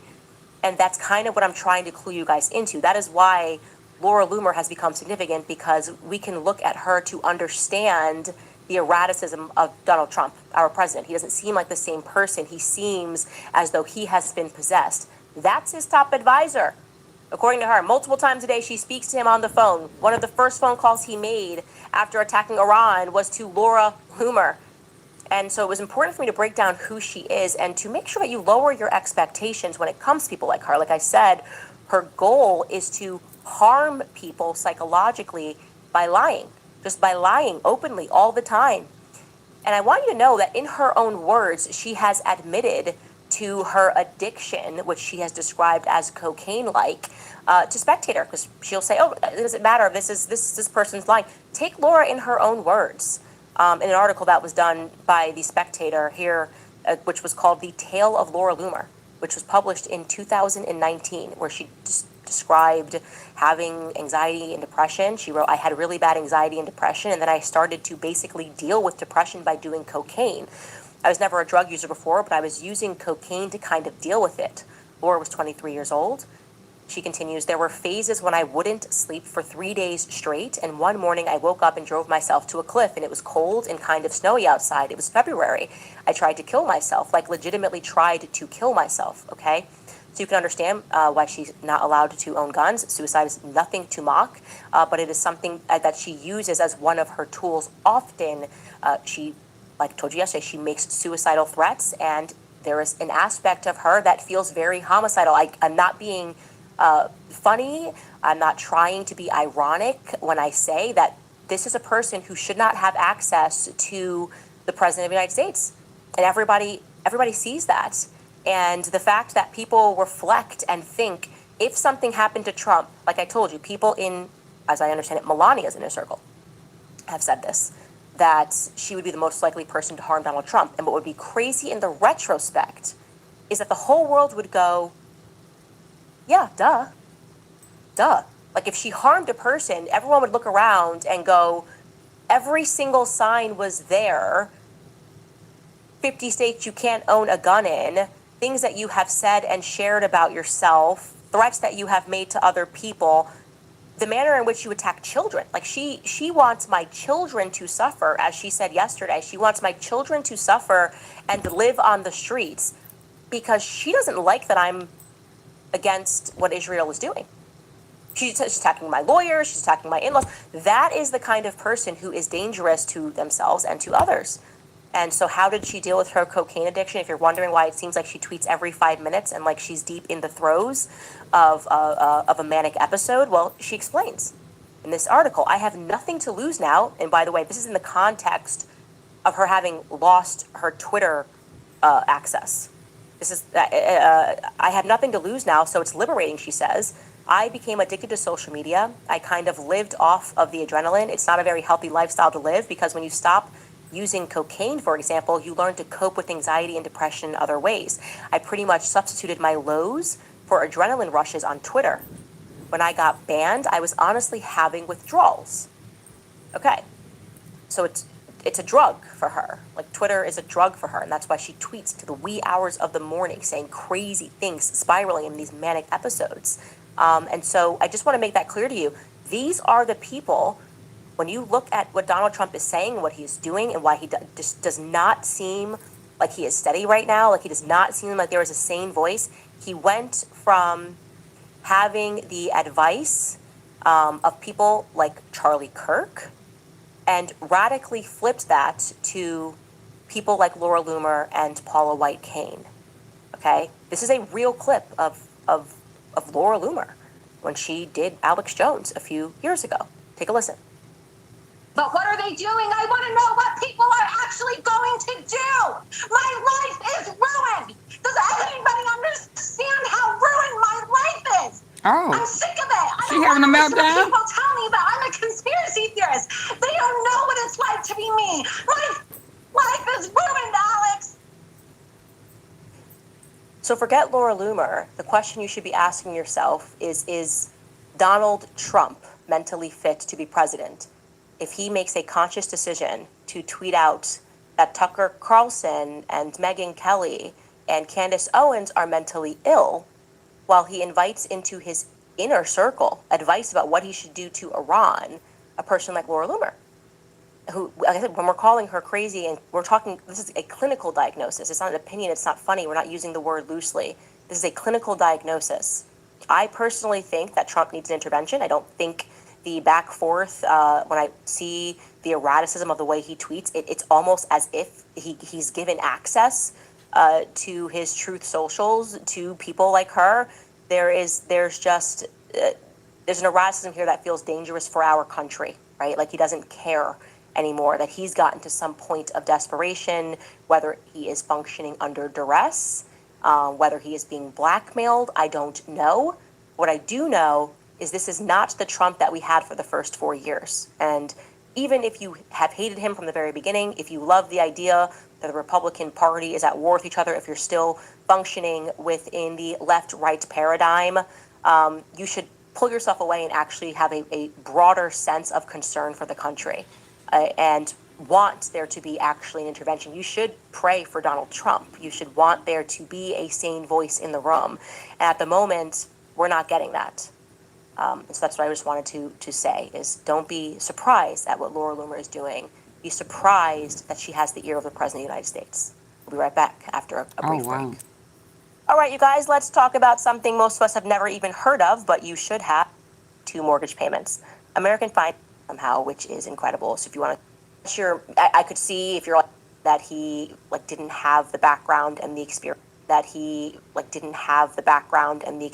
way that a judge can allow this to move forward if the defense hasn't been some kit, maybe some kit that we're going to send to Blakey Neff. Okay, top comment from last episode. A Plain Jane production writes, there is absolutely no way that a judge can allow this to move forward if the defense hasn't been given full disclosure. Yeah, it is going to be very interesting. I know a lot of people had looked into the judge and thought that it was very suspicious that he was appointed by Governor Cox and that he didn't have the background and the experience for a case of this size. There was something new about him. I never covered it. This will be the tell. Like I said, a continuance is just, it's basically like common courtesy in court. Unless you're, I can see if you're 3 years into something and you're like, no, I want this to move on with it. But 7 months into the the a lot of people don't believe me. Stuff I said a long time ago. That's coming to full tuition right now. Full fruition. In March. I mean, so what you saying? Who backpedaling? Does not sit right with me. It should not sit right with you. The girl that was having a nervous breakdown over Donald Trump pickle juice. Effectively ensuring them that when they rebut I'm confused on who you're talking about. A date on the calendar because of this very because it's not Candace. Candace already acknowledged that she was wrong. You're 3 years into she was hoodwinked. You're like, no, I want this to move on with it. Yeah. So what are you talking about? To the highest profile murder case and shit. Because of the renewing of the mind. No, Rodney. See, something wrong with you. If somebody said that they were caught up in the cult, I mean, they used to believe it. They changed their mind. They saw some things. Are you saying that they are supposed to be held to what they believed at one point forever? Is that what you... Get out of here, Rodney. Get out. I can't. I cannot. People, when God comes in and step in and renew your mind, you can't hold people hostage for how they used to think. Get out, Rodney. I can't, because you don't believe in God. Yeah, that's a God thing. I don't know how long I've been talking about that. It's like Carton, what's his name? Tucker Carlton. People want to say, oh, no, he did. Yeah, but at any point, you have a renewing of the mind. At any point, God cut your light on. And at any point, God turn you from your ways. You're not going to keep holding people in hostage when God has delivered and set you free. That's a no-no over here. He said, I come to save the world, not condemn it.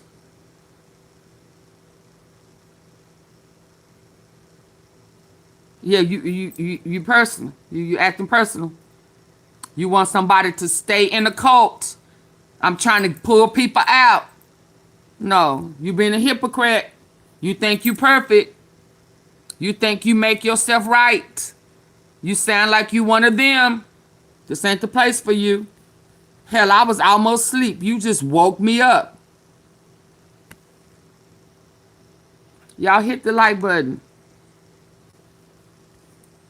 JFK, this is nothing. This is nothing to ask for. Obviously, with the amount of stuff they have to look through, they dumped 600,000 files on them in March, and you're arguing this? That does not sit right with me. It should not sit right with you.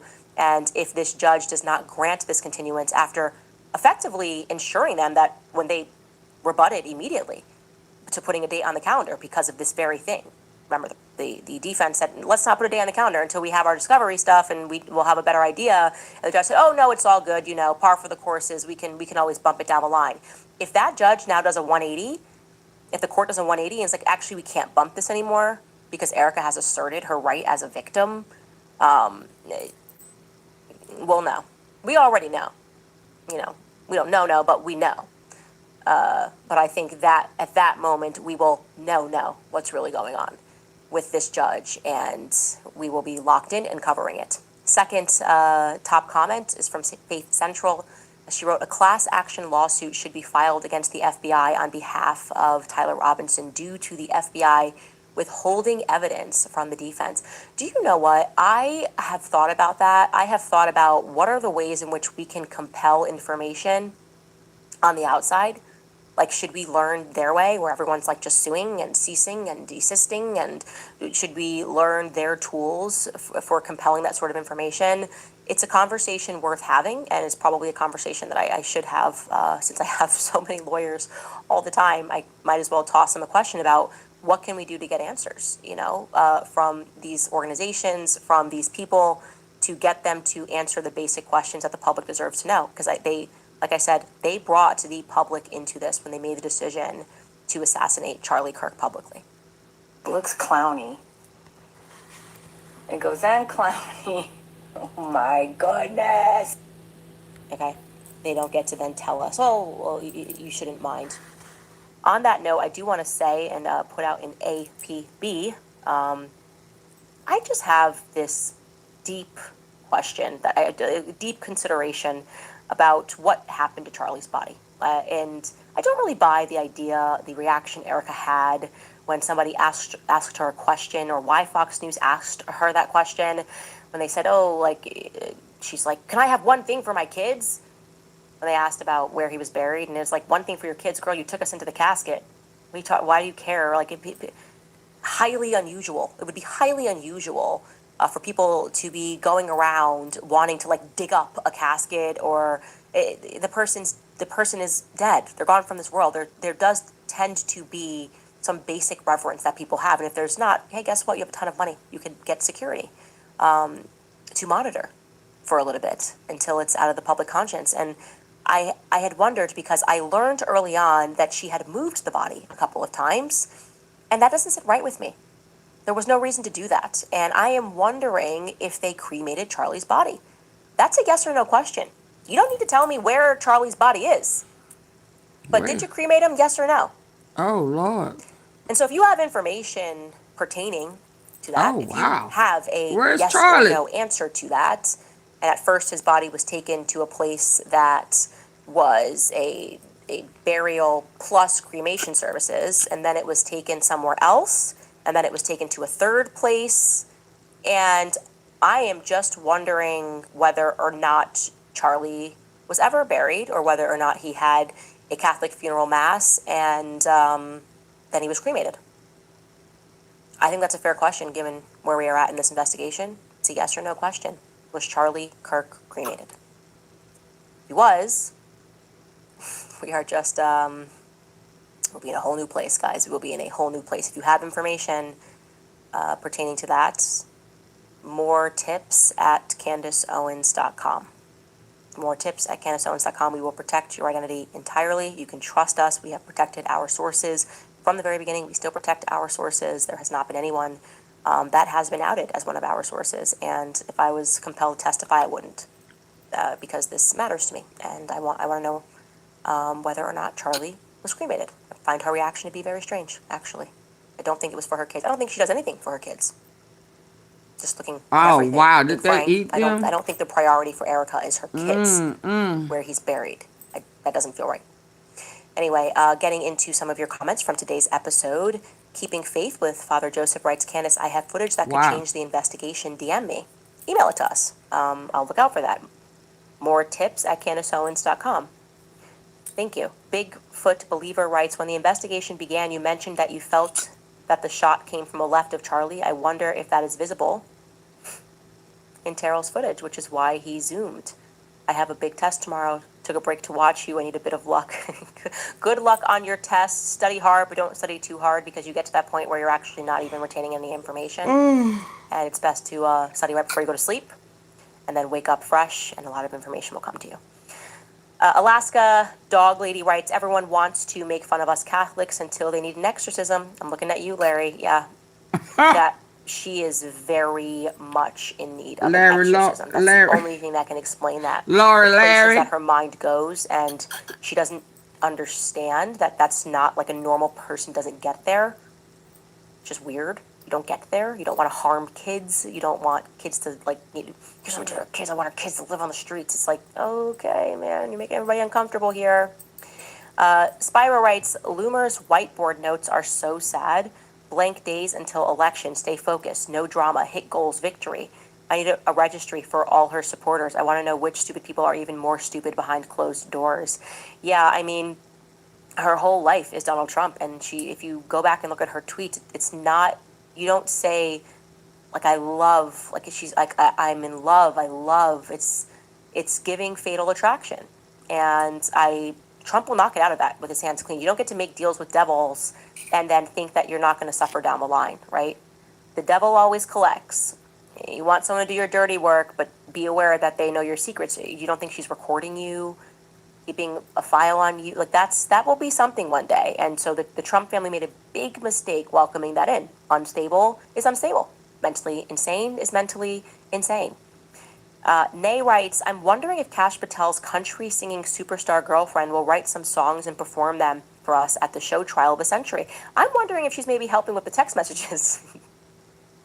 The Fed slot messages. You know, there was this line that they added in, now that people have been going through the affidavits, you know, they had some ellipses at various points in the messages that we got, and they've added sentences. And one of them was, I hope, I'm not kidding, this is in Tyler Robinson's messages, I hope that Pooch, referring to the dog, he said, the canines were here, I hope that Pooch has a bad sniffer. That's what Tyler Robinson wrote to Lance. We're supposed to believe that. And I feel like that could be a country song. I was in a country that had bad sniffers, ain't cashes, like, I feel they were just kind of writing some music when they did those text messages. It's possible, right? It's more plausible than what they're Okay. selling us. I'm going to end on one more. Let me end on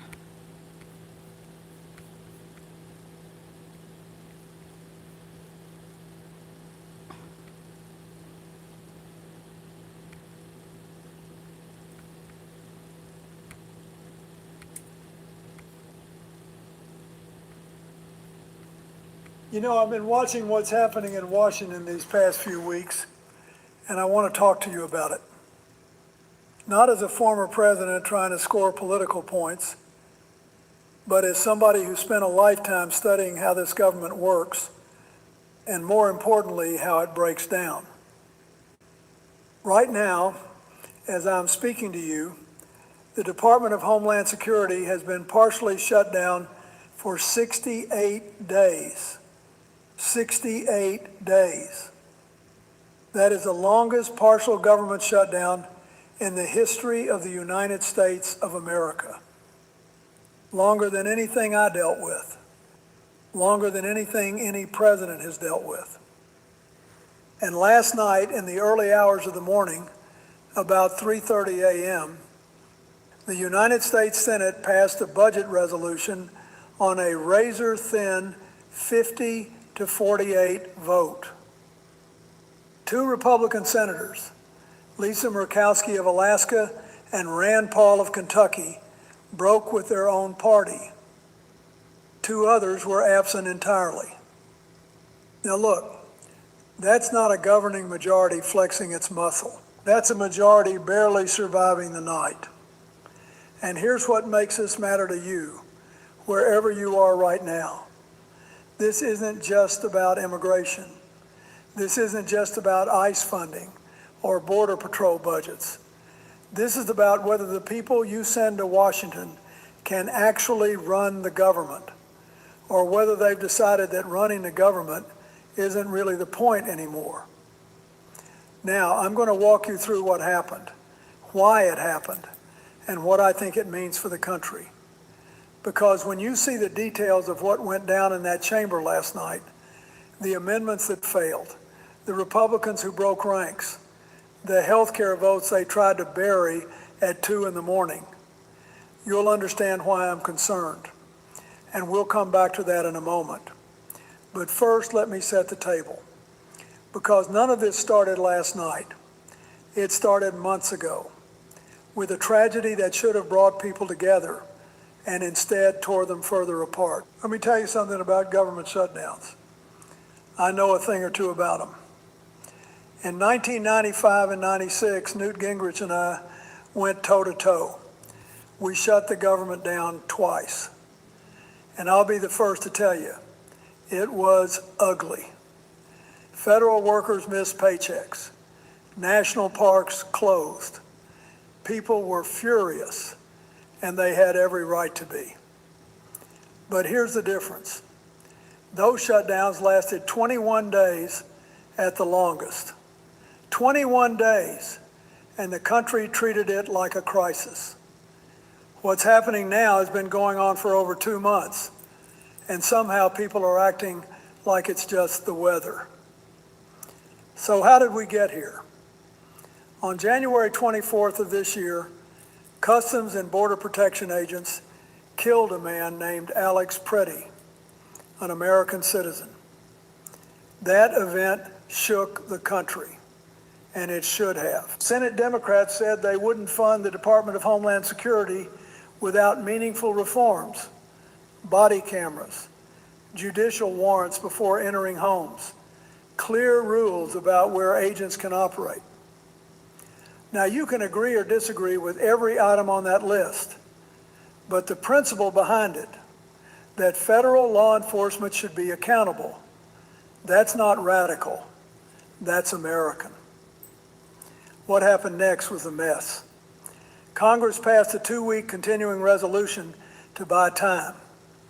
When those 2 weeks ran out on February 14th, with no deal in sight, the second shutdown began, and it hasn't ended since.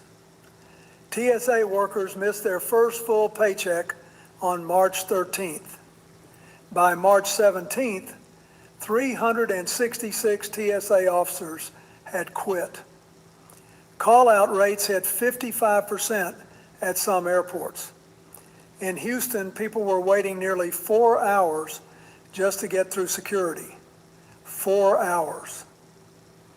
And then the administration sent ICE agents, untrained in security screening, to airports to help. Passengers described them Sound as sensitive. ineffective because they were. In my day, shutdowns were ugly, but they were short. What's happening now is something fundamentally different. Now let me take you inside what happened in the Senate last night, because this is where things start to get complicated for the Republican strategy. Senate Republicans launched what's called a vote-a-rama, a marathon of amendment votes that stretched from Wednesday night into the small hours of Thursday morning. The purpose was to pass a budget resolution that unlocks something called reconciliation. Let me explain that in plain terms. Reconciliation is a procedural tool that lets the majority party pass a bill with just 51 votes instead of 60. It was designed for making adjustments to taxes and mandatory spending. It was never meant to fund basic government agencies on a party line vote. But that's exactly what Republicans are doing. They're using reconciliation to fund ICE and Border Patrol to the tune of roughly $70 billion through 2029 without a single Democratic vote, without a single reform, without a single conversation across the aisle. Now here's what the vote-a-rama revealed, and this is what I want you to pay close attention to. Democrats force votes on issues that matter to real people. Senator Schumer introduced an amendment creating a point of order against any reconciliation bill that doesn't lower out-of-pocket health care costs. It failed 48-50, but 2 Republicans voted for it, Susan Collins of Maine and Dan Sullivan of Alaska. Then Senator Ossoff of Georgia brought an amendment on insurance companies denying medically necessary care, prior authorizations that keep people from getting treatment their doctors say they need. That one failed 49-49. 3 Republicans broke ranks, Collins, Sullivan, and Josh Hawley of Missouri. When members of the majority start breaking from their own leadership on health care affordability at 2 in the morning when they think nobody's watching, that tells you something about where the American people actually are. And it tells you the cracks in this governing coalition are real. Now look, I've always believed in being fair. So let me talk about the leadership decisions on both sides, because this didn't happen in a vacuum. On the Republican side, Speaker Mike Johnson made a choice that I think will define this period. Back in late March, the Senate passed a bipartisan agreement to fund most of DHS, everything except ICE and Border Patrol, a real compromise. And Johnson refused to bring it to the House floor. He blocked it. Instead, House Republicans passed their own 60-day continuing resolution, and they waited for reconciliation to play out. That was a choice to prioritize party strategy over keeping the government open. Then there's the president. Donald Trump was offered what people in Washington call an off-ramp, a way to reopen DHS while negotiations continued. He rejected it. He said he wouldn't fund DHS until the SAVE Act was passed. So the shutdown stretched on. And let's be honest about the decision to send ICE agents to airports. These are enforcement officers, not security screeners. They weren't trained for that work. Passengers noticed. Wait times didn't improve. It was a gesture, not a solution. Now, I'll be fair to the other side too. Democrats used the filibuster to block 7 different continuing resolutions for DHS.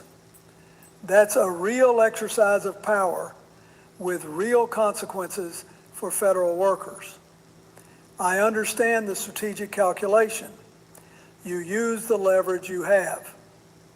But let me tell you from experience, leverage is a tool, not a destination. Here's the honest truth, though. When you hold the White House, the House, and the Senate, and you still can't keep the government open for 68 days and counting, that's not an opposition problem. That's a leadership problem. I didn't agree with Newt Gingrich on most things, but we both understood that the government belongs to the people, and you don't hold their services hostage indefinitely while you figure out your internal politics. Let me step back from the day-to-day politics for a moment, because I think people are missing the bigger picture.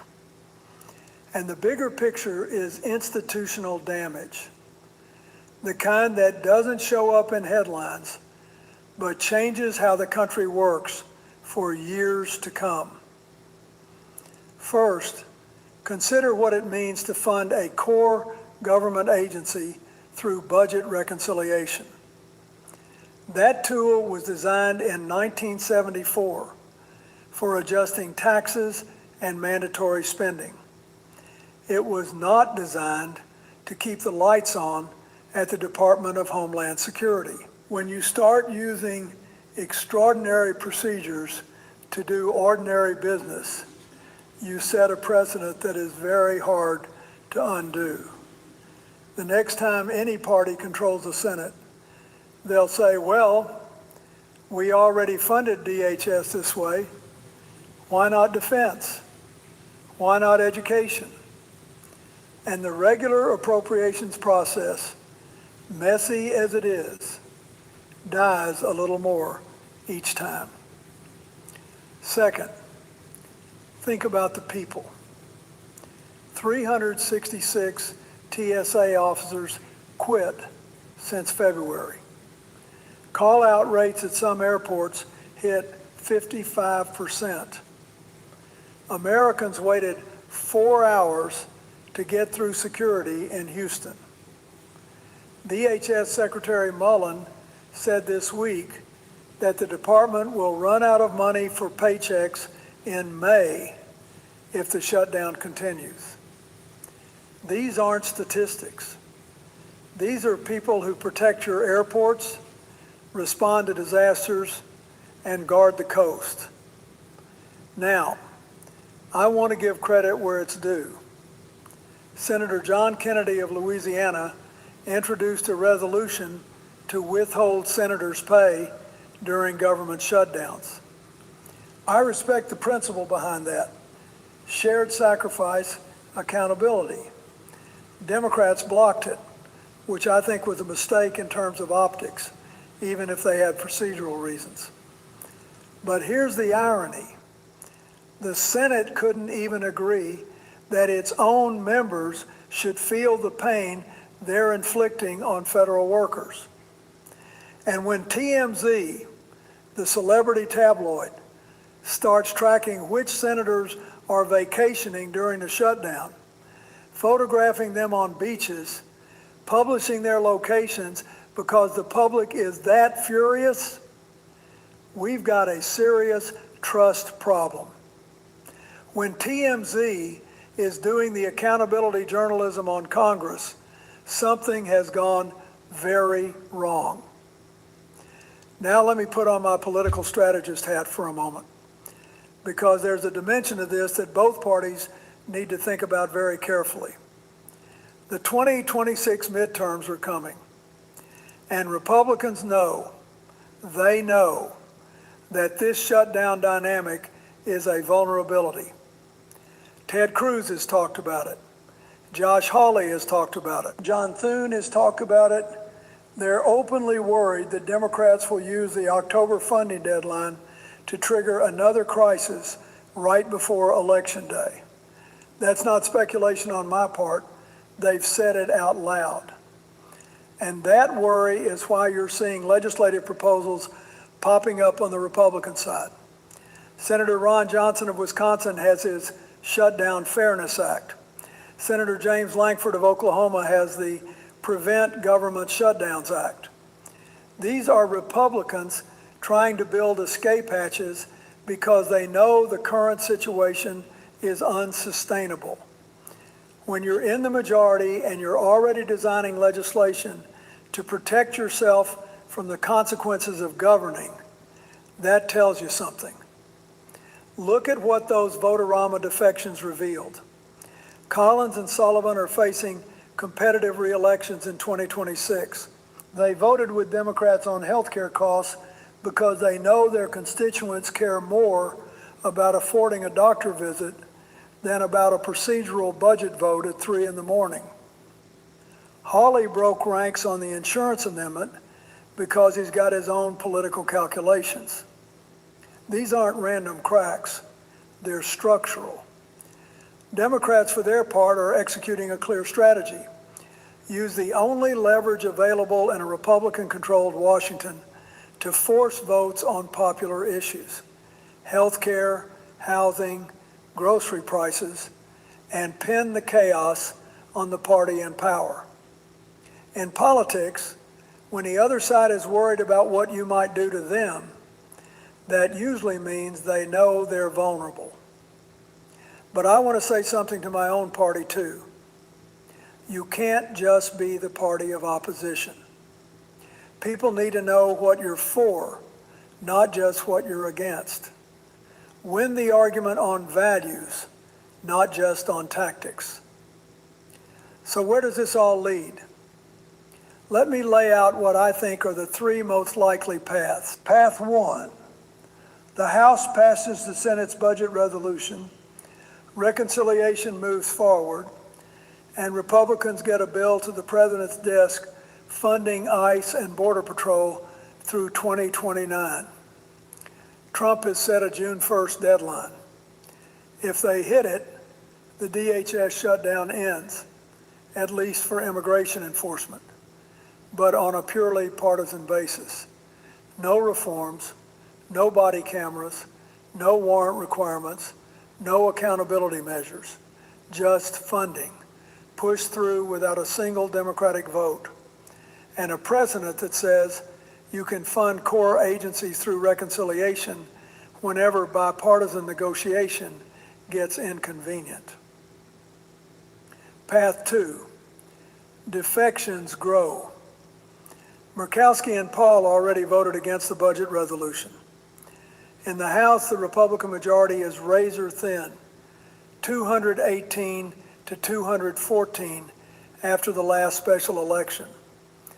It only takes a handful of members with different priorities to slow this down or water it down. Some House Republicans already want to expand the scope of the reconciliation bill, which would complicate leadership's timeline and force the Senate into another votorama. This path leads to delay, frustration, and potentially a weaker bill than what Republican leaders want. Path 3, and this is the one that worries me most. The DHS shutdown drags into summer, merges with the October 1st government-wide funding deadline, and creates a compounding crisis right before the midterms. That's the scenario both parties are privately gaming out right now. Here's my honest assessment. I think Republicans will probably get something through. They have enough votes, barely. But barely isn't governing, it's surviving. And the bill that comes out of this process will fund enforcement without a single reform, without a single accountability measure. And I think the American people are going to notice that. Because when you spend $70 billion and the only thing you buy is more of the same, people start asking questions, and they should. Let me close with something personal. I've been at this a long time. I've sat in the Oval Office during shutdowns. I've negotiated with people who disagreed with me on just about everything. I've signed budgets that neither side loved but that kept the country moving. And through all of it, I held on to a simple belief. The government of the United States exists to work for its people, not at them. What's at stake right now isn't just a budget number or a policy argument. It's the idea that when Americans send their representatives to Washington, those representatives will actually govern, will actually sit across the table from each other, argue, compromise, and produce something that works. The appropriations process is messy.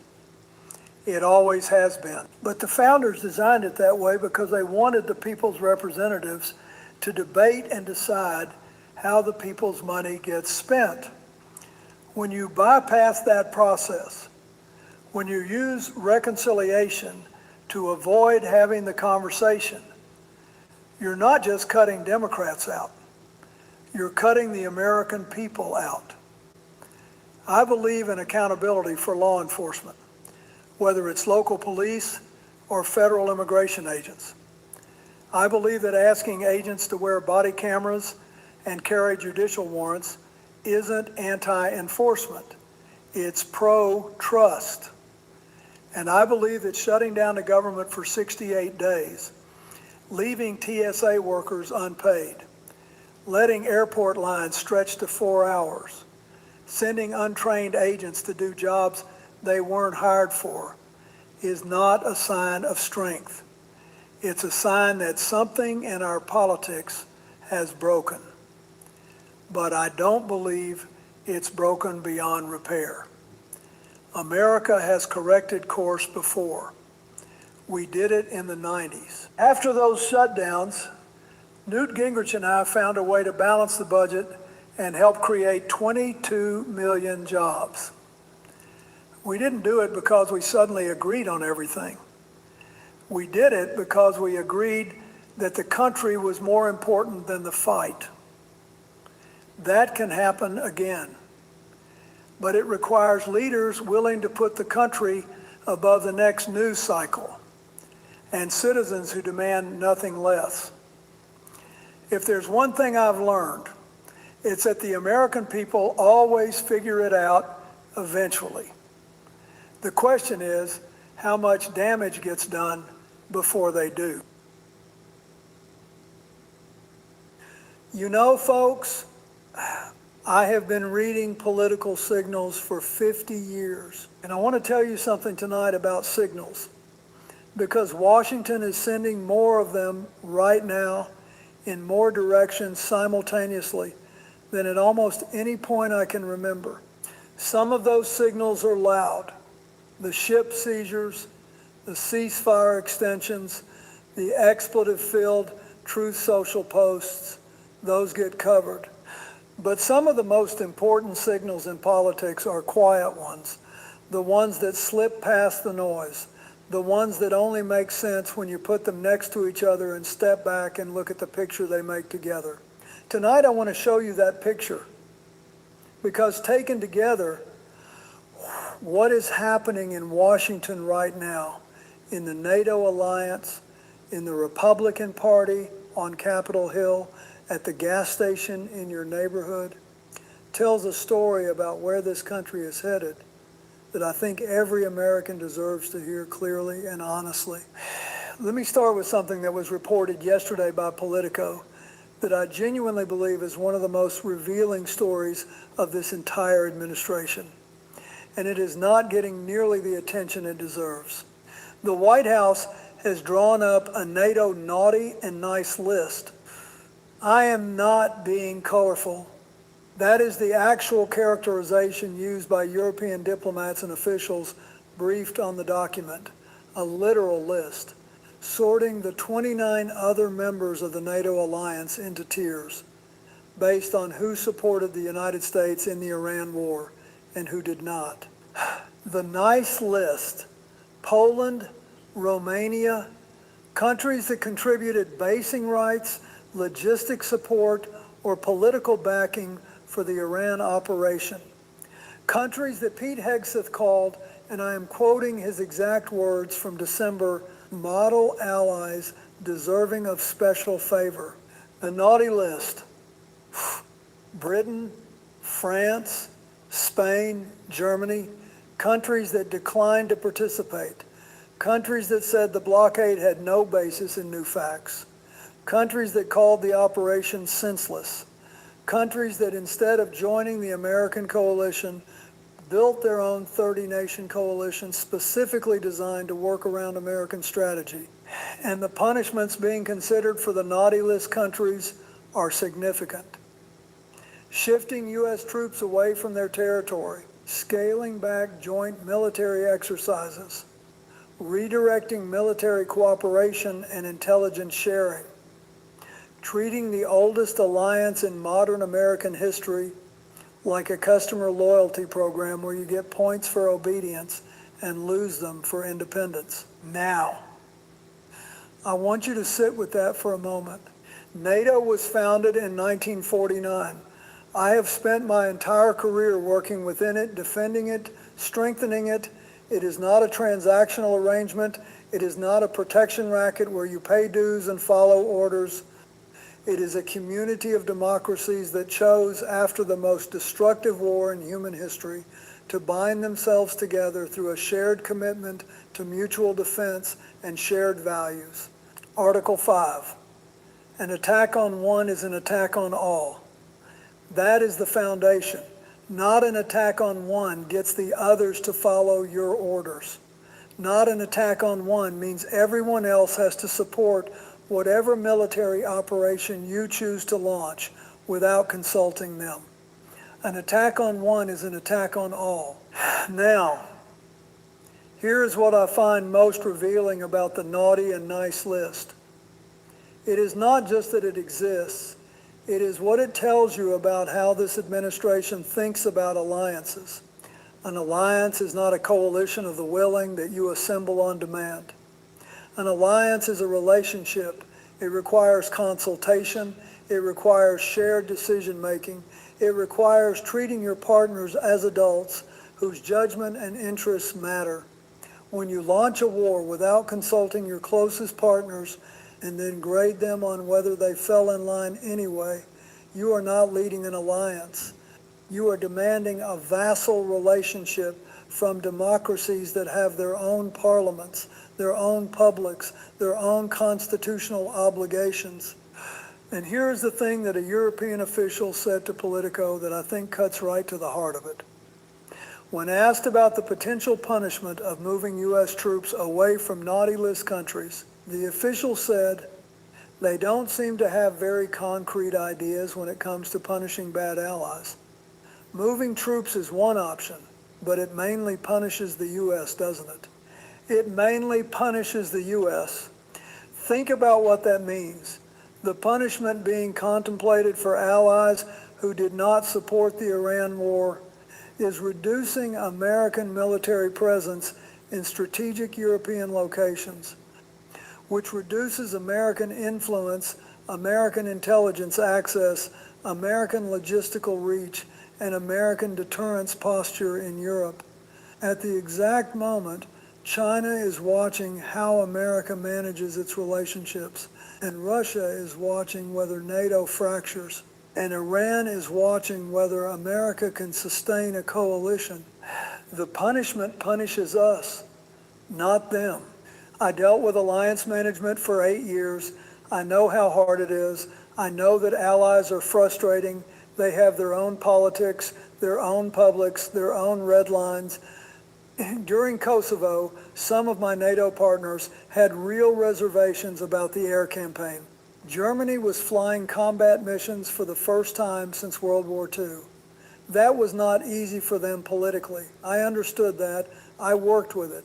Because the alternative, going it alone and alienating the partners you need for the next crisis, is always more expensive than the patience of coalition management.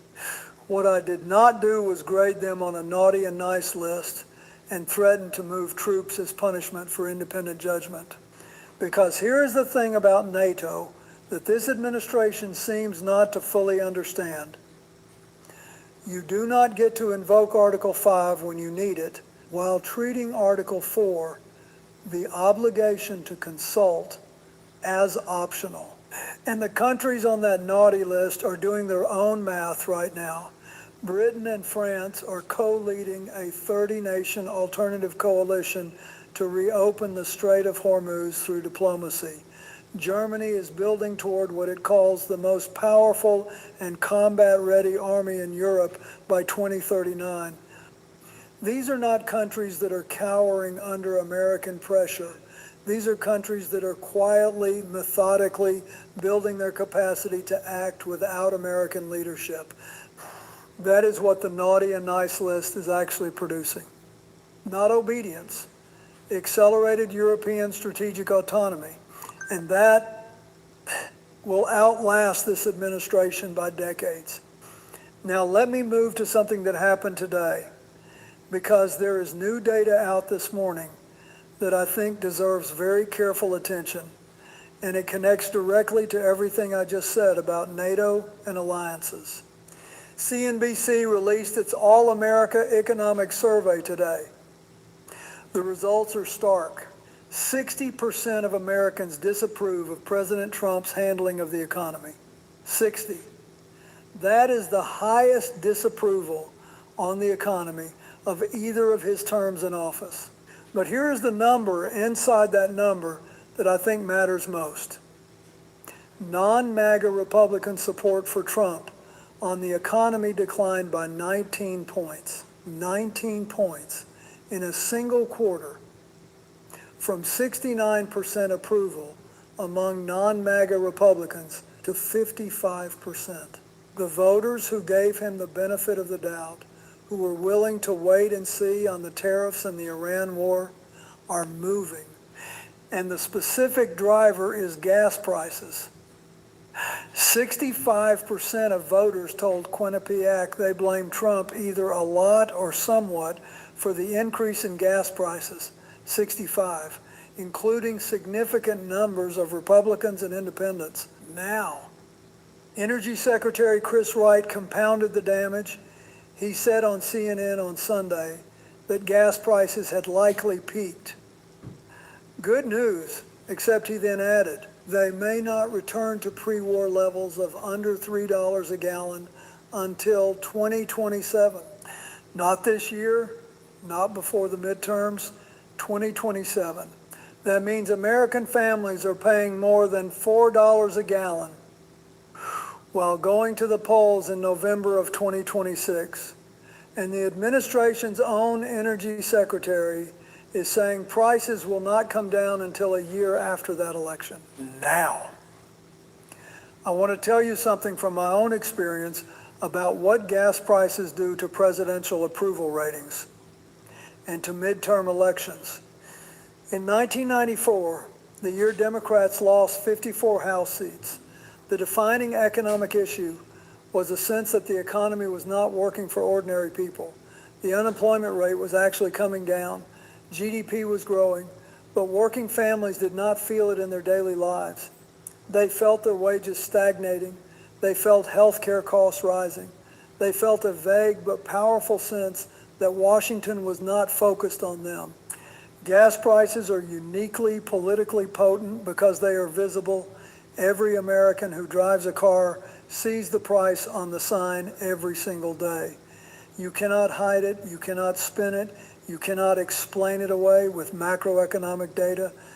$4.09 is $4.09 every single morning, every single time you fill up, a visible, daily, unavoidable reminder of the gap between what was promised and what is being delivered. Trump campaigned in 2024 on making America affordable again. Drill, baby, drill, lower energy costs. The pitch was direct, specific, economic, and it worked. Millions of voters switched to him on that specific promise. And now the energy secretary is saying gas will not be below $3 until 2027. The same voters who switched on that promise are doing the math. They are standing at the pump, reading the price, and doing the math now. Let me show you where that math is leading. Inside the Republican Party itself, because this is the signal I want every American to pay close attention to. Because this one is not loud, this one is quiet, and it is the loudest signal of all. 38 House Republicans have announced they will not seek re-election in November 2026. 38 compared to 23 Democrats who have announced the same. 38 to 23. That is a 15-member gap in retirements, favoring Democratic incumbents staying and Republican incumbents leaving. Now, I want to explain why that number matters more than almost any poll number I could cite tonight. When a politician retires rather than seeking re-election, they are making a private, honest calculation. Unlike a poll answer, which can be influenced by social desirability or partisan loyalty, a retirement decision is made in private, with a lawyer, with a family, with a financial advisor. It is the most honest signal in politics. And what 38 House Republicans are privately calculating right now is this: the environment in November 2026 is bad enough that I do not want to face it. The gas prices are bad enough. The Iran war is unpopular enough. The president's approval is low enough. The political climate is toxic enough that I would rather leave than fight. Representative Don Bacon of Nebraska put it plainly in an interview this week. He called some of Trump's political choices own goals, self-inflicted wounds that were so unnecessary. He specifically mentioned picking fights with international allies. And he said the independent swing voter who we have to have in November, they are not into these things. An own goal, a Republican congressman using that word about his own president, on the record, by name. Now, the political mechanics here matter, because open seats where the incumbent has retired, are dramatically easier to flip than seats where an incumbent is running for re-election. Incumbents have name recognition, donor networks, constituent relationships, and a track record to run on. When they leave, all of that disappears. The seat becomes a pure environment vote. And in a bad political environment, open seats flip. In 2018, the last time Democrats took back the House, 42 Republican incumbents retired or left their seats before the election. Democrats gained 41 seats and took the majority. In 2006, the year Democrats swept back into power under George W. Bush, 30 Republican incumbents retired. Democrats gained 31 seats right now, April of 2026. 38 Republican House members have already said they are not running. 7 months before the election. The pattern is not subtle. And here's what makes this cycle potentially more severe than either 2006 or 2018. In those cycles, the political environment was bad, but the economy was not simultaneously producing a visible daily kitchen table pain point for voters. In 2018, the economy was strong. The wave was driven by Trump himself and by healthcare concerns. In 2006, the wave was driven by Iraq and Katrina. But gas prices were not at $4 nationally. Right now, the Republicans defending swing districts have a president at 37% approval. Gas at $4.09 that the Energy Secretary says will not come down until 2027. An Iran war that 64% of Americans say is not worth it. Medicare and Medicaid cuts hitting working families, and a NATO alliance that this administration just sorted into a naughty and nice list. Every one of those things lands on those 21 vulnerable Republican incumbents every day. Between now and November, now, I want to tell you about one more thing that happened this week that I think reveals something important about where this presidency is right now. And I want to be direct about it. At an event meant to tout the no tax on tips policy, a DoorDash delivery woman had to keep the president on task. He veered from his economic message into transgender athletes in women's sports at a press conference specifically designed to show his focus on kitchen table economic issues. And over the span of 4 days this month alone, Trump posted on Truth Social about a proposed triumphal arch ballroom construction at the White House, the Iran war, a UFC fight at the White House, and a musician named Bruce S. Now, I am not saying a president cannot have varied interests or multiple priorities. Every president does. But here is what 60% of Americans who disapprove of his economic handling are seeing. The president campaigned on lower costs, on focusing on the economy, on making everyday life more affordable. And what they see in their daily lives is $4 gas, higher grocery bills, Medicaid cuts, and a president whose social media feed is triumphal arches and UFC fights, while the Strait of Hormuz is mined and the NATO naughty list is circulating in European capitals. Adam Bosey, a Democratic strategist, put it this way, and I thought it was sharp and fair. He said, what is happening now sounds a lot like when the Biden Treasury Secretary called inflation transitory. The same distance between what leaders say and what people feel. The same credibility gap. The same political cost. Trump officials are now saying gas prices will drop in a few more weeks. The Energy Secretary said 2027. That gap between a few more weeks and 2027 is where the midterm election lives.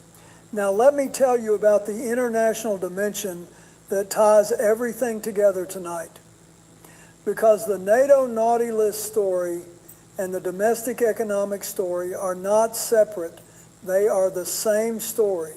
When America treats its allies like subordinates rather than partners, when it sorts them into naughty and nice based on their willingness to support an unauthorized war, when it threatens to withdraw military protection from democracies that exercise independent judgment, it sends a message to every country watching. That message is American partnership has conditions, and the conditions change without warning. The EU signed the mother of all deals with India, covering 2 billion people. This week, European military planners from over 30 nations met in London to plan a multinational mission to reopen the Strait of Hormuz. Without American leadership, explicitly separate from the American blockade. France and Britain co-chaired it. Germany, Spain, and dozens of other nations attended. 30 nations building a maritime mission without America. That is not just a foreign policy story. It is an economic story. Because as America loses influence in the institutions that govern global trade and security, American companies lose market access. American exporters face higher barriers. American workers compete in a world that is building trade corridors and supply chains and security arrangements that do not route through Washington. And that cost does not show up on one quarter's GDP report. It accumulates over years, over decades, in the jobs that go to European competitors, in the contracts that go to Asian manufacturers, in the influence that shifts to Beijing as America focuses inward and picks fights with its allies over a naughty and nice list. I built NAFTA. I built the WTO framework. I spent 8 years investing in exactly the kind of multilateral relationships that are now being sorted into tiers based on Iran war loyalty. And I want to tell you something plainly. Trust, once broken at this scale, does not come back with a press release. It comes back slowly, with years of consistent, reliable, respectful engagement. with showing up, with consulting, with treating partners as adults whose interests matter. Every month of the naughty list is a month of trust that will have to be rebuilt. And the rebuilding always costs more than the breaking. Now, let me close with the full picture, because I want you to see it clearly. Not as separate stories, as one picture, the NATO naughty and nice list. 38 Republican incumbents quietly deciding they would rather leave than face their voters. 60% of Americans disapproving of Trump's economic handling. Gas prices that the Energy Secretary says will not come down until 2027. 64% saying the Iran war is not worth it. A European coalition of 30 nations planning a mission to reopen the Strait of Hormuz without America. And a DoorDash delivery woman at a White House press conference trying to keep the president focused on kitchen table economics. That is the picture. Now, I want to say something about the American political system that I believe deeply, because I think it matters right now more than it has in a long time. This system works, not perfectly, not without pain, not without long stretches when it seems broken beyond repair, but it works because it has correction mechanisms. Elections are a correction mechanism. When voters feel economic pain, when they see gas at $4.09 every morning, when their Medicaid coverage is cut, and their NATO alliance is being treated like a frequent flyer program with a naughty list, they go to the polls and they make themselves heard. In 1994, they heard from me. In 2006, they heard from George W. Bush. In 2018, they heard from the first Trump term. The correction mechanism works. 38 Republican House members see it coming. That is why they are leaving. The question for November is not whether the correction happens. The question is whether it is large enough to change the balance of power, to restore congressional oversight, to put subpoena power in the hands of people willing to use it, to demand answers about the mine clearance timeline and the missile stockpile and the true casualty count and the NATO naughty list that a European official said mainly punishes America. I believe in the American people. I have always believed in them, even when they disagreed with me, even when they corrected me, especially then. The signals are loud right now. 38 retirements, 60% economic disapproval, gas prices until 2027, NATO naughty list, 30 nations meeting in London without us. Pay attention, all of it. Call your representatives, understand what is at stake, not just for this election, for the alliances and the institutions and the relationships that will outlast every person in this story. Thank you for listening. God bless you, and God bless the United States of America. Okay, y'all, good night. Enhance your membership with the American. Good night, y'all. Peace, peace, peace, peace, peace. Y'all got real quiet and wasn't moving in the chat, so y'all was probably asleep. But have a good night. Mm-mm-mm.